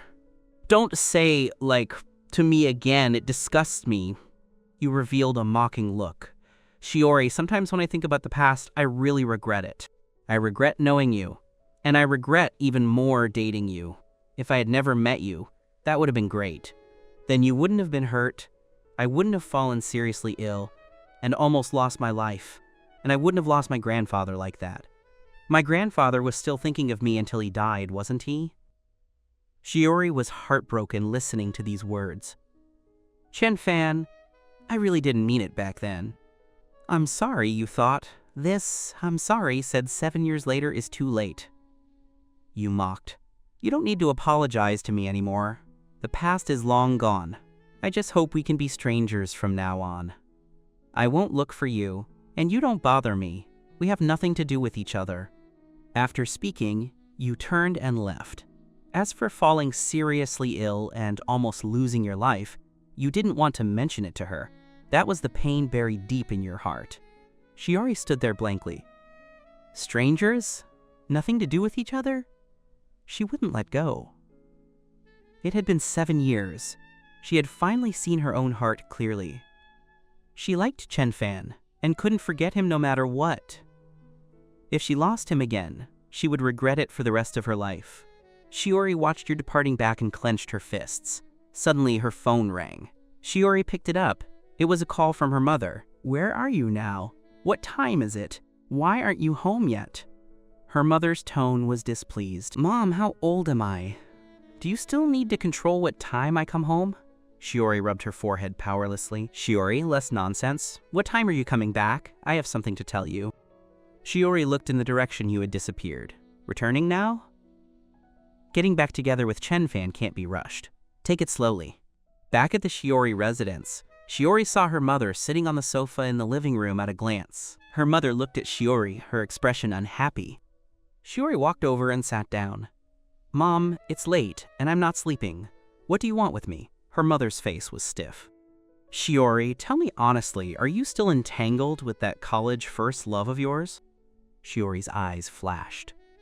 She leaned back, posture lazy, and said indifferently, "So what if I am? So what? So what?" Her mother looked at her in disbelief. "Shiori, do you have no sense of morality or shame? There are tons of men chasing after you. Why are you entangled with a married man? If this gets out, the Shiori family's face will be lost." Shiori was stunned, then smiled. "I forgot to tell you. He is single now. He is not a married man." "What? Did he divorce just for you?" Her mother was surprised and angry. "Even if he is divorced, no! I will not let such a morally bankrupt man enter my door." "What are you talking about?" Shiori was helpless. "He never married. He is currently single.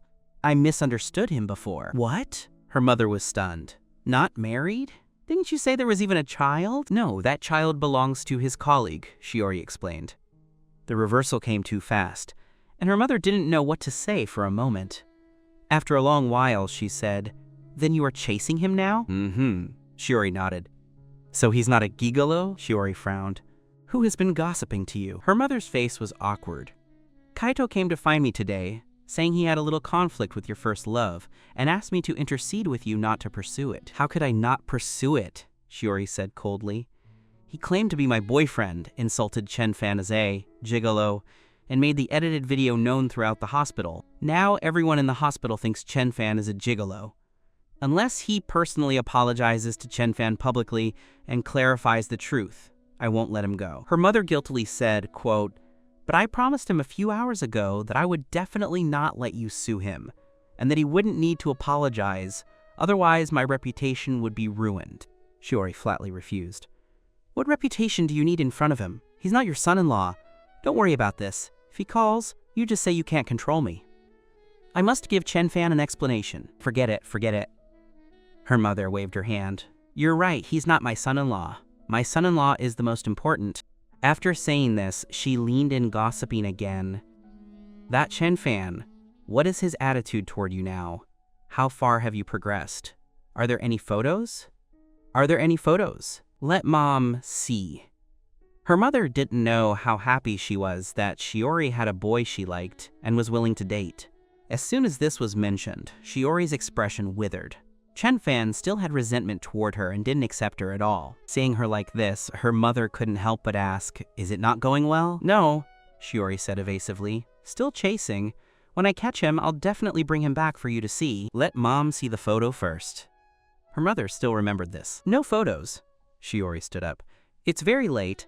I'm going to take a bath. You go to sleep soon, too." Her mother looked at her daughter's avoiding expression and knew she must have been frustrated. Without even a photo, it must be zero progress. Other boys would be dying to pounce on her daughter when they saw her, but this Chen Fan was unique. Is he playing hard to get? But even if he is playing hard to get, it is clear that her daughter is already hooked by him. Her mother decided to find an opportunity to meet this Chen Fan in person one day to see what kind of sacred being he was, that her daughter couldn't forget him for 7 years. The next day, when Kaito arrived at the hospital office, he received a warning call from Shiori's lawyer. "Mr. Kaito, it's best if you follow what Miss Shiori told you yesterday. When the time comes, I will submit all your criminal evidence to the Public Security Bureau and let the police handle it. Don't harbor any delusions that the elder Mrs. Shiori can help you. Miss Shiori is an adult. No one can stop her from doing what she wants to do, including the elder Mrs. Shiori." Kaito's face turned pale after hearing this. Could Auntie not have persuaded Shiori? But last night, Auntie vowed to him that she could handle it. No, he had to call and ask. Kaito immediately dialed Mrs. Shiori. After some pleasantries, he finally spoke. Auntie, I wanted to ask, did you tell Shiori about last night? Mrs. Shiori felt a little guilty. Kaito, I told Shiori last night, but Shiori is grown up now and has her own ideas.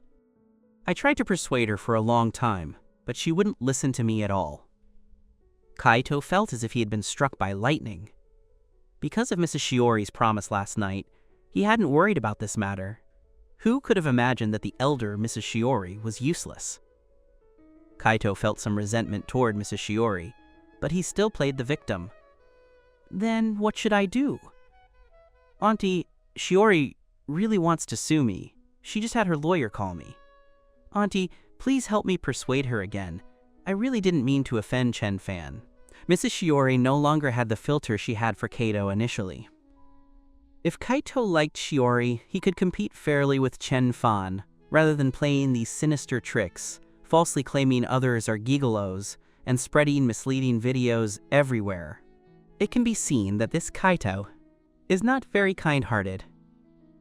If it weren't for the fact that he was the son of her old partner's classmate, Mrs. Shiori would have long since disdained speaking to him. Kaito, Shiori isn't that ruthless, right? Listening to her meaning last night, as long as you apologize publicly and clarify the truth, she won't sue you. Mrs. Shiori said softly. Why don't you apologize to that Chen Fan? In any case, you were indeed wrong. He is indeed not a gigolo. Kaito was stunned. Mrs. Shiori, admit your mistakes and correct them. Having the courage to take responsibility is what a good boy does. Mrs. Shiori smiled. Auntie is rooting for you. After a perfunctory remark, Kaito hung up the phone, both angry and furious. Last night, they had agreed well, but after just one night, this Mrs. Shiori changed her tune and attitude. If she couldn't do it, she should have said so earlier, so he could have looked for someone else or another way. At this moment, who could he look for? He didn't want to look for his mother, Director Kaito. Yesterday, because he caused a scene with Chen Fan in the cafeteria, he was already scolded by his mother. If his mother knew he deliberately incited others to post the video, she would definitely scold him again. But now, he had to look for her. Kaito walked outside and called Director Kaito to cry about it. Director Kaito heard this and naturally scolded him severely. Kaito cried and said, Don't scold me anymore. You solve this matter first. Go beg Mrs. Shiori to persuade Shiori, okay? Although Director Kaito was angry at Kaito for causing trouble, she still felt bad for her son, so she had to thicken her face and call Shiori's father. Shiori's father had recently gone to Shenzhen on a business trip, and Mrs. Shiori hadn't told him about this matter, so when he received the call from Director Kaito and heard the other party's one-sided story, he agreed immediately. Shiori's father turned around and called Shiori. Shiori, Kaito's mother just called me saying you want to sue Kaito. What is going on? I'm telling you, Kaito is the son of my old classmate anyway. Don't go too far. Don't meddle if you don't know the truth, Shiori said. I'll handle my own business. What meddle? Shiori's father stiffened his face. Shiori, I'm warning you. You are not allowed to sue Kaito. Otherwise what? Are you going to beat me like you did when I was a child? Shiori said coldly. I'm not a child anymore. If I want to sue, I'll sue. No one can stop me. That's it. Shiori, you... Shiori's father was furious. This stinky girl didn't even listen to him anymore. He immediately called Mrs. Shiori. Look at the good daughter you raised. She actually dares to openly provoke me and won't even listen to my words. What now? Mrs. Shiori moved the phone away a bit. What are you yelling about? Is the daughter mine alone? When mentioning how powerful Shiori is at studying and starting a business, you say she's your daughter. When mentioning how rebellious she is, you say she's spoiled by me. Truly double standard. Your daughter wants to sue Kaito now. What do you say? Shiori's father panted with rage. I told her to date Kaito, and she not only doesn't date, but now wants to sue people at the police station. Do you have such a person? Mrs. Shiori smiled, calm and collected. So it's about this. Don't worry about it. Our daughter did nothing wrong. You follow her. What are you talking about? Shiori's father couldn't believe it. I said the daughter did nothing wrong, so don't meddle. Mrs. Shiori raised her volume. The daughter is backing her future boyfriend. If you intervene, her relationship will be ruined and your future son-in-law will run away. What future boyfriend? Future son-in-law? Shiori's father was confused. Tell me clearly, is Shiori dating? Mrs. Shiori laughed. Not yet. Shiori is chasing someone. Your old classmate's son was jealous and slandered the person as a gigolo. Shiori is now angry for the sake of a beautiful man. So don't meddle. Shiori's father was surprised and happy. He immediately threw Kaito's matter to the back of his mind. What kind of person does my daughter like? Have you seen him? It's not settled yet. Your daughter hasn't caught him. However, I plan to register for his clinic slot in a couple of days to go and see him. Are you interested? Kaito sat in the office wanting to cry. Just now, Director Kaito called him and said Shiori's father couldn't do anything about Shiori either, and he should apologize if he needs to apologize. She couldn't help him. After all, she was a hospital director. Doing too much would be criticized. If her opponent seized on this matter and made it big, would her reputation still be intact? She might not even be able to keep her position as director. Kaito had no choice. At noon in the cafeteria, he blocked your path. You two were already topics of conversation, so when Kaito blocked you, the surrounding gazes couldn't help but fall on you both. Everyone pricked up their ears. Kaito only felt like he was being pierced by thorns. He wished he could crawl into a hole in the ground. He looked at your refined and elegant face, but his eyes were filled only with jealousy and hatred. He couldn't say the apology no matter what. You look at him calmly. Is there something you need, Mr. Kaito? Genfan, I'm sorry, Kaito says stiffly. I misunderstood you yesterday. You are not a gigolo. You are stunned, completely not expecting him to apologize. The people around you are also stunned. What is going on? Master Kaito is actually apologizing to you? Kaito's face turns red. I hope you can be the bigger person and forgive me. He doesn't want to say this at all, but the lawyer hired by Haruka Kujo has already written a script for him, forcing him to apologize exactly as dictated. It's fine. You give him a complex look, thinking to yourself, Kaito is always arrogant and dismissive. He would never apologize to me for no reason. Suddenly, the message Haruka Kujo sent last night flashes in your mind. Could it be that she made him apologize? However, you frown. The coming days probably won't be easy. Having lost face like this today, Kaito will certainly not let you off the hook. As soon as you return to the department, Xiaosong runs over, secretly opening his phone. Dr. Chen, come look at this. You lean in and take a look. It's a screenshot of Kaito's social media feed. I, Kaito, am here to clarify the facts. I am not Miss Haruka's boyfriend. I have only crossed paths with her a few times. It was my momentary jealousy that led me to slander Dr. Chen. The previous video was edited and is not factual. I hereby solemnly apologize to Dr. Chen and hope to receive your forgiveness. Master Kaito actually apologized to you publicly? That's rare, Xiaosong says, feeling it's incredible. What happened to him? By all logic, this is too humiliating. It should be impossible. Your expression doesn't change. You say dismissively, I don't know, who knows? I think someone must have pressured him, otherwise he wouldn't have publicly apologized to you. Xiaosong knits his brows. Could it be Miss Haruka? Look, he even specifically clarified that he isn't her boyfriend. You avoid his gaze. I bet it was her. Xiaosong's eyes light up.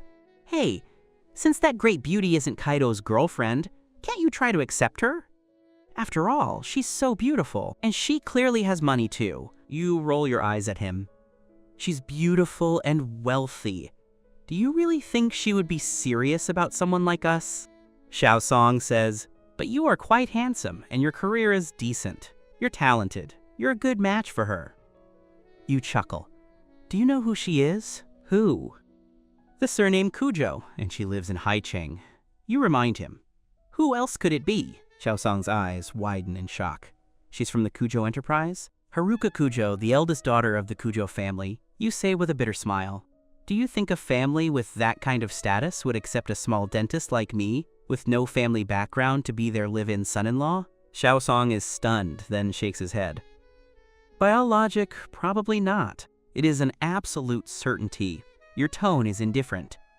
Daughters of such wealthy families are only looking for a handsome face for a bit of fleeting fun. Don't overthink it. They are not for us. Such top-tier beauties are meant for other people. Xiaosong sighs. You stop dwelling on it. Whatever Haruka Kujo does is her business. You don't want any further connection with her.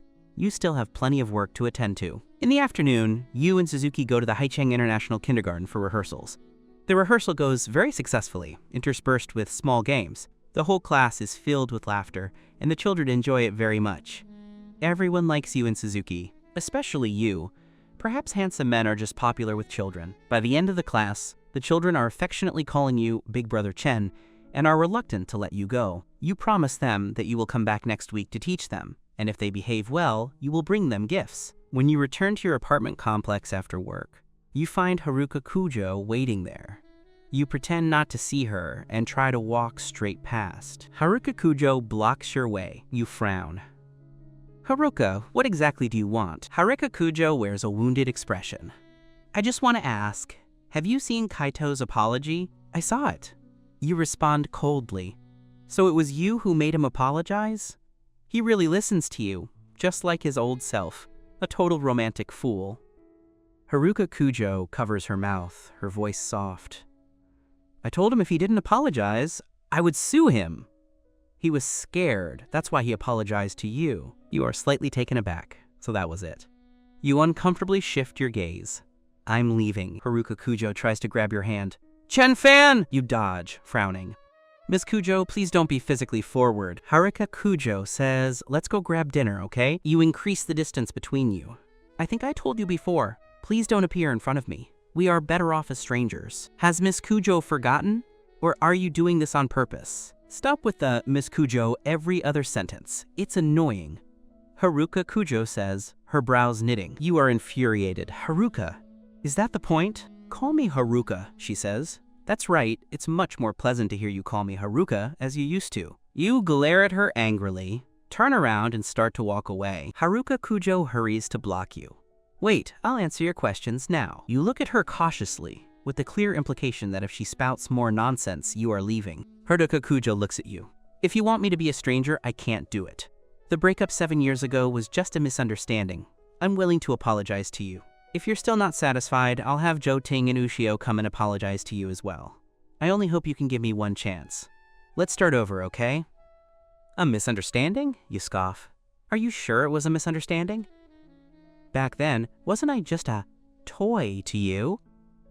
Now that I think back, I realize there were many details telling me that Haruka Kujo didn't care that much about you. For instance, she never said she liked you or loved you. In your daily interactions, she was always the one throwing a tantrum, and you were the one humbly coaxing her. You had been dating for a year before she even let her friends know you were together, and even then, it was treated as a temporary game, leaving you open to her friends' ridicule. Every time she came to see you, her first instinct was to open a room at a hotel and kiss you. She seemed obsessed with that. She mocked your haircut and clothing to your face, asking why you chose such an ugly style, and made you take off your black-rimmed glasses because they were ugly. She made you grow out your hair, bought you many clothes, and got you new glasses. At the time, you thought she was being good to you, willing to spend money on you. But if someone truly likes you, how could they loathe your personal style? It's a pity that, at the time, you were drowning in love and didn't realize it. Haruka Kujo frowns. I'm admitting my mistake now, isn't that enough? I am sincerely apologizing to you. I shouldn't have said those things. It's not enough, you say firmly. What use is an apology? Some things, once they happen, cannot be undone. Haruka, there is no possibility for us. How can it be impossible? We were only separated for 7 years. Now you're single, and I'm single. Why don't we try? Haruka Kujo clenches her hands. Do you have someone else you like? You shake your head. That has nothing to do with it. Regardless of whether I have someone I like, there is no possibility between you and me. Haruka Kujo looks at you, unwilling to give up. There is no why. Just leave and stop bothering me. After a moment of silence, Haruka Kujo grinds her teeth. If you don't talk this out with me clearly, I won't leave. I will come to find you every single day. If you're not afraid, just try me. Haruka Kujo, you are finally enraged. Haruka Kujo actually smiles now. She is sick of your calm, icy indifference. I mean what I say, Chen-fan. I will come to bother you every day. Looking at her shameless attitude, you are incredibly angry. Your chest heaves, and it takes a long time for you to force yourself to calm down. Fine, Come if you want. I'll just ignore you. You drop this sentence and immediately turn to head up the stairs. Haruka Kujo follows you up. You walk fast, but she is like gum stuck to the bottom of your shoe, following right behind you. At the door, you take out your key, open the door, and just as you go in, you try to close it. Haruka Kujo blocks the door with one hand. Just as you try to push her back with force, she squeezes in, closing the door behind her. You glare at her angrily. Haruka Kujo, please get out. Your face is slightly flushed and your brows are knit, but in your anger, you have no intimidation power whatsoever. Haruka Kujo finds you adorable. She suddenly pinches your pouting cheeks. Treat me to a drink. What do you have to drink here? She walks straight to the refrigerator and starts rummaging through it, as if it were her own home. You are dazed for a moment. She used to do this often. She loved pinching your cheeks. You try your best to pull yourself out of the memory and slam the refrigerator door. I don't want to give you anything to drink. Haruka Kujo, if you don't leave, I'm calling the police. Haruka Kujo sticks her hands in her pockets with a shameless expression. Go ahead. I have acquaintances at the police station. Haruka Kujo! You are furious. Suddenly your eyes redden and tears spill out despite yourself. Watching the tears slide down your face like pearls, Haruka Kujo finally panics. You are soft-hearted and rarely cry. I'm sorry. She reaches out to wipe your tears, but fears you will reject her. Seeing tissues on the table, she pulls out two. You don't take them, just silently let the tears fall. Haruka Kujo completely softens. I'll go. I'm going now. She opens the door, looks back at you one last time, and leaves. You watch the door close again before collapsing onto the sofa, completely lost. You want to stay away from her, but she insists on pushing closer. Just then, a message arrives on your phone. It's from Yohei. Yohei says he will have 3 days off for the new year and will come back, asking you to go home for a family meal. Yohei works in Rincheng now and only returns on holidays, so it has been a while since you last saw him. You reply, okay, then take out your computer to organize the materials for today's lecture. However, you can't calm your mind. Haruka Kujo has already disturbed you. The next day, you arrive at the hospital, and Department Chief Lee suddenly calls you into his office. You go in, and Chief Lee tells you to sit down. Xiaochen, there's something I need to talk to you about. Li Songtao looks at you. Don't participate in that public welfare lecture about dental health anymore. Why? You ask, stunned. Chief, is there something I didn't do well enough? You did very well. Li Songtao's expression is awkward. I have other work for you, and I'm afraid you'll be too busy, so don't take part in that activity. You ask, what kind of work? Is it really that busy? Li Songtao smiles. It's the department's operating manual. It needs to be rewritten. You have a good educational background and strong skills.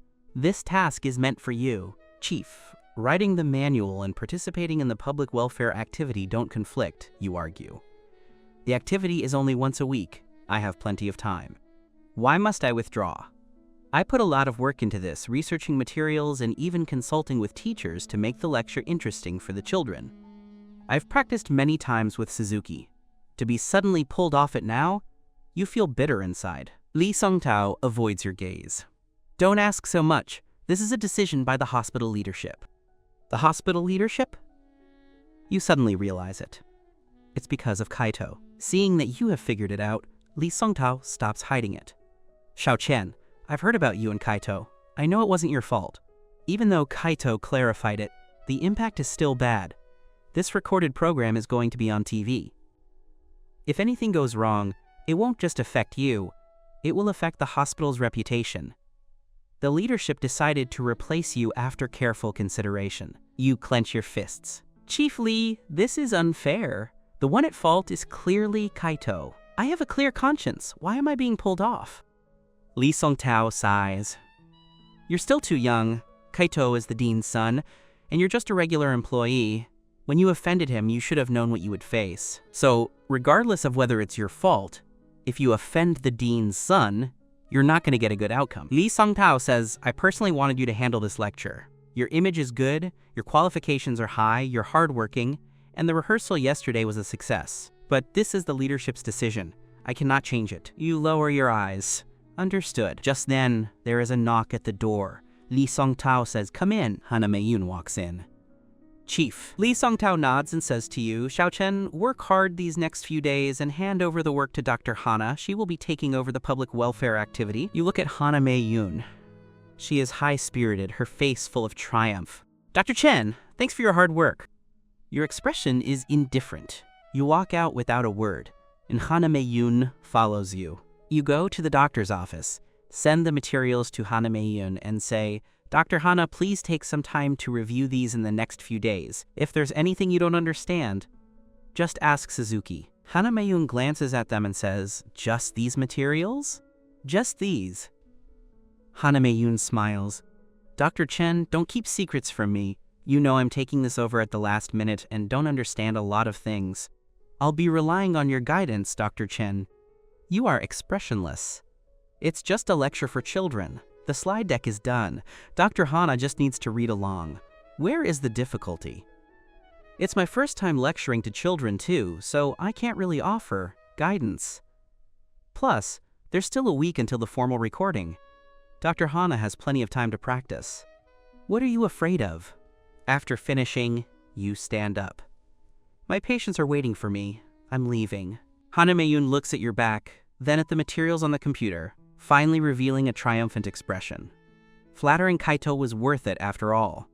She unexpectedly got this chance to be in the spotlight. She heard the recorded show would be broadcast on Haicheng television. Once that happens, she will be famous. You return to the examination room. Xiao Song asks, "Dr. Chen, what did Chief Lee want with you so early in the morning?" "He made me withdraw from the public welfare lecture and let Hana Mei-yoon take over." You say calmly while looking in the mirror to put on your mask. "What?" Xiao Song is stunned. "Why replace you?" "Because of that matter from a few days ago," you say, turning around after putting on your protective gear to prepare the supplies. "Kaito?" Xiao Song lowers his voice. You lower your eyes and nod slightly. Xiao Song doesn't know what to say. How could they settle personal scores like this? That's too unfair to you. Xiao Song knows you did so much work for this lecture. But at the last step, your efforts were snatched by a petty person. What can you do? Accept it. We are just ordinary employees. How can we compete with the dean's power? You have already prepared your things and begin calling in the patient. Xiao Song wants to say more, but seeing the patient already entering the door, he has to keep his mouth shut. The patients are an elderly couple. The older lady wears a gray wool coat and a matching gray hat, holding a small square bag. She looks very elegant. The gentleman wears a black wool coat, his white hair meticulously combed, and his posture straight. He carries a black cane and shows no signs of the feebleness of old age, appearing full of spirit instead. The couple walks in hand. Xiao Song greets them. "Grandpa, Grandma, please have a seat. Who is here for the appointment?" "It's me," the older lady says, sitting down and handing over the registration form. "What is your name?" Xiao Song picks up a cotton swab and a flashlight. "Where is the discomfort?" Ms. Kujo opens her mouth and points inside. "A tooth is missing here. I want to get an implant." This tooth was knocked out last time when she accidentally bumped into Shiori's head. She originally thought it was bad luck, but now she is grateful that Shiori bumped her tooth out, as it gives her a perfect excuse to come and see Chen Fan. Xiao Song takes a look. "Which price tier of implant would you like to install?" Ms. Kujo blinks at him. "Are you Dr. Chen?" "I am not. I am Dr. Chen's assistant." "Then where is Dr. Chen?" Ms. Kujo searches the room. You walk over. "I am Dr. Chen. Is there a problem?" Ms. Kujo and her husband look you over carefully. Unfortunately, you are wearing a mask and cap, wrapped up so thoroughly that they can't tell much of anything. Ms. Kujo is a little disappointed. How did they not think of this? However, your voice is quite pleasant, gentle and soft. Your eyes are pretty, your posture is straight, and your figure is good. You shouldn't look too bad. Thinking of this, Ms. Kujo becomes happy again. Ms. Kujo smiles. "Dr. Chen, what kinds of implants do you have here? Please introduce them to me." You take out a brochure, open it, and explain. "Our implant systems here include domestic, Swedish, and Korean. The domestic ones are cheaper." You explain to her carefully, analyzing the pros and cons of each system. After finishing, you add, "Ma'am, You can take some time to consider it before making a decision. Ms. Cujo says readily, no need to consider. Just use the most expensive and the best one. You look at her attire and know the lady probably isn't short of money, so you follow her lead. All right, ma'am, let me tell you about the steps and procedures for the implant. You explain each step clearly. The entire process will take about 2 to 3 months. Do you think you can accept that? Ms. Cujo nods readily. I can accept it. Whatever you say, Dr. Chen, that's what we'll do. Behind her, her husband coughs loudly and secretly tugs on her clothes. We agreed we were just here to check on Dr. Chen, our daughter's future boyfriend. How is it that you're actually letting him work on you? Ms. Cujo ignores him. You subconsciously look at her, thinking that this lady is quite broad-minded. Most people have all sorts of questions about getting an implant. But she doesn't seem worried at all. It's rare to be trusted so wholeheartedly by a patient. You feel a touch of gratitude in your heart. You smile and say, all right, I'll prepare the paperwork for you. Let's do the examination today. As you are typing on the computer, Ms. Cujo asks, Dr. Chen, seeing you became a doctor so young, how old are you? Ma'am, I am 26. 26? That's the prime of life, Ms. Cujo says with a smile. Where is your hometown? Although you find the questions a bit abrupt, you don't overthink it, assuming the lady is just talkative. My hometown is in Songcheng. Songcheng is nice. It's a place with beautiful mountains and water. Miss Cujo laughs. I happen to know your local specialty is wood ears and shiitake mushrooms. You laugh, your eyes curving. Ma'am, have you traveled to Songcheng before? I haven't traveled there for leisure, but I went on a business trip and did some sightseeing. Ms. Cujo smiles. Songcheng left a deep impression on me. The people there are very simple and kind. Thank you for the compliment, ma'am. You smile and hand her the paperwork. The paperwork is done. Please go pay the fees and then head to room 201 for an x-ray. All right. Ms. Cujo is somewhat reluctant. She wants to chat with you a bit longer and ask about your background. But since you have to see other patients, she doesn't want to be a bother. No rush. She'll ask for your phone number later. There will be plenty of chances. Ms. Cujo and her husband walk out of the examination room. Her husband says, Are you really planning to get an implant here? Ms. Cujo rolls her eyes at him. Yes, why not? We agreed today was just to take a look at our daughter's future boyfriend, Dr. Chen. Is he even qualified? He's so young, her husband frowns. And there are so many people here, we have to wait in line. Can you handle that? Why not? The person our daughter likes can't be that bad. Ms. Cujo rolls her eyes at him. Don't you worry. I've already checked Dr. Chen's profile on the Haicheng Hospital's official account. He has a master's degree in stomatology from Yuecheng Medical University and studied for half a year at the Yuecheng Quanan Hospital under the famous Professor Zui Kongbin. His skills are fine. As for waiting in line, it doesn't matter. Consider it experiencing the common people's life. It's been so long since I had to wait in line. Fine, whatever you say, her husband says helplessly. The two pay their fees and sit in front of room 201, waiting for the x-ray. Seeing Ms. Cujo still looking excited, her husband grumbles, We came all this way, and we didn't even get to see the guy's face. What's there to be happy about? Old man, even though Dr. Chen was wearing a mask and a cap, I'd bet his appearance is not bad at all, Ms. Cujo says, glancing at him with disdain. Think about our daughter. She's so discerning that even a guy as handsome as Kato wasn't good enough for her. Do you think she'd just pick anyone? Speak of the devil. As they are talking, several hospital administrative staff walk in, with Kaito in the lead. Kaito spots the older couple immediately. He pauses, then walks over quickly. Uncle, Aunt, why are you here? Her husband nods slightly, and Ms. Cujo reveals a polite but distant smile. Oh, Kaito, I'm here for a tooth implant. Aunt, you're getting an implant? Kaito says. Why didn't you ask me? Did you register? Ms. Cujo nods and points. Yes, we already finished the consultation and are waiting for the x-ray. Kaito says, Aunt, which doctor did you register with? I'll go say a word so they can take good care of you. We registered with Dr. Chen. Dr. Chen? Chen Fan? Kaito's face stiffens. Dr. Chen is too young. His skills might not be great. How about I move you to Chief Li in the stomatology department? Chief Li is the authority in our hospital stomatology department. No need, Ms. Cujo smiles. We think Dr. Chen's skills are quite good. You go ahead if you have work. No need to trouble yourself. Kaito forces a smile. All right, I'll go to work. If Uncle and Aunt need anything, just call me. The moment he turns around, Kaito's face sinks. Miss Kujo and her husband suddenly come here for a tooth implant, and they specifically registered for Chen Fan? This looks suspicious. They came to see Chen Fan, didn't they? And Miss Kujo seems quite satisfied with him. Kaito is insanely jealous. Clearly, Miss Kujo was very satisfied with him before and tried to set him up with Shiori. The moment Chen Fan appeared, their attitudes changed, distancing themselves from him and turning to like Chen Fan instead. It's all Chen Fan's fault. If he hadn't appeared, Kaito wouldn't have lost the favor of the Kujo family.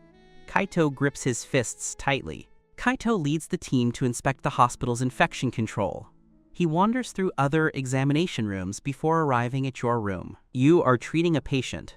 Seeing Kaito and his team, you just nod without greeting, continuing to treat the patient. Kaito looks at you, remembering how Shiori threatened him to protect you, and then seeing Miss Kujo waiting outside just to see you. The rage surges. He looks around and suddenly points at the counter. Dr. Chen, why is this counter so dirty? Hasn't it been cleaned? Can you take responsibility if a patient gets an infection because of this? You are busy and can't step away. Xiaosong walks over and takes a look. It looks clean enough, doesn't it? Kaito's face sinks instantly. Am I the boss or are you the boss? If I say it's dirty, it's dirty. Xiaosong doesn't dare to talk back. Kaito asks the people following him, do you think it's dirty? They pause for a moment. One says, it is quite dirty. Right, it should be marked down, another says. Mark it down by 2 points. Xiaosong is angry, but doesn't dare speak. Kaito smiles, satisfied. You tighten your grip on the tweezers, say nothing, and continue to treat the patient. Kaito, seeing you this way, is even more annoyed, feeling his provocation didn't work. He looks around again, pointing at a bottle of mouthwash on the counter. There's no opening date written here. Dr. Chen, how exactly do you work? You're the one responsible for infection control in the stomatology department. What if it's expired and causes an infection in the patient? Xiaosong hurries over. Deputy Chief Kaito, I'm sorry. I just opened this and was about to write the date when Dr. Chen called me to help, so I forgot. It has nothing to do with Dr. Chen. Please don't mark it down. I'll fix it right now. Kaito glares at him. You are his assistant. If you make a mistake, Dr. Chen is also responsible. He didn't teach you well. As for the deduction, his face darkens. Everyone says they forgot every time. Eventually, they really forget. I can't make exceptions. Xiao Zhang. Yes, Xiao Zhang responds, immediately noting it in the notebook. Your room has been marked down 4 points. Infection control points are tied to the department's overall performance. The more points lost, the lower the bonuses. That is bound to make your colleagues resent you. Furthermore, points lost due to personal reasons lead to fines and an official notification to the whole department. You know clearly that Kaio is doing this to intentionally target you. You clench your jaw, wanting to defend yourself, but looking at the patient under your hands, you stay silent. What would be the point of arguing in front of the patient? Kaito, thinking you are too afraid to resist, glares at you triumphantly. Isn't Kaito being too much of a bully? I think he's doing this on purpose. You give Xiaosong a look, signaling that the patient is still there and he should stop talking. Xiaosong swallows the words. After the patient leaves, Xiaosong says indignantly, Dr. Chen, I think Kaito is doing this on purpose. First, he made you pull out of the public welfare lecture, and now he's making things difficult for you. He won't just let you go, will he? You grip the mouse tighter, smiling bitterly. Probably not. But it's fine. If he goes too far, I'll just pack up and leave for another hospital. Xiaosong says, Dr. Chen, you're right. You have the degree and the skills. What are you afraid of? It's their loss if our department loses you. Kaito can only play these little tricks. He's like a rat in the gutter. Just then, Miss Kujo and her husband return with the examination report. Dr. Chen, the x-ray is out. Can you take a look for me? Ms. Kujo hands over the report with a smile. Seeing Miss Kujo, your gloomy mood temporarily lifts. You think to yourself that you quite like this old lady. You take the report, look at it, and stand up. Ma'am, please lie down. I will implant the post for you now. Miss Kujo walks over to the chair. You help her lie down. Ma'am, watch your step. For the next half hour, Ms. Kujo has to keep her mouth open. When the implant is finally finished, She takes out her phone. Dr. Chen, can I add you on WeChat? I'm old, and I'm afraid there might be issues later, so it's not convenient to keep coming back. Of course. You give her a series of numbers. Mom, if you have any questions or discomfort, feel free to contact me. Thank you, then I won't bother you anymore, Dr. Chen. Miss Cujo rises happily and leaves. You're welcome. Take care, sir, ma'am. You offer a hand to help. Miss Cujo is very satisfied with your performance, thinking her daughter's taste is indeed excellent. The man she chose is polite, patient, and detail-oriented with the elderly. Old man, what do you think of the man our daughter likes? Miss Cujo asks her husband outside the hospital. Her husband nods. Not bad. Miss Cujo knows that not bad means he is very satisfied. She is happy, but then sighs. It's a pity Haruka hasn't chased him down yet. This is her first love. They were together in college and then broke up. 7 years have passed. At this rate, when will we ever have grandchildren? Old man, don't you think we should help her out? Shiori only learns after returning home that her parents went to the hospital to see you behind her back, and that her mother even registered for an implant procedure. Miss Cujo is full of excitement, recounting your good traits. Finally, she pats Haruka's shoulder. Haruka, don't worry, Mom got his contact information. Haruka Cujo clutches her forehead. You two shouldn't be interfering blindly. Chen Fan still hasn't agreed to be with me. If he finds out your identity, she is unsure of your reaction, fearing that it might make you even more resistant. So what if he finds out? Miss Cujo is puzzled. You dated before, anyway. When the topic turns to why they broke up, she asks, was it because of long distance? No, Shiori evades the topic. Anyway, don't mess with my business, I'll handle it myself. She walks upstairs. Miss Cujo's enthusiasm is dampened. Fine, whatever, go chase him yourself. Haruka Cujo hasn't dared to approach you directly in the last few days for fear of making you angry again, but she is unwilling to give up, so she has been waiting at the entrance of your apartment complex every day at the time you get off work. You are aware of her presence, but you always choose to ignore her, never once initiating a conversation. Haruka Cujo assumed you would soften, believing you were only still angry about what she said all those years ago. She thought that if she lowered her pride, you would certainly forgive her. But for days on end, you did not acknowledge her at all. Haruka Cujo finally reached her breaking point. She felt that you might truly be finished with her. Frustrated, she went to a bar alone, drank until she was 7 or 8 parts drunk, and, emboldened by the intoxication, dialed your number. You were already preparing for bed when you suddenly received a call from Haruka Cujo. You hesitated, debating whether to answer. You knew she had been waiting downstairs at your apartment complex every day. You intended to ignore her, thinking that if you left her out in the cold for a while, she would realize the futility of her efforts. How could the proud young lady of the Cujo family ever be so humble as to pursue a man so desperately? Why was she calling now? You let the phone ring until it went silent, refusing to pick up. Haruka Cujo saw you didn't answer and called again. After she called several times in a row, you finally answered. Haruka Cujo, what exactly do you want? You said, impatient. The other end of the line was silent for a moment before Haruka Cujo's drunken voice sounded, Chen Fan. Your body stiffened.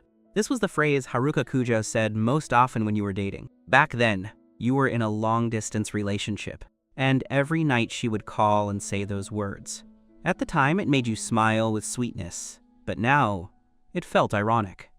Haruka Cujo must have been drunk. Haruka Cujo, if you call me again, I'm gonna block you. No, Haruka Cujo said. Don't block me, Chen Fan. You could still hear her heavy breathing. It sounded like she had drank quite a lot. You knew you should just hang up, but she was drunk and had no one around to look after her. What if something happened? You said sternly, Haruka Cujo, where are you right now? The Imperial Bar.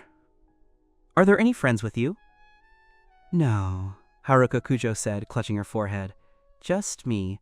I drank too much, and my head hurts terribly. Can you get back on your own? It's a bit difficult, Haruka Cujo said, her speech slurred and intermittent. You said, where are Joting and the others? Call Joting or Ushio. Have them come pick you up. Haruka Cujo said, they aren't in Heicheng right now. Won't you come pick me up? I don't have any other friends. You didn't believe her for a second. Would the proud lady of the Kujo family ever lack friends? She just wanted you to come. You said angrily, "I'm going to sleep, I don't have time. Find your own way back." Surely nothing would happen to the young lady of the Kujo family at a bar. Suddenly you heard the sound of vomiting over the phone. It sounded violent, as if she were retching her guts out. Your heart tightened. "Haruka Kujo, are you all right?" It took a long while before Haruka Kujo's voice came back. "I feel terrible." She was panting, her voice weak. It seemed she really was in bad shape. You couldn't help but feel anxious. "Stay there. I'm coming to get you." Worried that something might happen to her, you hurried downstairs, hailed a taxi, and headed to the Imperial Bar. Arriving at the destination, you stepped out and hesitated in front of the neon-lit, decadent bar.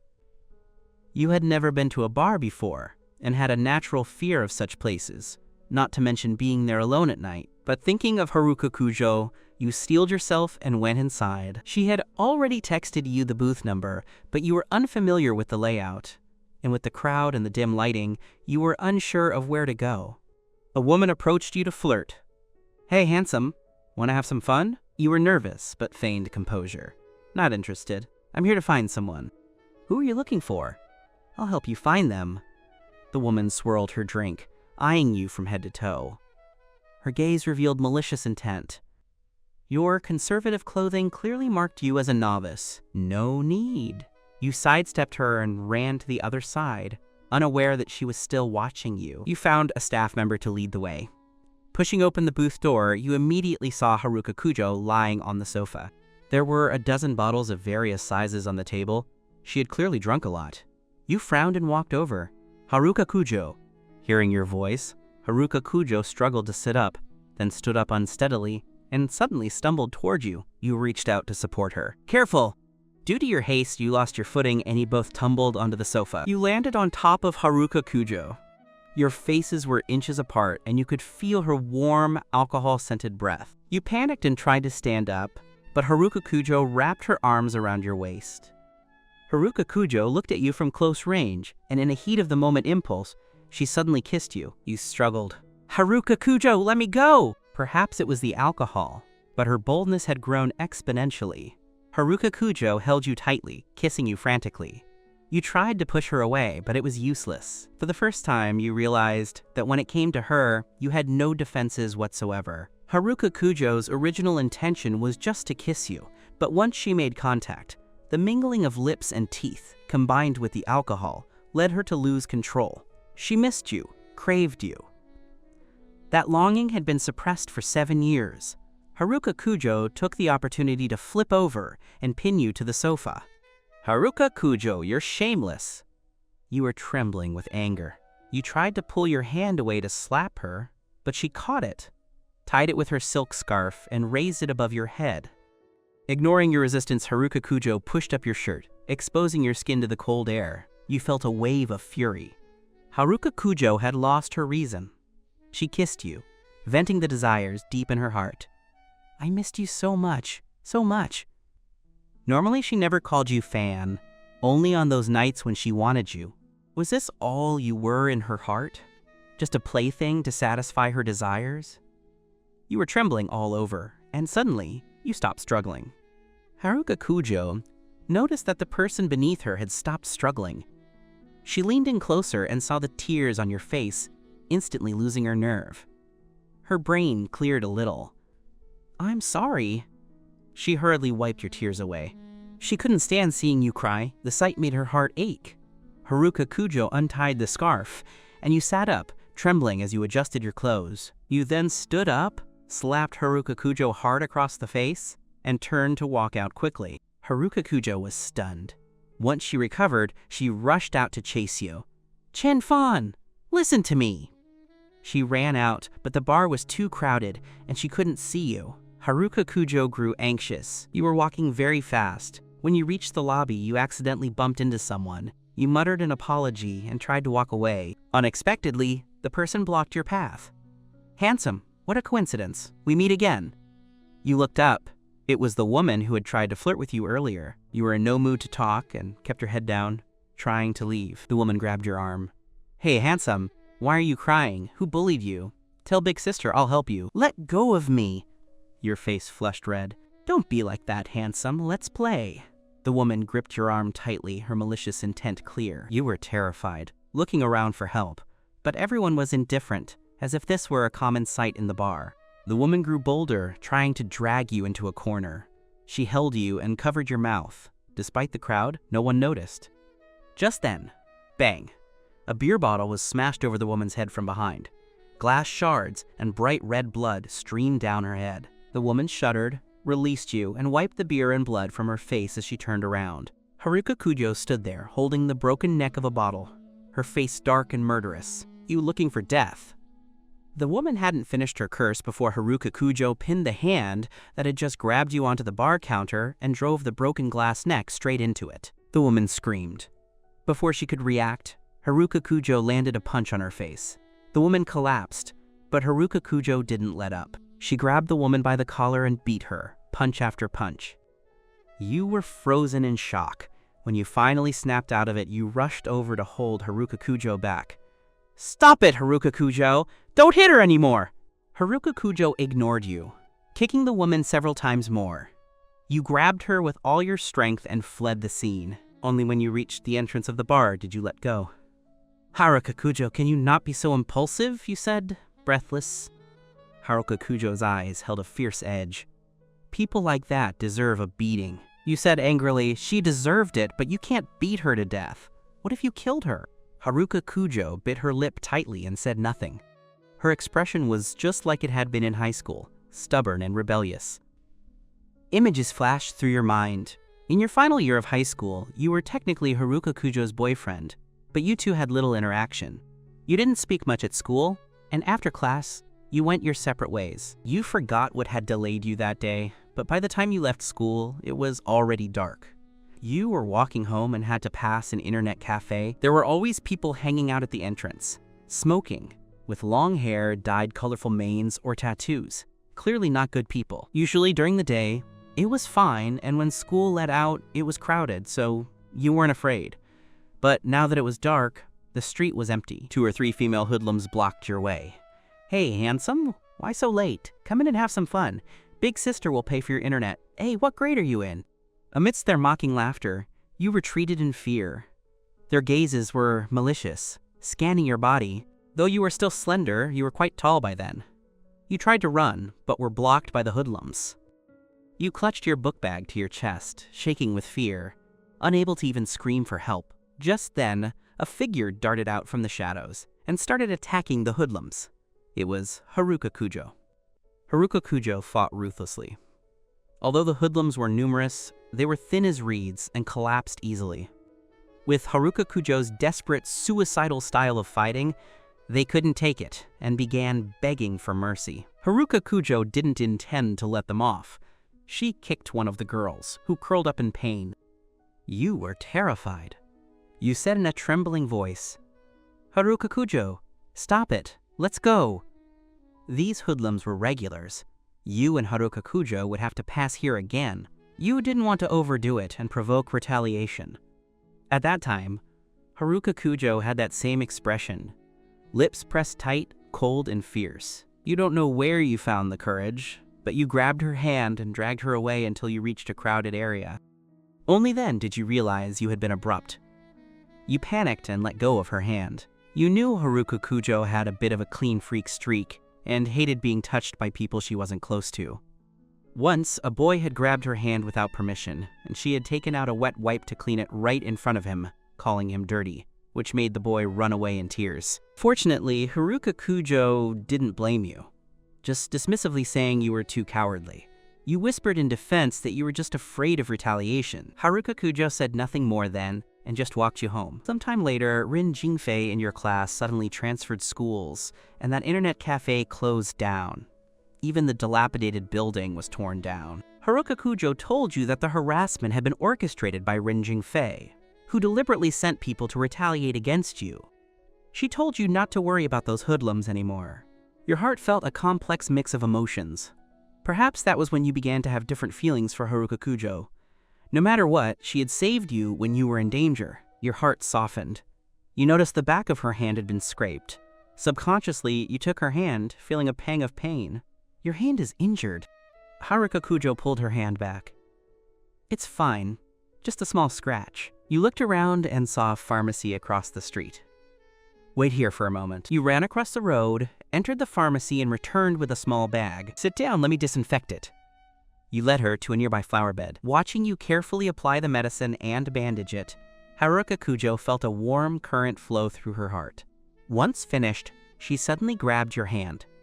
Chenfan, you still have feelings for me, don't you? You pulled your hand away, stood up, and turned your back to her.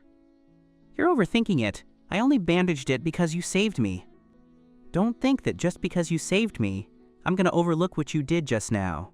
Haruka Kujo paused, walked in front of you, and whispered, I'm sorry, I was impulsive. Can you forgive me? You looked away, uncomfortable. Forget it. You saved me, so we're even.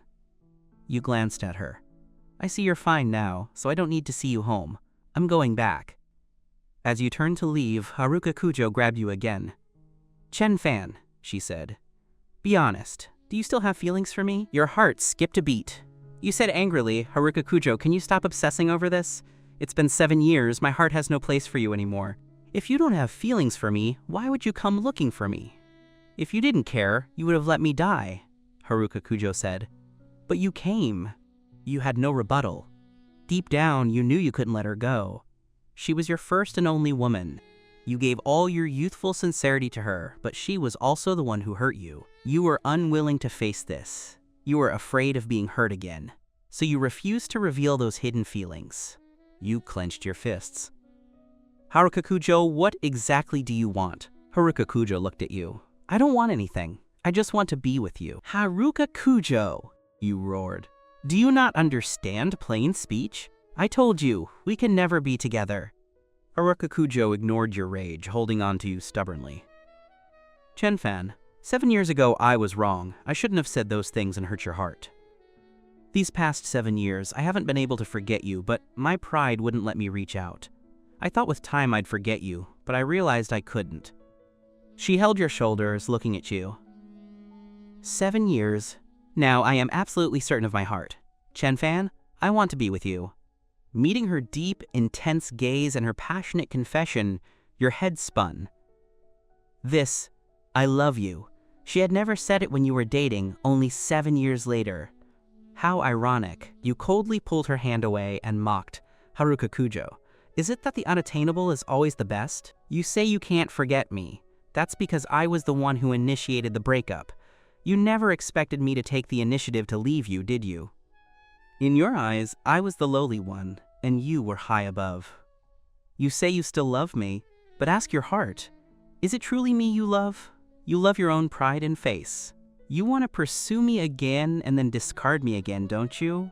If you truly loved someone, how could you let 7 years go by without contact because of pride? It's not like that, Haruka Kujo said in a panic. I didn't keep thinking of you because of pride. I love you. I just love you. Haruka Kujo grabbed your hand. We can register our marriage right now. I want to marry you. I want to spend my life with you. You were stunned. Haruka Kujo, have you lost your mind? I have gone crazy. Haruka Kujo gritted her teeth. Chenfan, my heart has been stolen by you. Without you, my world will be gray. She hugged you tightly. You pushed her away forcefully. Haruka Kujo, are you listening to me? You shouted. I cannot be with you. The past is the past. Haruka Kujo asked painfully. Don't you love me anymore? It's not about that, you said with a trembling voice. Haruka Kujo, what lies between us isn't a question of love or not. Then what is the problem? Haruka Kujo gripped your shoulders. I don't understand. What could stop you from accepting me? Don't ask anymore, you said painfully. I insist on asking, Haruka Kujo said fiercely. Chenfan, if you don't make it clear, I won't give up. I will keep pursuing you until you say yes. Your eyes suddenly reddened. Haruka Kujo, stop forcing me, all right? Seeing you like this, Haruka Kujo's heart softened again. She used her thumb to wipe the tears from your cheek, feeling a pang of heartache. All right, let's not talk about it. Seeing her gentle actions, your heart ached even more. You and Haruka Kujo could never be together. Even if she regretted it now, even if she apologized countless times, even if she still liked you, you had been too deeply wounded by her words. Your grandfather had passed away because of that situation. Every time you saw Haruka Kujo, every time you saw her, you remembered those dark days, the severe illness that almost cost you your life, and your grandmother. You couldn't overcome that hurdle in your heart. That night, Haruka Kujo drove you back to your neighborhood. Along the way, you said nothing, but the sadness on your face was evident. Haruka Kujo wanted to ask you what was wrong, but was afraid of causing you more pain, so she forced herself to keep quiet. She held your hand the whole way, though her eyes were fixed on the window. She dropped you off at your complex, and you went upstairs. At the door, you whispered a "thank you" and closed the door. Haruka Kujo stood at the entrance without leaving immediately. She thought of your behavior just now, the sorrow on your face, and your firm refusal. She felt a wave of agony and frustration.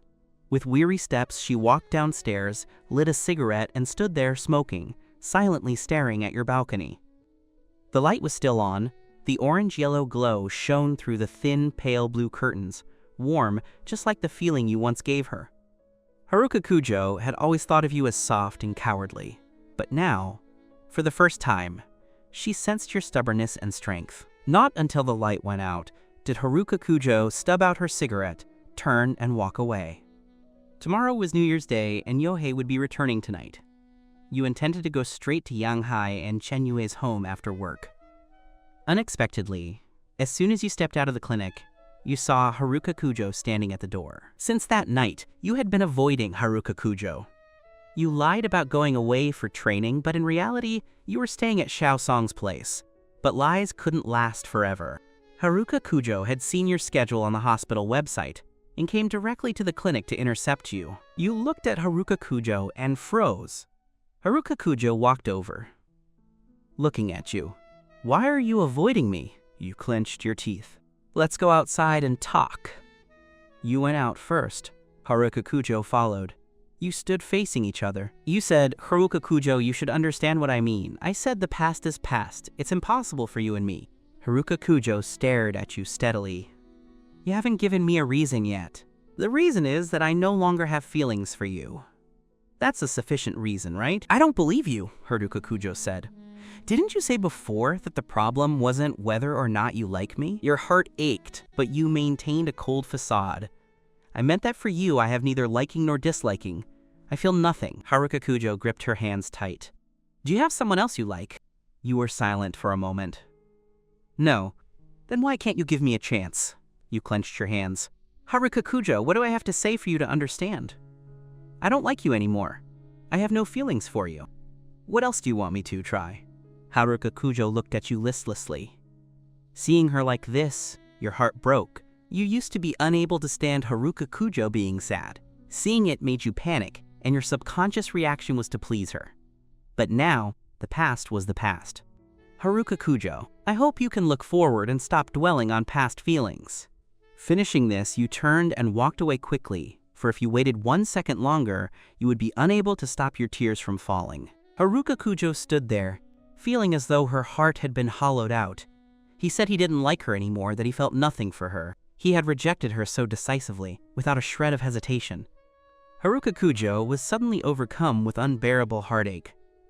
She pulled out a cigarette to light it, but her hands were trembling so much she couldn't strike the lighter. She threw the lighter and cigarette down in frustration, wiping her face. Her hands were wet. She had always been proud and strong-willed, yet here she was, crying. She didn't care what passers-by thought. A tall, statuesque woman stood on the street corner, looking up at the sky and crying. On the other side of the street, you were hiding in a corner, watching Haruka Kujo from a distance. Watching her shoulders shake uncontrollably. Was she crying? You wept silently to yourself. "Haruka Kujo, we are ultimately destined to be apart." At 7 p.m., you were standing at the door of Yang Hai and Chen Yue's house. The door opened. The first thing Yohei did upon seeing you was frown. "Why are your eyes so red? Were you crying?" "Wind," you said, subconsciously dropping your eyes to avoid his scrutiny. "The wind was too strong." His suspicious gaze swept over your face before he finally nodded. "It is indeed quite cold today." Yang Hai walked out of the kitchen with the last dish. Seeing you, his face lit up with a smile. "You're back. You're just in time. Sit down and let's eat." "Thank you, Uncle Yang." You placed the gift box on the table. Yang Hai smiled as he accepted it, his eyes filled with genuine joy despite his polite words. In truth, you weren't very close to this family. You had lived here during your senior year of high school, and since starting university, you only returned during winter and summer breaks. Your relationship with Yang Hai stopped there, but his principle, and yours, was that if someone treats you well, you treat them well in return. As for Chen Yue, she emerged from the kitchen, glared at you, and tightened her expression without a word. It seemed she was still angry about the last matchmaking incident. For her, you only had the legal obligations you were bound to fulfill. Yang Hai enthusiastically began to organize the dinner, breaking the awkward silence. At the table, Yohei was praising the spread of fish and shrimp. Yang Hai laughed until his mouth couldn't close, saying it was all to make you and Aunt Chen happy. Yohei teased with a smile. "Mostly for Aunt Chen, right? Chen Fan and I are just basking in the light." "Yes, mostly for your Aunt Chen," Yang Hai chuckled and admitted. Chen Yue also showed a rare smile, looking at her husband with the satisfaction of a woman who married the right man. "Your father is a good man," Yohei added.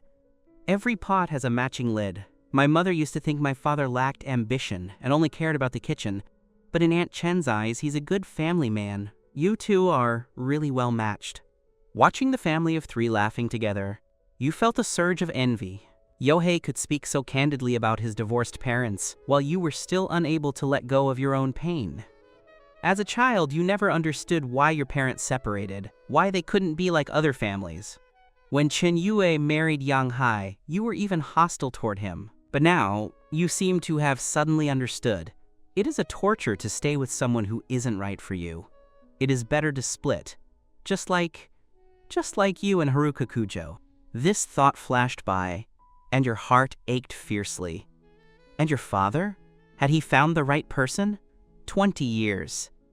He never looked for you, and you didn't even know where he was. "Oh, by the way, Yohei, I heard from your father that you have a girlfriend." Chen Yue suddenly pivoted. "We've been dating for 2 months. Chen Yue smiled immediately.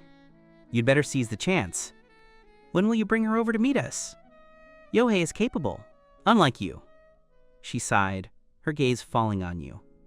"You were a few months older than Yohei, yet still single." You buried your head in your bowl, pretending not to hear. Yang Hai quietly pulled on Chen Yue's sleeve to smooth things over.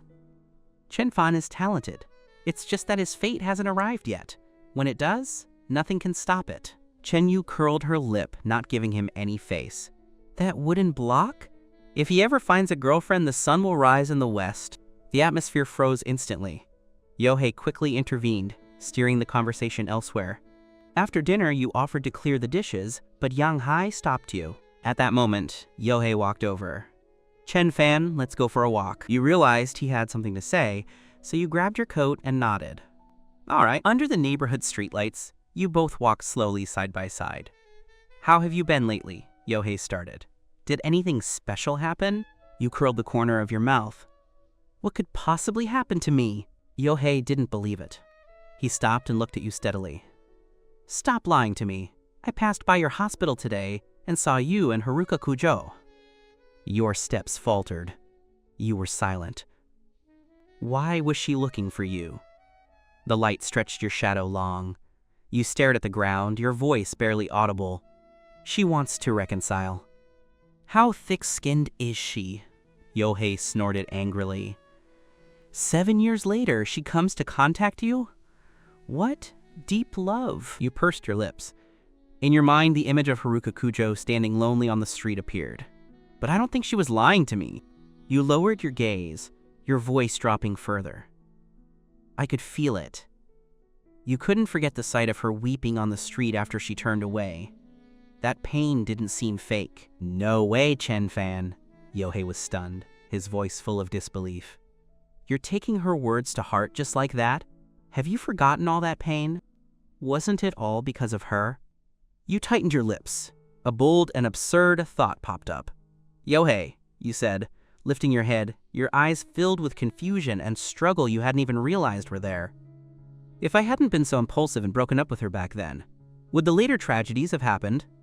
What nonsense are you spewing?" Yohei's voice rose sharply, his face turning red with anger. Why are you taking everything on yourself? If Haruka Kujo could say those things about you in front of her friends back then, it means she never cared about you at all. Her regret now is nothing more than stubborn refusal to accept loss. Chen Fan, get a grip! You bit your lip. Your voice carried a tremor you didn't notice. Is she just stubborn? Deep down, you already knew the answer, yet you couldn't help but ask, as if hoping Yohei would give you a wake-up call to cut off those unrealistic thoughts completely. Of course. Yohei's voice was resolute. You were the one who broke up with her. How could a heaven-favored daughter like her stand being dumped? Stay away from her. Don't let her hurt you again. Your hand clenched, your nails almost digging into your skin. Even Yohei said so. What was there to hesitate about? He looked at you with concern. Chen Fan, don't soften your heart. I'm really afraid you'll fall into Haruka Kujo's trap again. Once you do, you'll never get out. You lowered your gaze, your voice heavy. I won't be with her. After grinding away in society for these few years, you were no longer the naive boy you once were.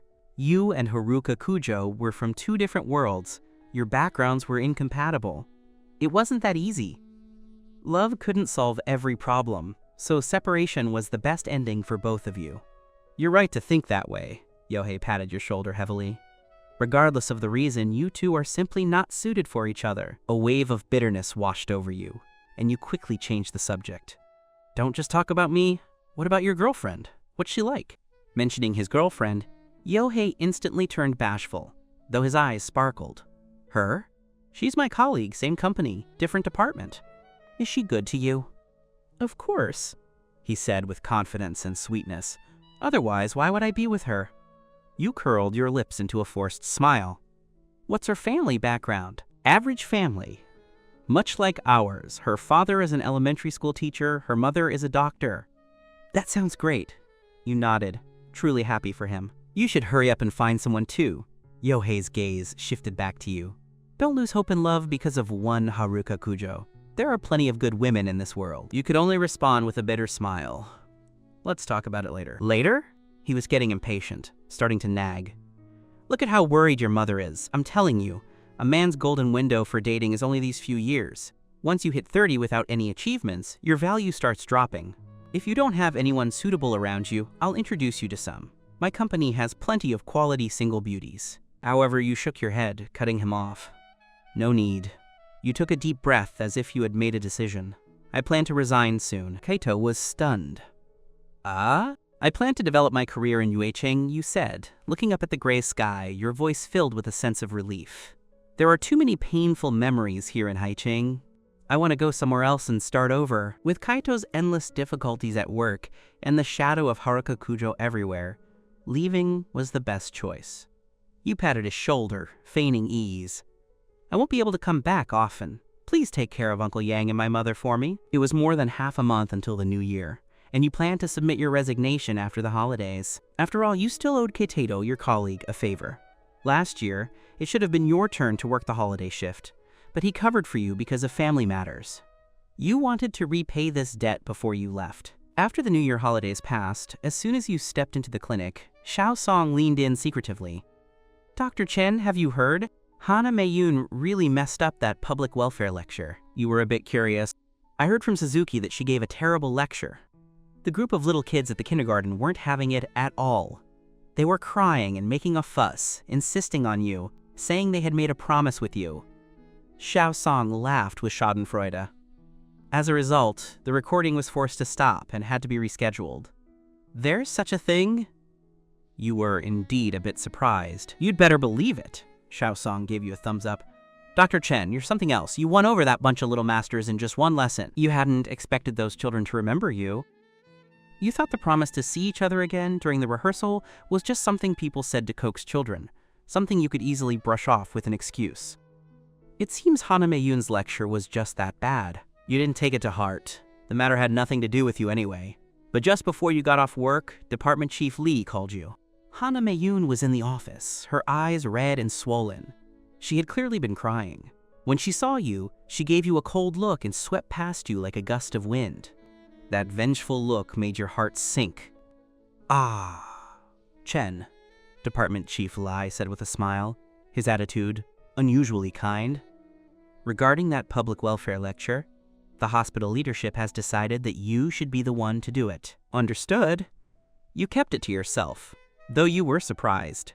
Knowing Kaito's personality, even if things went wrong, he would never have returned this opportunity to you. Later, you asked Suzuki and found out that a little girl named Shiori was the one who made the biggest scene, pointing and insisting that it had to be you. With other children, the teachers might have just taken them out, but Shiori's father was the kindergarten's largest sponsor. Consequently, the kindergarten had to negotiate with the hospital, naming the quote-quote Dr. Chen who lectured so well last time. They also subtly hinted that the new replacement lacked professional quality, and in the end, they actually agreed. A trace of warmth welled up in your heart. Dr. Chen, congratulations! As soon as you left the office, colleagues who had received the news early came to congratulate you. Dr. Chen is truly impressive. Not only is your professional ability top tier, but your lecturing skills are excellent too, you chuckled. Dr. Huang, you flatter me. Giving a lecture to kindergartners is hardly the same as teaching interns. Don't say that. Dr. Huang shook your hand, looking earnest. Teaching kindergarten children is much harder than teaching us interns. Making dry knowledge vivid and interesting. Not everyone can do that. As soon as he finished speaking, Hana Mayun happened to pass by. She heard every word, and her face turned black like the bottom of a pot. She turned and left without a word. You watched her shadow as she entered the break room. It felt chilly. You could imagine her clutching her cup tightly, her knuckles turning white with force, with only one thought growing in her heart. Chen Fan, don't get too smug. In a top-tier private room, Haruka Kujo sat silently, pouring beer into her mouth. Joting and Ushio sat on either side. Haruka, what happened again? You look so miserable, Joting asked. Haruka Kujo didn't answer. Joting's eyes flickered. It wouldn't be because of Chen Fan again, would it? Haruka, Chen Fan is already married. You should just let it go. He's not married, Haruka Kujo muttered.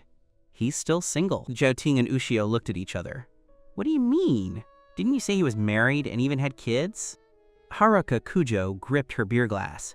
He said so. He lied to me. He lied to you? Joting was stunned. Well, isn't it great that he's single? What are you worrying about? Haruka Kujo felt heartbroken. So what if he's single? He rejected me. He doesn't like me anymore. Chen Fan actually rejected you? Zoting found it incredible. Ushio added, is he blind? You're so outstanding. You're more than a match for him. Don't you dare say that about him. Haruka Kujo suddenly became angry, glaring at them. Zhuting, Ushio, I'm warning you. Don't you ever say he isn't good enough for me again? If there's a second time, I won't forgive you. Zhuting and Ushio looked embarrassed. We were just talking casually. Even talking casually won't do. Haruka Kujo looked at them. Do you remember our beach vacation during the summer of our sophomore year?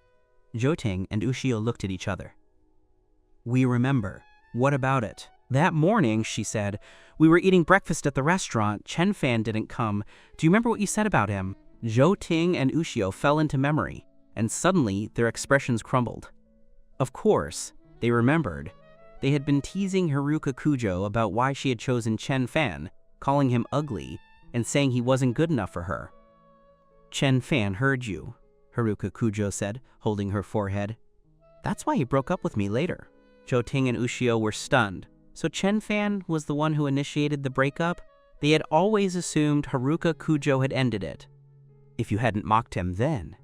If I hadn't said those things. Wouldn't he have stayed? Haruka Kujo muttered. Would we have had to be apart for 7 years? Zhuting and Ushio panicked.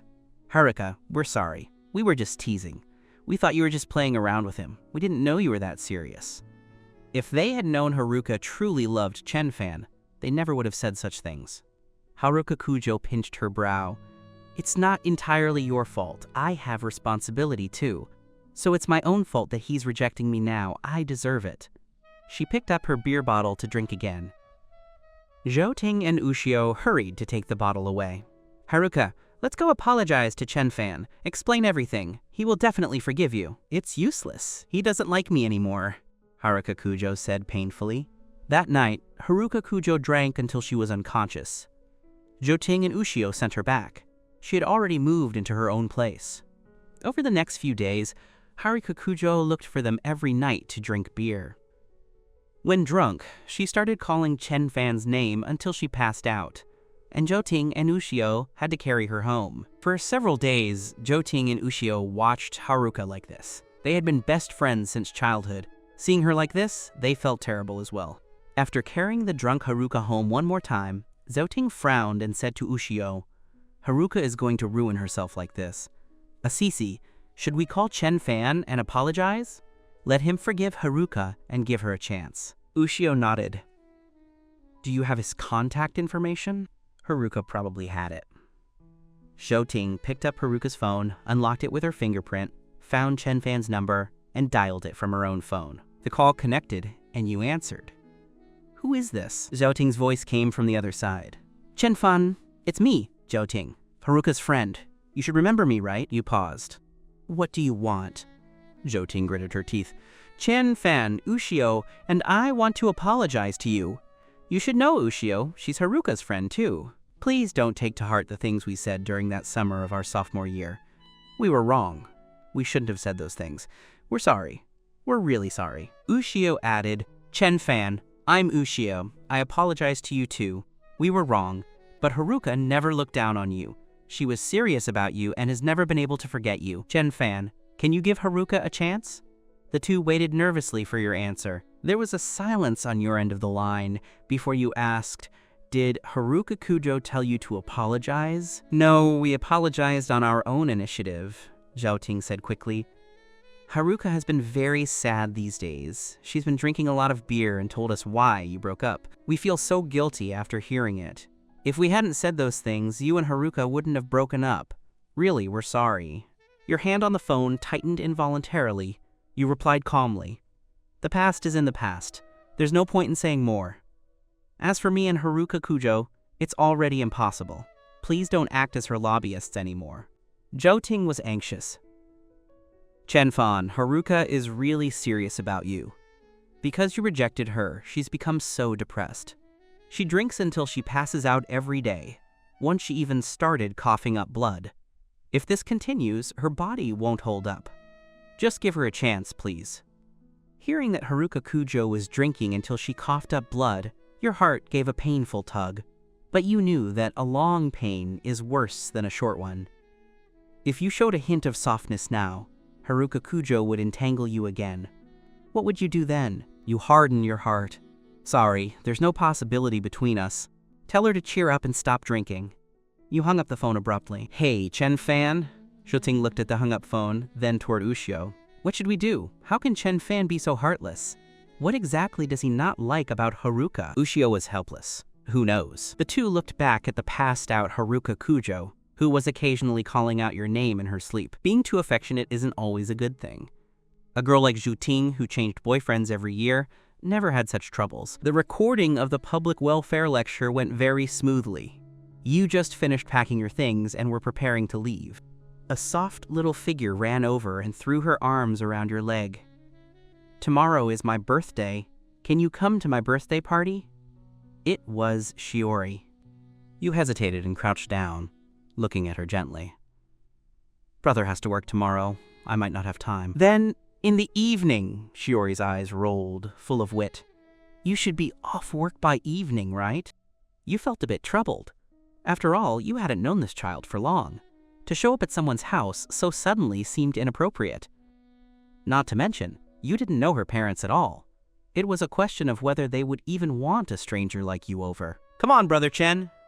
Shiori saw your hesitation and started shaking your arm, acting spoiled. "I already told my dad. If you don't come, I'll lose face." Hearing the word face, you couldn't help but laugh. Kids these days are really precocious. "Does your dad agree to let me come?" you asked with a smile. "Of course." Shiori puffed out her little chest, looking exceptionally proud.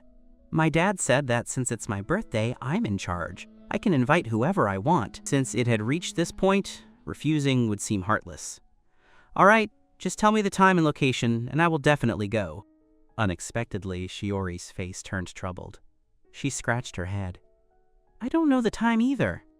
"Brother Chen, why don't you give me your phone number and I'll have my dad send it to you." "All right." You found a pen and paper, wrote down the number and handed it to her, specifically instructing, "Keep it safe. If you lose it, You won't be able to contact me. I will definitely take care of it. She carefully put the slip into her pocket and looked up at you expectantly. You'll bring me a gift, right? You tilted your head and smiled, deliberately being mysterious. Of course, but it's a secret for now. That's great! The little girl was so happy she jumped up. Back home, you received a message from an unknown number. Besides some polite phrases, it contained the time and location of the party. However, when you clearly read the words Akiyama Manor, your heart skipped a beat. It was Akiyama Manor, where Haicheng's top wealthy elites lived. You instantly regretted it. You knew Shiori's family was well off, but you never imagined they were wealthy on this level. Haruka Kujo's home. Isn't it right there? You subconsciously didn't want to go to that place, fearing an unexpected meeting with her, even if the probability was minimal. More importantly, you were worried. You feared Shiori's family would think you had ulterior motives, that you were trying to use the opportunity of pleasing a child to attach yourself to the wealthy. That experience back in Haicheng First High School made you instinctively repulsed and guarded against dealing with wealthy people. That mental shadow wasn't so easy to erase. You stared at the unknown number on your phone screen, your fingertips hovering over the dial button, hesitating on whether to call and make up a reason to cancel. But would that be intrusive? What if Shiori cried and made a fuss after hearing you weren't coming? Would her father think you were being pretentious and affected? Forget it. You sighed. After all, you had already promised the child. You decided to drop off the gift, say happy birthday, and then find an excuse to leave immediately. Once you made up your mind, you stopped struggling. The next day after work, you took a taxi to the mall and picked out a beautiful doll for a few hundred yen. After all, girls should like these kinds of things. The party started at 7, and you arrived at Akiyama Manor right on time. A servant at the entrance led you inside. As soon as you reached the door of the villa, someone shouted, "Uncle Wang, come here!" The servant responded, then turned to you and said politely, "Sir, it's inside. Please go in." Having said that, he hurried away. You stood at the door alone with the gift, feeling a bit at a loss. Looking inside, the interior of the villa was brightly decorated, the furnishings luxurious and high-end, everywhere showcasing the extraordinary wealth and taste of the owners. The living room was full of activity. Colorful balloons were hung with taste, and adults and children were laughing together. Shiori was playing with a group of children, while the adults were gathered nearby chatting and laughing. Nobody noticed you standing at the door. You were even more embarrassed, so you had to steel yourself and walk in. Just then, a man in a black shirt noticed you and walked over quickly. You hurriedly spoke up. "Taisk, you must be that Brother Chen Shiori was talking about, right?" The man smiled warmly and took the initiative to ease your situation. "I'm Shiori's father, Akiyama Suba. Mr. Chen, please come in." He was Akiyama Suba. Although he was dressed casually, he naturally exuded a calm, poised demeanor of someone long in power. You looked into his eyes. Fortunately, there was no arrogance or disdain from the wealthy people you remembered. This made you relax slightly. "Shiori told us she met a handsome doctor brother. She's been talking about bringing you over for us to see for the past few days," Akiyama Suba said with a smile. "We finally get to meet today." You were a bit embarrassed by what he said.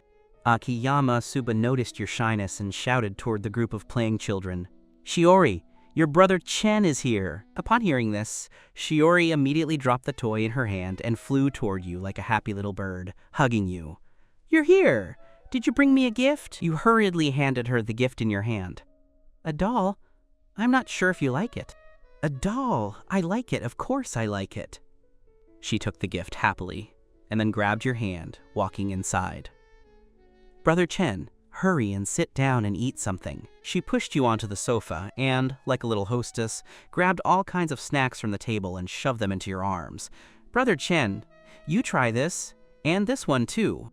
You held a mouthful of jelly and chocolate, unable to laugh or cry. Seeing her about to continue, you hurriedly held down her hand. "Enough, thank you, Shiori. I can take them myself." "All right then, help yourself to the snacks on the table, don't be formal at my house," Shiori instructed seriously. You nodded repeatedly. "I won't be formal." Just then, some children were calling for her. Shiori waved at you. "Brother Chen, I'm going to go play for a bit. I'll come talk to you later."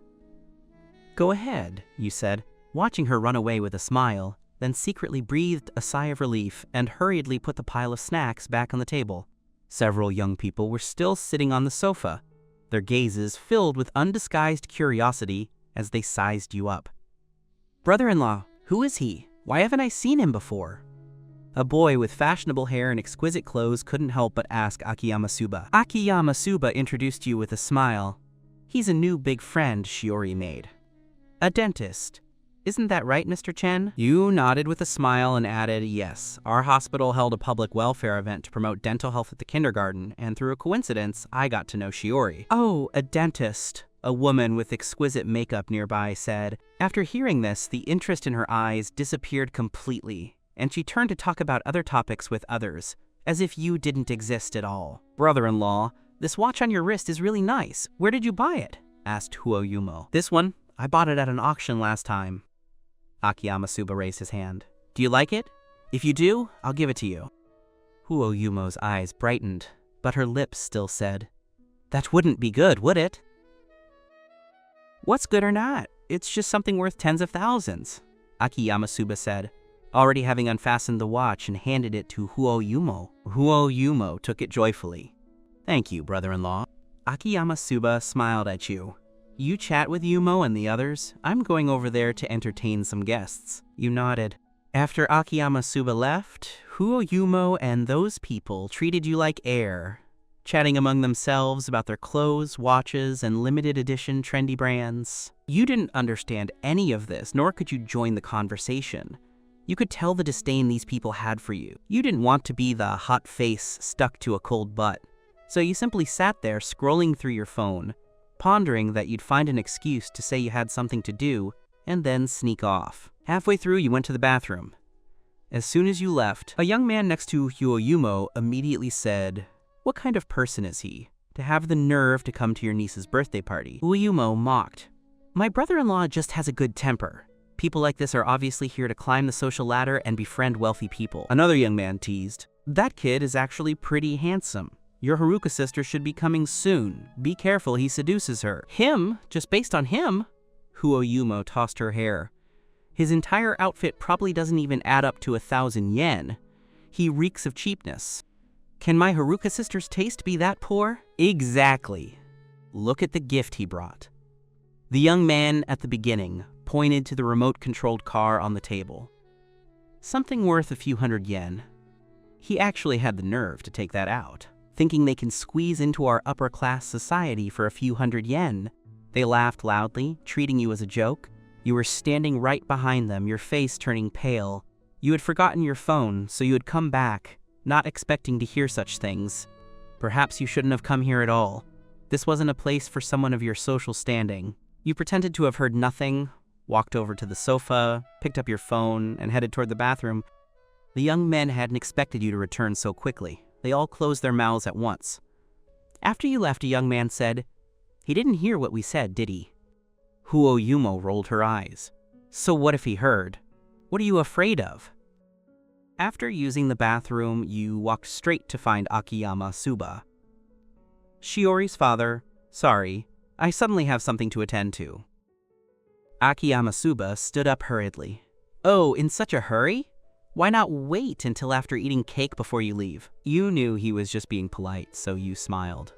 "Yes, something urgent came up at home. I have to go back. I'm really sorry."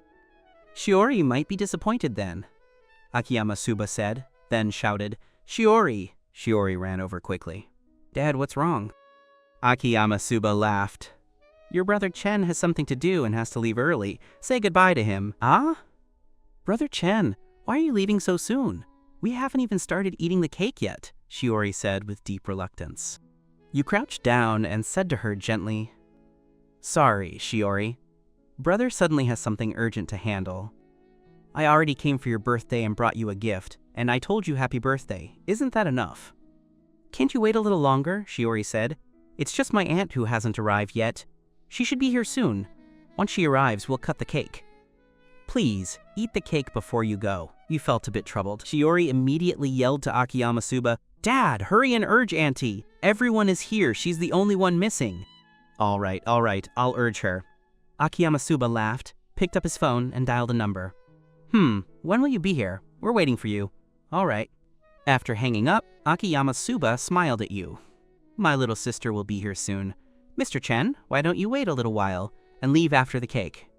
Shiori also begged on the side. Please, Brother Chen, just wait a little while. You were really embarrassed, so you had to nod. All right then, I'll wait a little longer. You could tell that Shiori's father was not like those young men, and refusing further would appear inappropriate. Shiori, the cookies you wanted, Grandma has baked for you. With this voice, two elderly people walked in. You looked up and saw, aren't these your patients? That elderly couple who were very kind, trusting you for the tooth implants. It turned out they were Shiori's grandparents. You felt the world was truly too small. Shiori ran over, took the basket from Sumingye's hand. That's great, thank you. Akiyama Genhong said from the side. Fussed for ages.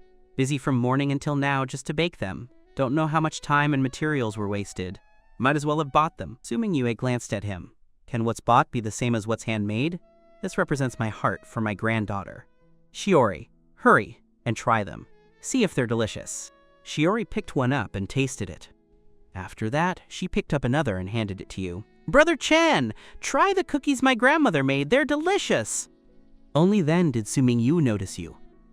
Last time, she hadn't seen your true face clearly, so she didn't recognize you immediately.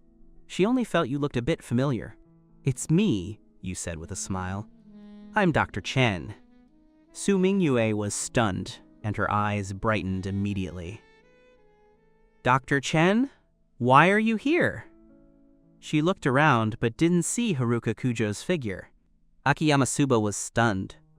Mom, you know him. Of course I know him. He's the dentist, Dr. Chen, who did the implants for me. Sumingyue gave him a signal with her eyes. Akiyama Suba was stunned. Isn't that the dentist who is Haruka Kujo's first love? Sumingyue had told him about this a few days ago. A surprise, but Akiyama Suba quickly raised a smile. Mom, Mr. Chen is the Brother Chen in Shiori's mouth. Shiori invited him here specifically. For the past few days, Sumingyue and her husband had often heard Brother Chen in Shiori's mouth. They didn't expect you to be this very person. It seems you truly had a connection with their family. Sumingyu was happy and hurriedly took your hand, carefully inspecting your face. Features correct, eyebrows delicate, skin fair. You looked scholarly. When you smiled, there was even a shallow dimple at the corner of your lips, especially amiable. So this is the type Haruka used to like, she thought, liking you more the more she looked. She said with a smile, Dr. Chen, who knew we were so connected? Let's sit down quickly, the birthday party is about to start, right? Having said that, she pulled Shiori with one hand and you with the other, sitting down by the table. Ruo Yumo's friends looked and whispered, Look at that, this kid is quite capable. He's managed to make Madame Akiyama look at him with such kindness. Huo Yumo glanced at you and snorted. That's all the tricks he has, charming kids and the elderly. Over there, Sumingyue asked, Is everyone here? If everyone is here, let's start the birthday celebration. Akiyama Suba said, Mom, little sister hasn't arrived yet. Let's wait a bit. Tell her to hurry up. Sumingyue gestured. Everyone is waiting for her. Akiyama Suba understood and thought about going outside to call Haruka Kujo and tell her that her first love was here, so she could be prepared. Unexpectedly, just as he turned around, he saw Haruka Kujo walking in. Shiori ran over first and hugged Haruka Kujo. Auntie, why are you so late? I was getting impatient waiting for you. Haruka Kujo picked up Shiori and smiled. I spent a long time picking a gift for you. Look, do you like this doll? A servant followed behind, carrying a very exquisite doll. Shiori immediately struggled to get down, jumping up happily with the doll. I like it, thank you, Auntie. I want to play with it now. We're about to cut the birthday cake now. Auntie will play with you later. Akiyama Suba walked over, picked up Shiori, and gave Haruka Kujo a look. Haruka, sit over here. Haruka Kujo didn't understand, but she walked in anyway. You had seen Haruka Kujo when Shiori ran out. Since Shiori called her auntie, that meant Shiori's father was her brother, and Madame Su and her husband were Haruka Kujo's parents. Your body stiffened on the spot. You hadn't expected such a coincidence in the world. You had wanted to escape from Haruka Kujo with all your might, but you had walked straight into her trap. While Haruka Kujo hadn't come over yet, you stood up in a panic, wanting to hide. Sumingyue hurriedly called you back. Dr. Chen, I'm going to the bathroom. You made up a reason, grabbed your jacket, and turned to leave. Behind you, you heard Huo Yumo's voice. Haruka sister, you're here! You quickened your pace. In the bathroom, you leaned against the door, clutching your jacket tightly, not knowing how to face all this. You had finally managed to separate from Haruka Kujo. You really didn't want to face her again. Should I sneak out and then call Shiori's father to say I had an emergency and couldn't say goodbye? You no longer cared about politeness. Outside came the sound of birthday singing. They should be celebrating right now, so no one would notice you. You took a few deep breaths and gently opened the bathroom door. Unexpectedly, Haruka Kujo was standing at the door. You were startled, at a loss. What a coincidence. You squeezed out a stiff smile. You're here too? Shiori is my brother's child, Haruka Kujo explained. You tugged at the corner of your lips.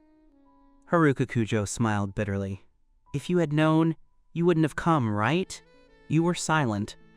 That's not what I meant. Just then, someone called from around the corner.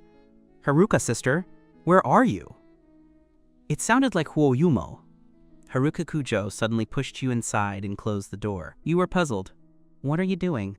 Haruka Kujo put her finger to your lips, whispering, Don't talk. Her finger touched your lips but quickly moved away. Haruka sister, are you in the restroom? Huo Yumo's footsteps approached, and he knocked on the restroom door. Your heart hammered with nerves. Normally, there was nothing between you and Haruka Kujo, but if people found you alone in the restroom with her, what would they think? Especially since Huo Yumo already suspected you had ulterior motives. Fortunately, when Huo Yumo heard no answer, he walked away. You sighed in relief and frowned slightly. What are you doing? Hiding from him, Haruka Kujo said. That man is too annoying. You looked at her calmly. Then you continue hiding here. I'm going out. Haruka Kujo grabbed your hand. Your body stiffened and you pulled away. Haruka Kujo! Haruka Kujo let go instantly. Let's go over together. Didn't you want to hide from that man? You asked. Not hiding anymore? You spoke coldly, turned, and began walking in front, with Haruka Kujo following behind. The birthday song had already ended and the cake had been cut. Madame Su, Akiyama Zenhong, and Akiyama Suba all looked at the two of you, their gazes filled with curiosity. As soon as Shiori saw you, she picked up a piece of cake and handed it to you. Eat your cake quickly, you can leave once you're done. She still remembered you had an urgent matter to attend to. You took it and sat between Madame Su and Shiori. Thank you, Shiori.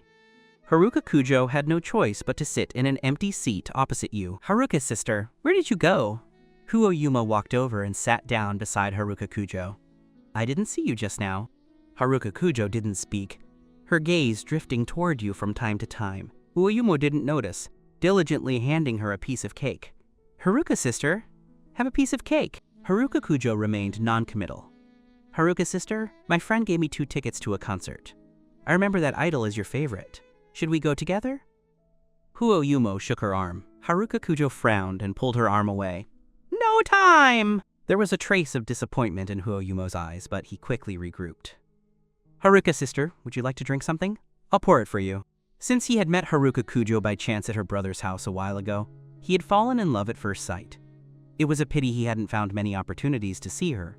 How could he easily let go of this opportunity today? You kept your head down, eating your cake and ignoring everything happening across from you, just wanting to finish and leave. You had long known that Haruka Kujo had numerous suitors, and were already accustomed to it.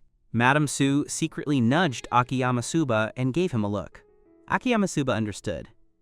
He stood up, walked to Huo Yumo's side and said, Yumo, come with me for a second. I have something nice to give you. Huo Yumo didn't really want to go. He still wanted to talk to Haruka Kujo. But since Akiyama Suba said so, he felt embarrassed to refuse. Thus, Huo Yumo was taken away by Akiyama Suba. A seat opened up next to Shiori. Haruka Kujo walked over and sat down. Shiori was a chatterbox. Seeing Haruka Kujo sit down, she immediately said, Let me introduce you. This is my aunt, and this is my new friend, Brother Chen. You had no choice but to raise your head and nod awkwardly at Haruka Kujo. Hello. Haruka Kujo didn't speak, just watching you. Shiori squinted her eyes. Why do you keep looking at Brother Chen? Do you think Brother Chen is very handsome too? As soon as these words were out, your face flushed red. Haruka Kujo froze for a second, averted her gaze from you uncomfortably, grabbed Shiori, and gave her a light pat on the bottom.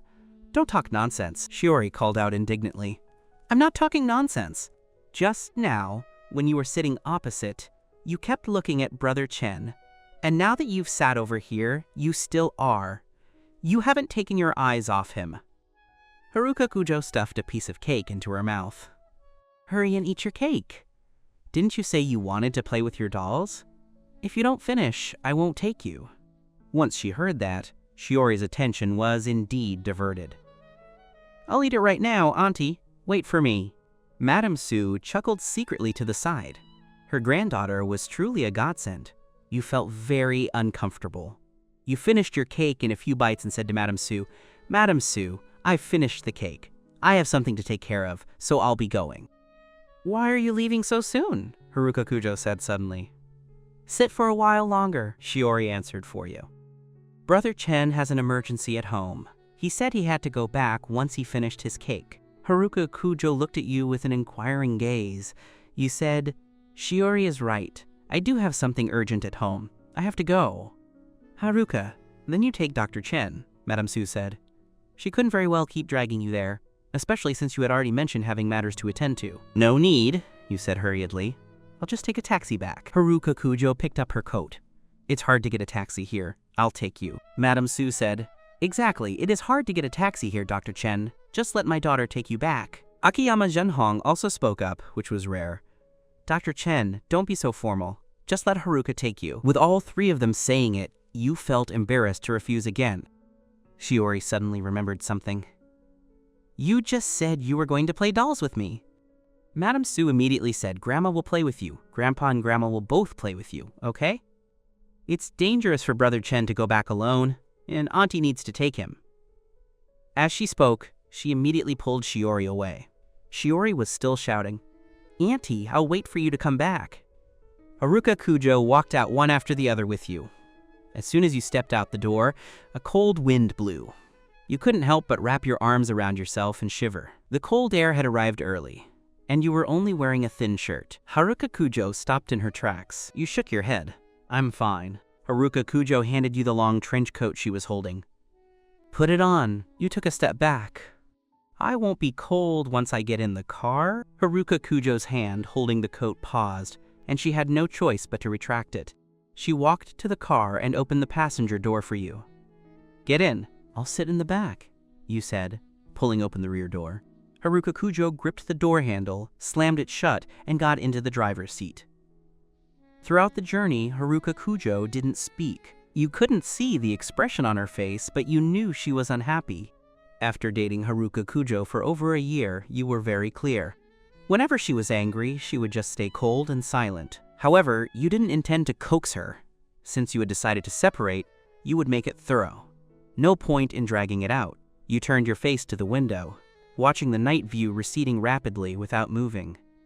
Haruka Kujo watched you from the rearview mirror. Half an hour had passed, and you showed no intention of paying attention to her. In the past, as long as she grew cold and unhappy, you would be anxious and would coax her. Although you weren't very good at it and were clumsy with words, she would always break the ice if you took the initiative.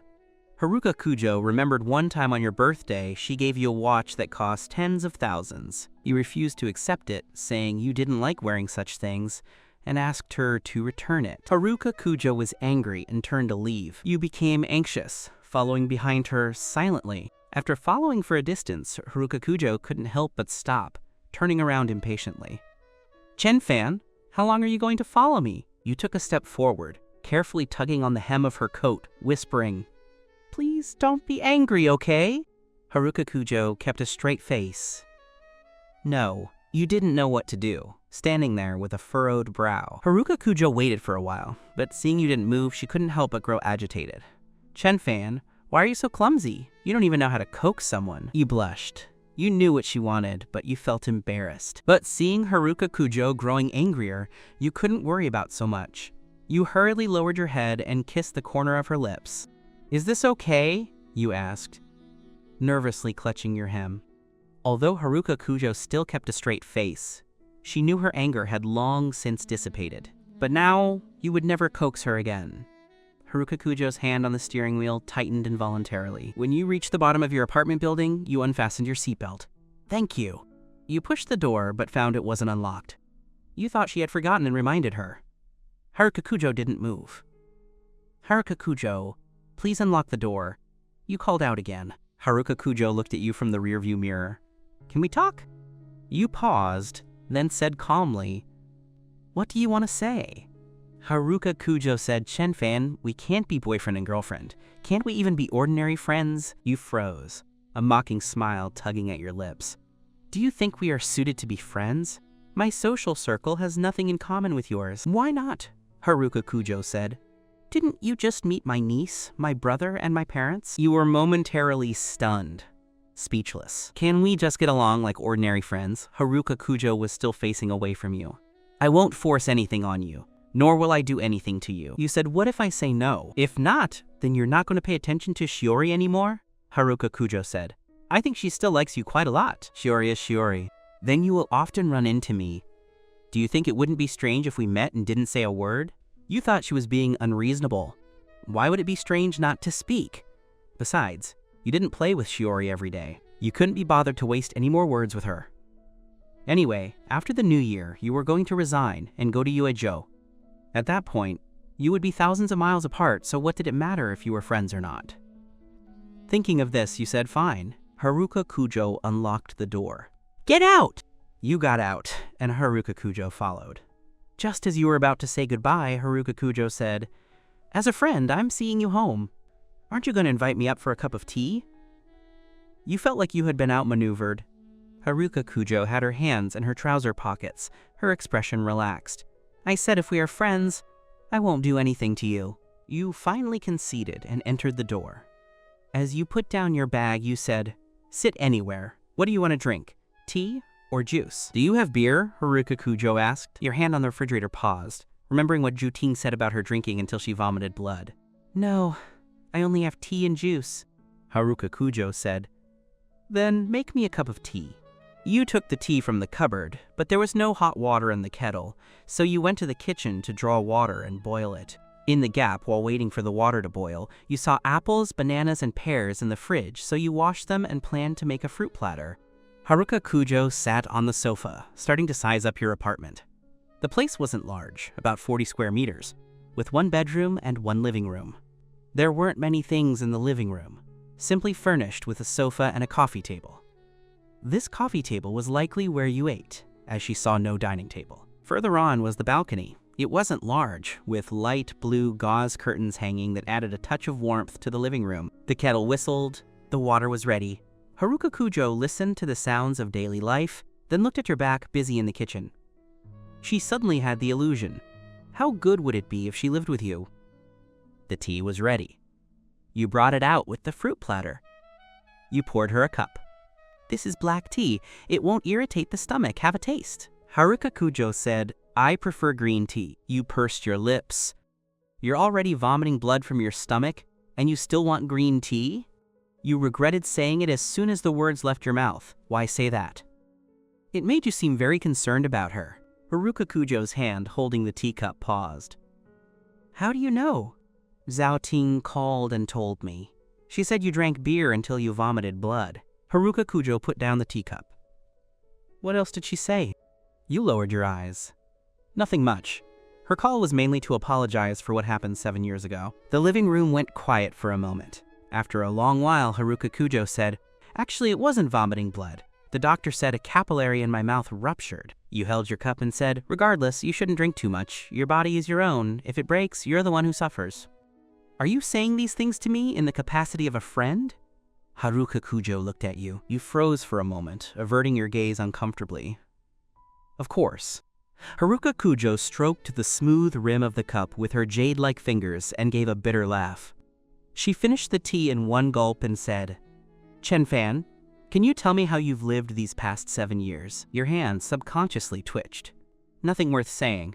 Just studying, graduate school, internships, then working. Have you had a girlfriend during this time? You lowered your eyes, staring at the clear, light yellow tea, and told a lie. I dated one. When? Haruka Kujo gripped the cup tightly. During my junior year of university. Your tone was very steady. But we broke up after graduation. Why did you break up? Because of the long distance, you answered. She had to go back to her hometown, so we split up. So you didn't love her truly, Haruka Kujo said jokingly. If you really loved someone, wouldn't you follow them regardless? You remained silent. Haruka Kujo said to herself, back then, when you proposed to break up with me, you also used long distance as an excuse. But I know, you breaking up with me wasn't because of the distance. That was just an excuse. It was me who hurt you. She raised her eyes to look at you. If I hadn't said that back then, would you not have broken up with me? Even if I were in a foreign land? Your heart trembled. Yes, if she hadn't said that, you probably really would have waited for her for 3, 5, or even 7 years. Unfortunately, there were no ifs. You didn't answer, but the expression on your face had already betrayed your thoughts. Haruka Kujo's heart grew even more bitter. Back then, Chen Fan must have loved her so much, so very much. But she personally destroyed the sincere emotion. The atmosphere was a bit heavy. You feigned ease and spoke. Tell me about you. You must have had a good time abroad, right? You thought, she must have had a boyfriend. It had been 7 years. Not a short time, and she was so outstanding. After a major incident happened in your family, you had called her once, and a man answered, saying she was in the shower. Haruka Kujo spoke slowly. The first 3 years were spent studying. Midway, I founded a company. It was tiring and busy. Sometimes I felt lonely, desolate. No one to talk to or chat with, and no one to understand my frustrations. You were slightly stunned. What about your boyfriend? Wasn't he accompanying you? I didn't have a boyfriend. Haruka Kujo looked at you. Ever since I broke up with you, I haven't had another boyfriend. You were stunned. What about that man when you called her? Did you misunderstand her? You smiled stiffly. Why not date one? With your qualifications, it should be easy to find a man. I didn't want to, and I had no interest, Haruka Kujo said. Do you believe me? If I say, do you believe I've never had a boyfriend? You hesitated for a moment, then nodded. I believe you. Haruka Kujo knew you didn't believe her, and could only give a bitter laugh. She finished the tea you poured for her. Haruka Kujo stood up. I'm going. You saw her to the door. Take care. Haruka Kujo waved her hand with feigned nonchalance and turned to leave. But when she heard the sound of the door closing, she stopped, staring at that door for a long time before finally walking heavily downstairs. Haruka Kujo went downstairs but didn't leave immediately, leaning against the car and smoking. It wasn't until the light in the apartment above went out that she took out her phone and sent a message. Chen Fan, you had just turned off the light and were preparing to sleep when your phone suddenly signaled a message. You picked it up and saw it was Haruka Kujo. You felt strange. How did she know I was preparing to sleep right now? Is it a coincidence, or... You threw off the quilt and walked to the window to look down. Below was empty. Haruka Kujo's car was already gone. It should just be a coincidence. You didn't think too much about it, and went back to sleep. The next day, you went to the hospital to work as usual. You were treating a patient when a man suddenly burst into the office. Sir, is something wrong? Shiori's colleague, Xiao Song, asked. Who is Dr. Chen? His gaze was unfriendly. You looked up. I am. The man's gaze turned murderous, pointing at you and cursing. You unscrupulous quack! The tooth you fixed for me cost me thousands of yen, and it's completely useless. It hurts whenever I eat anything. Pay me back my money. Xiao Song hurried over.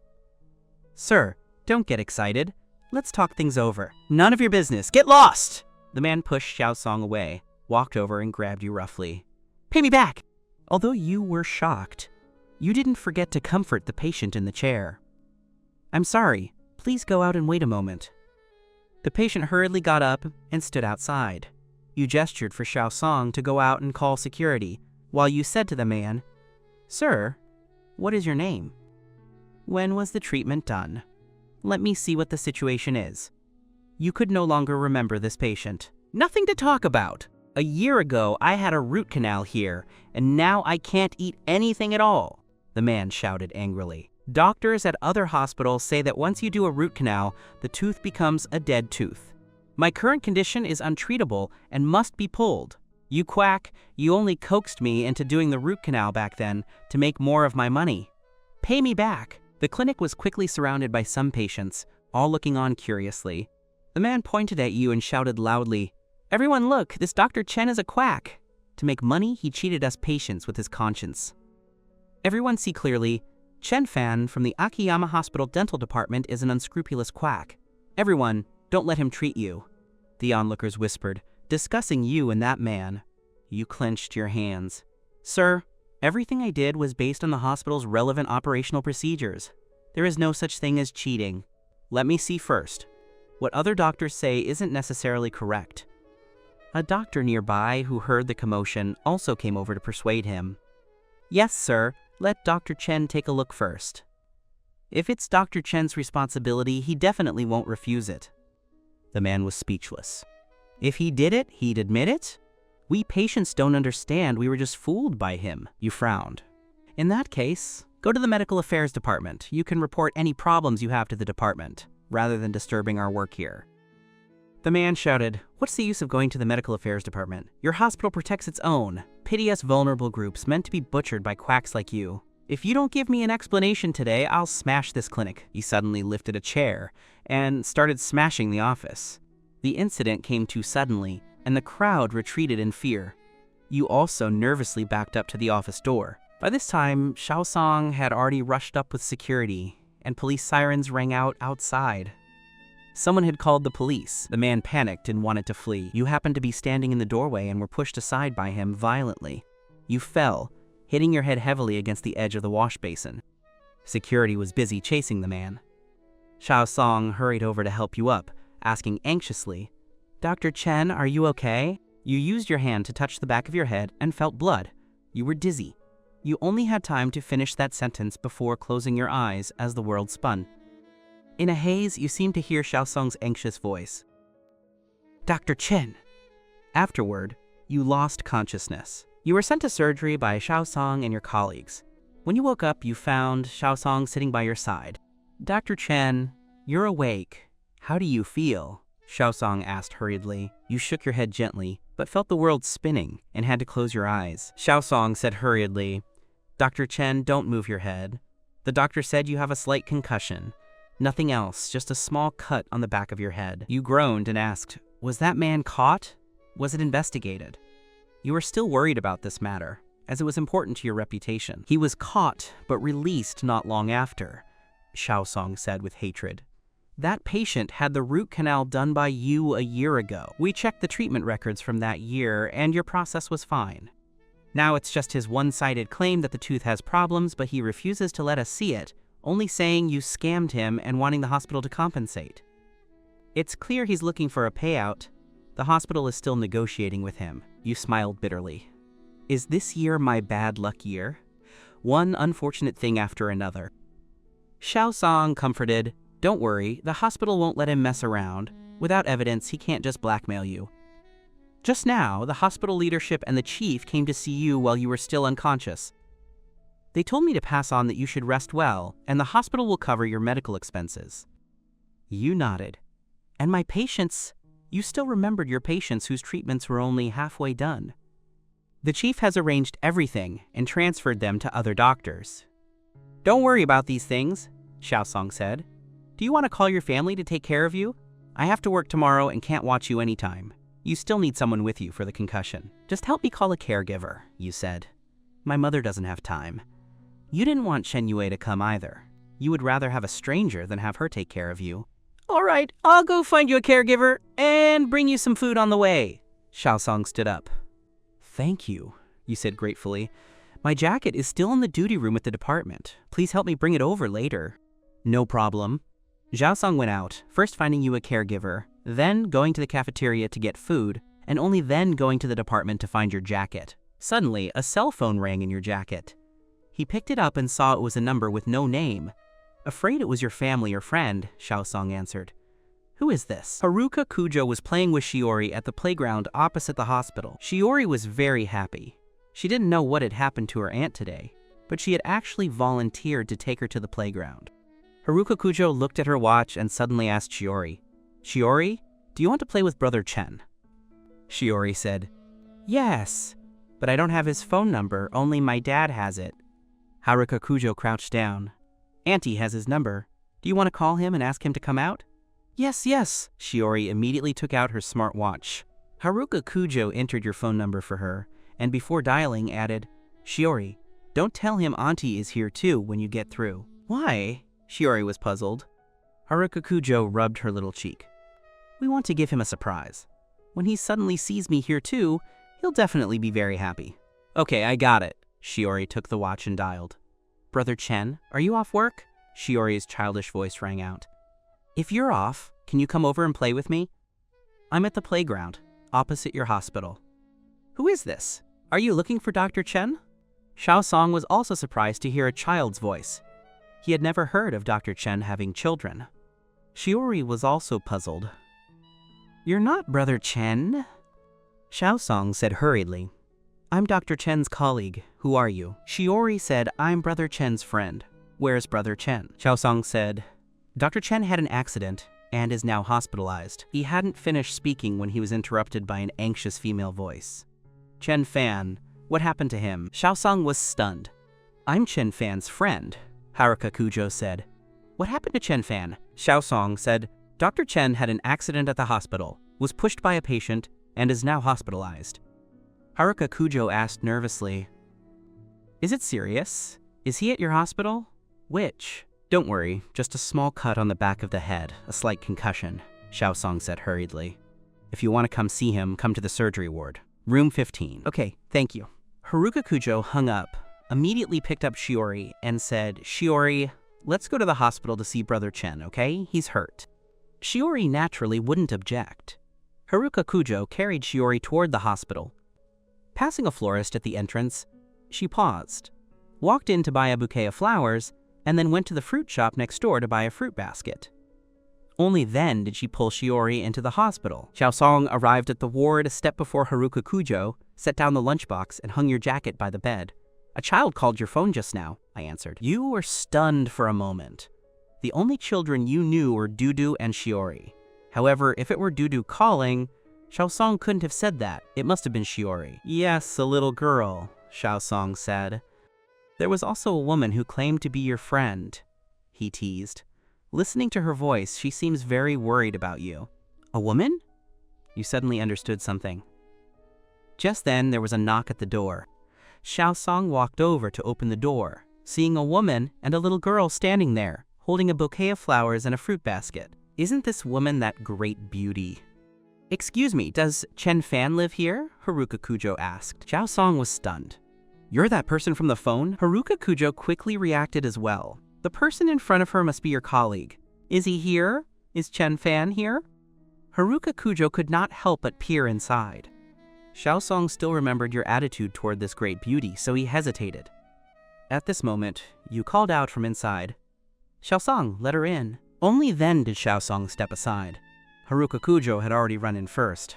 "Big Brother Chen, how are you?" You smiled and said, "I'm just a bit dizzy." "Then you should lie down and have a good sleep," Haruka Kujo said, narrowing her eyes and reaching out with her small hand to touch your head. "Whenever I feel dizzy, I just sleep it off and I'm fine." "All right, thank you, Haruka, I understand." Haruka Kujo had already set down the bouquet and fruit basket. Watching you lie there with a bandage wrapped around your head, she reached out with a heart full of pain and touched your head just as Haruka Kujo had. "Does it hurt?"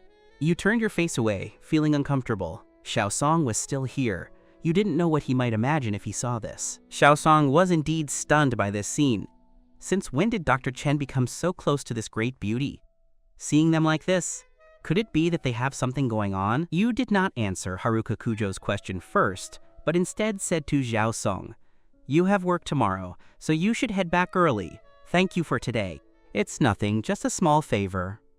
Xiao Song understood and picked up his coat. "Then I'll be going. There is a caregiver outside. Just call if you need him. If anything happens, give me a call."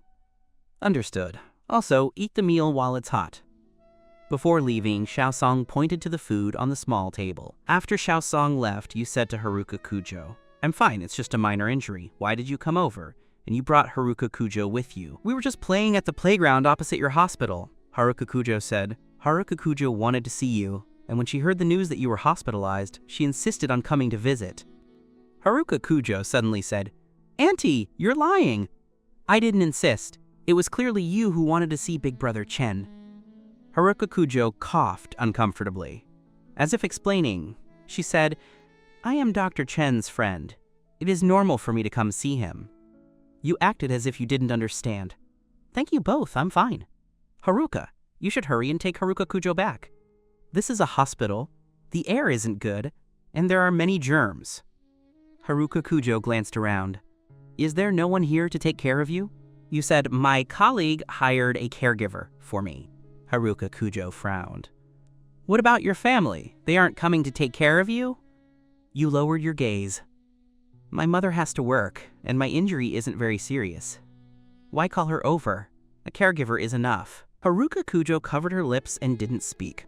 She knew your parents were divorced and your mother had remarried.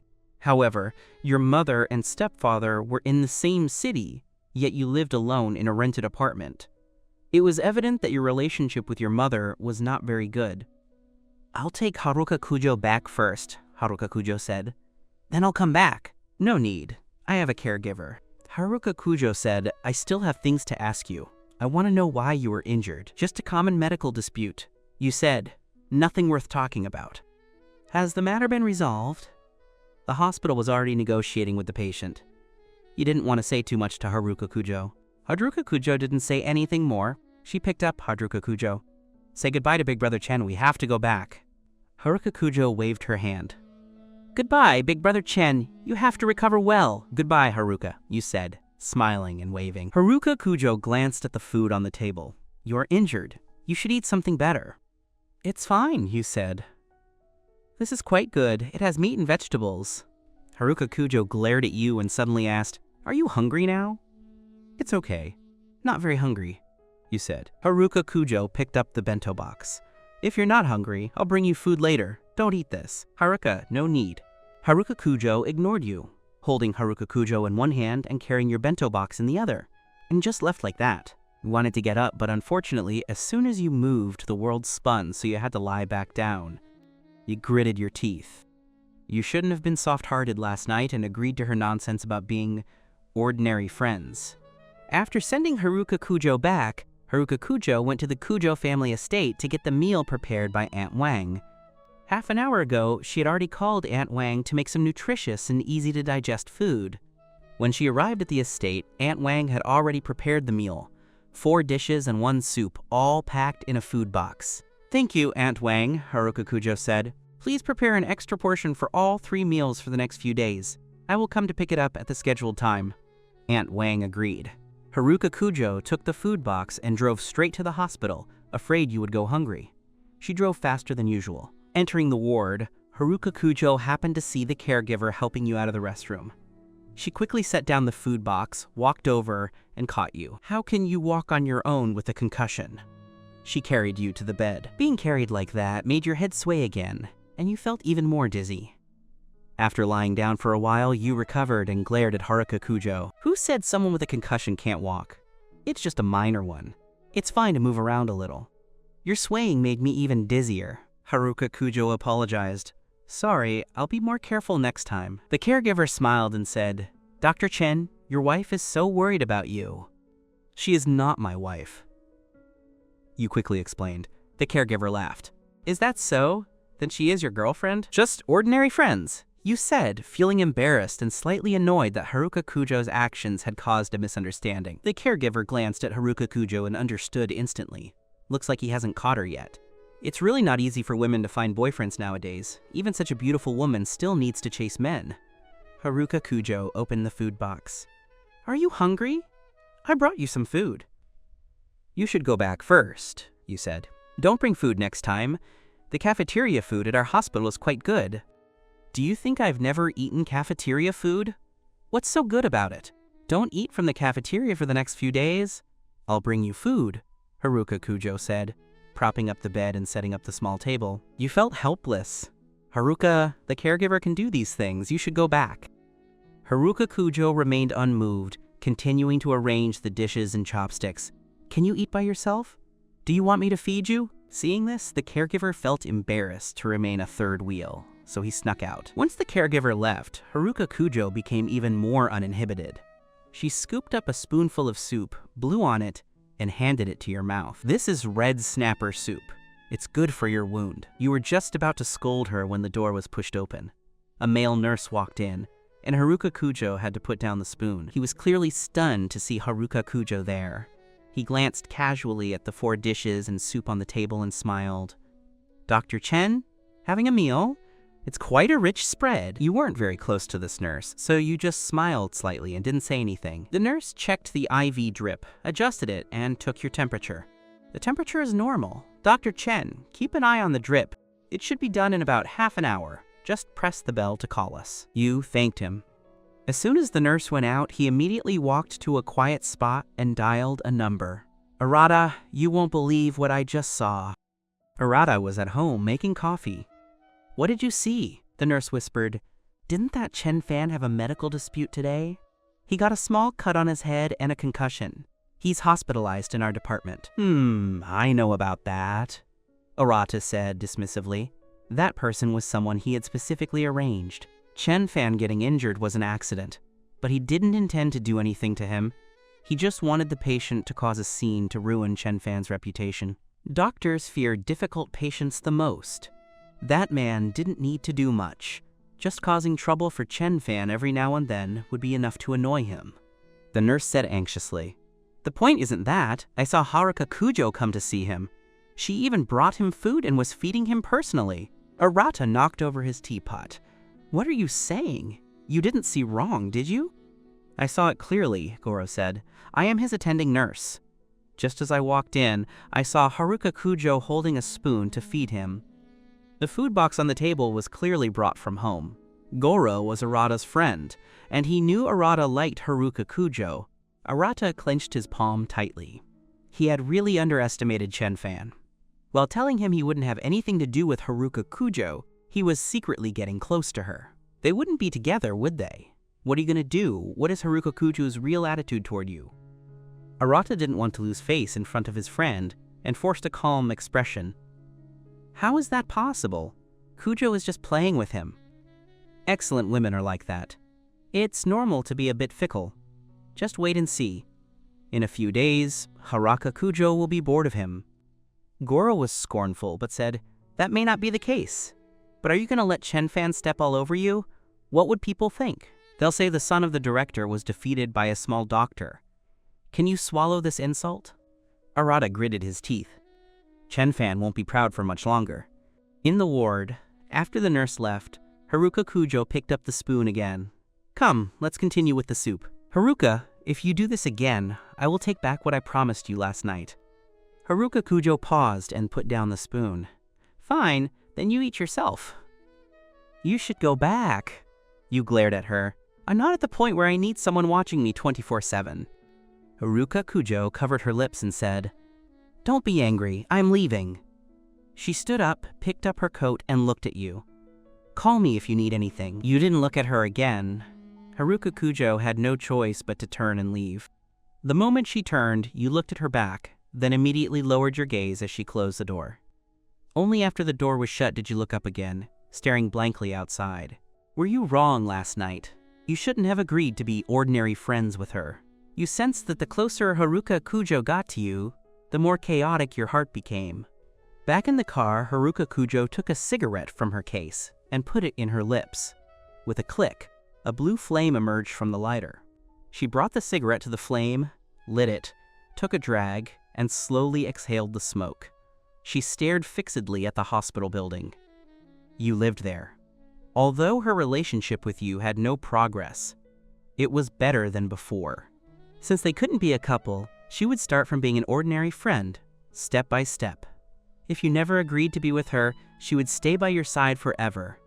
Being watched by her like that was better than being a stranger. When this thought occurred to her, Haruka Kujo was startled.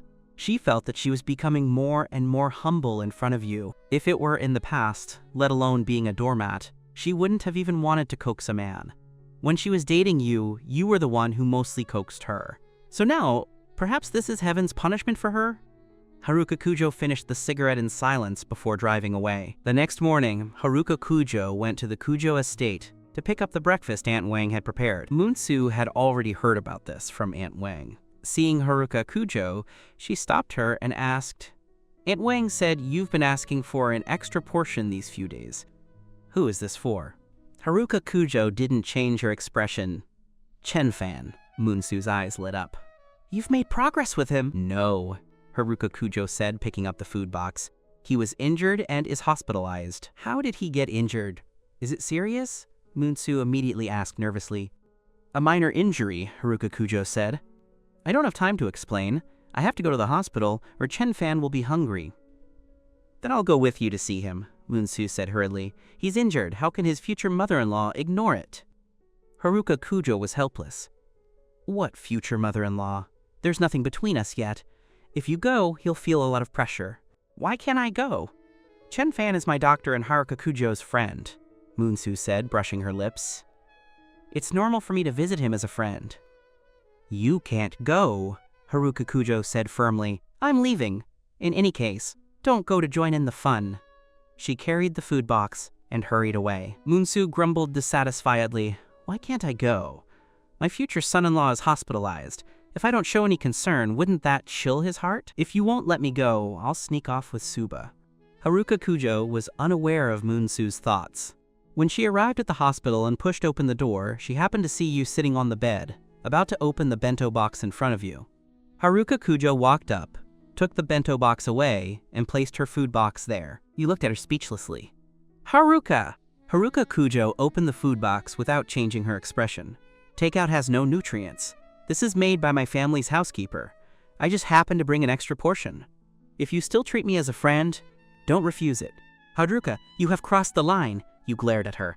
"Do you think this is what ordinary friends do?" "Why not? It's just giving you a meal, not anything else." Haruka Kujo glanced at you. "I have always been loyal to my friends. For example, I've even lent Aya 5 million before." You couldn't out-argue her, and just glared at her helplessly. She wanted to feed you, but seeing you were getting angry again, she quickly turned and fed herself instead. "Let me taste if it's good." It's very good. You try it." Haruka Kujo handed you the chopsticks. Seeing her cautious appearance, you felt that maybe you were overreacting. After all, she hadn't done anything. Thinking this, your mood relaxed a bit. You took the chopsticks. "Thank you. The food box from last night is there. I've already asked the caregiver to wash it. You can take it back." "All right." Haruka Kujo watched you eat using the chopsticks she had used, and a strange sense of joy bubbled up in her heart. You saw her staring at you unblinkingly and felt uncomfortable. "Aren't you leaving? Don't you have to go to work?" Haruka Kujo said, "I'll wait until you finish eating, then we can take the food box back together." "Then don't watch me eat," you said. "I can't eat while you're watching me." "Fine. I won't watch you." Haruka Kujo sat on the sofa to the side and picked up her phone. Unexpectedly, as soon as she opened it, she saw Aya had sent her a link. Aya said, "Haruka, look at this news. It seems Chen-fan is in trouble." The headline of the news was eye-catching, "Unscrupulous quack, causing me endless pain to make money." Haruka Kujo clicked on it and saw a video of a patient scolding you as a quack. Below the video were hundreds of comments, most of them condemning you. Some even dug up a screenshot of the show, where you lectured children, questioning how someone with such poor moral character could be on television. Was there someone backing you? Haruka Kujo looked up at you. You were lowering your head, eating breakfast, seemingly unaware that this matter was already blowing up on the internet. "I'm going out for a smoke," Haruka Kujo said, opening the door and leaving. Once outside, she called Aya. "Help me take down that news." Aya's family was involved in the news media and controlled most of the domestic industry. Letting her handle this would be twice as effective with half the effort. "I've already had people taking it down," Aya said. "Where are you now?" Haruka Kujo lit a cigarette. "I'm with Chen-fan. He's willing to deal with you again?" Aya was surprised. "Didn't Haruka Kujo say you were strangers? We are friends now." Haruka Kujo flicked the ash. "He only agreed to be ordinary friends with me." "Then there's hope." Aya's eyes lit up. Haruka, this is a great chance to show yourself. If you help Chen Fan, maybe he'll be moved and change his mind. I know how to handle it, Haruka Kujo said. Tell them to be quick. Chen Fan hasn't seen it yet, and I don't want him to see these things. Aya said jokingly, I'll teach you a good trick. Don't remove the news yet. Let it ferment on the internet for a while. Once Chen Fan gets anxious, you suddenly step in and save him from the fire. He'll definitely be grateful to you. Even getting back together on the spot is possible. Haruka Kujo frowned. Don't use those crooked tricks on Chen Fan. Take it down immediately. I am serious about him and don't want him to suffer any harm. Aya was speechless. I was wrong. Haruka Kujo stood at the door until she got a message from Aya saying it was done. Then she extinguished her cigarette and entered the ward. You had finished breakfast and looked at her. I'm done eating. Good. I'll bring you food at noon, Haruka Kujo said, picking up the food box. You knew you couldn't move her, so you nodded. After the rest last night, your concussion was much better. As long as you didn't turn your head drastically, you almost never felt dizzy. You had asked the doctor earlier. Your condition didn't need hospitalization and resting at home for a week or two would be fine. The wound on your head was also not serious. It had been stitched with plastic surgery sutures and didn't need to be removed. Just disinfect it regularly. You decided to be discharged tomorrow morning. This would be the only time Haruka Kujo could bring you dinner, so you didn't want to argue with her anymore. After Haruka Kujo left, you picked up your phone and started aimlessly refreshing the news. At this point, the news about you had long since vanished without a trace. You had no idea that you had just been subjected to a wave of cyberbullying. Just then, someone knocked on the door. Come in, you said. The people walking in were unexpectedly Moon-soo and Suba Kujo. You were stunned and quickly sat up. Aunt Sue, Big Brother Suba, why are you here? Aunt Sue smiled. We heard from Haruka Kujo that you were injured, so we came to visit. Yes, Haruka Kujo is very worried about you too, Suba Kujo said with a smile, placing the items they brought on the table. You glanced at them. It seemed to be something like bird's nest, which looked quite expensive. You felt embarrassed. Thank you both. I'm fine, just a small injury. Why so formal? Suba Kujo smiled. We only just learned that you and Haruka Kujo are high school classmates. Now you are my mother's doctor and Haruka Kujo's good friend. Isn't it normal for us to visit you? You didn't know if Haruka Kujo had told them about your past relationship, so you felt very uncomfortable when Suba Kujo said this. You just smiled and didn't know what to say. Moon-soo looked at you and liked you more the more she looked. She liked children like you. Suba Kujo and Haruka Kujo were not the type of obedient children when they were young, especially Haruka Kujo, who was very mischievous. If you and Haruka Kujo were together, one quiet and one active, it would complement each other. It was just that your family background was ordinary, but that didn't matter. Back then, didn't she and Zenhong Kujo also start from scratch? Family background is important, but character is even more precious. Like that Arata. What did it matter if his background was better than yours? If his character was poor, she would never let him into her house. Furthermore, her daughter liked you. Her daughter's happiness was the most important thing. Moon-soo held your hand. Chen Fan, do you feel any better now? You pulled your hand back unobtrusively. Much better, Aunt Sue. Don't worry. That's good. Moon-soo touched the bandage on your head. Your line of work is too dangerous, with medical disputes happening all the time. Was that man caught? How is the hospital planning to handle it? She had already called Haruka Kujo to ask for the details. It turned out to be a medical dispute. You were moved. Moon-soo gave you the feeling of your late grandfather. Ever since he passed away, no elders had cared about you like this. The hospital is already negotiating with him, you said. That man refuses to let us examine him and cannot provide any evidence to prove his teeth have problems. Our operational processes were correct, so it should be fine. Moon-soo frowned. Isn't that just unreasonable? There really are such things on the internet, Suba Kujo hurried to say. I've seen the news. Nowadays, some people intentionally cause medical disputes to get money. Hospitals often prefer to pay a little to settle things, so they often succeed. Dr. Chen, your hospital wouldn't be like that, right? I don't think so. You smiled. I trust the hospital leadership. That's good, Moon-soo said. If there's anything you can't resolve, just Tell us, or Haruka Kujo? Suba Kujo also said, don't think too much, just focus on recovering. If anything happens, just tell Haruka Kujo to do it. You were high school classmates. It's only right for old classmates to look after each other. You nodded awkwardly. If they knew the relationship between you and Haruka Kujo, or that Haruka Kujo is chasing you, would they still be so kind to you? You stroked your hand, feeling even more convinced that you should leave as soon as possible and stay away from Haruka Kujo. By the way, Aunt Sue, since I'm injured, I can't work for a while. I might not be able to treat you personally for subsequent follow-ups. You might need to change to another doctor. I am really sorry. Actually, Moon-Sue's dental implant required another month, by which time you would be recovered. However, you plan to resign after the new year anyway, and you tried your best to avoid any further ties with the Kujo family. It's fine, Moon-Sue comforted. Don't feel guilty. It's the same if I find another doctor. Do you have a preferred doctor? I can put in a word for you so they can take care of you. Moon-Sue patted your hand. No need. Since you can't treat me, I'll find my own acquaintance to do the implant. I know someone. Moon-Sue and Suba Kujo said a few more words of concern before rising to leave. After they left, you couldn't help but feel a bit lost. Actually, Haruka Kujo's family was quite good. They didn't look down on you because your background was ordinary. They probably really treated you as a friend. You liked Aunt Sue, Suba Kujo, and Haruka Kujo, but you understood your own status. Even if Aunt Sue and the others liked you, they wouldn't let Haruka Kujo marry you. High society emphasizes social standing.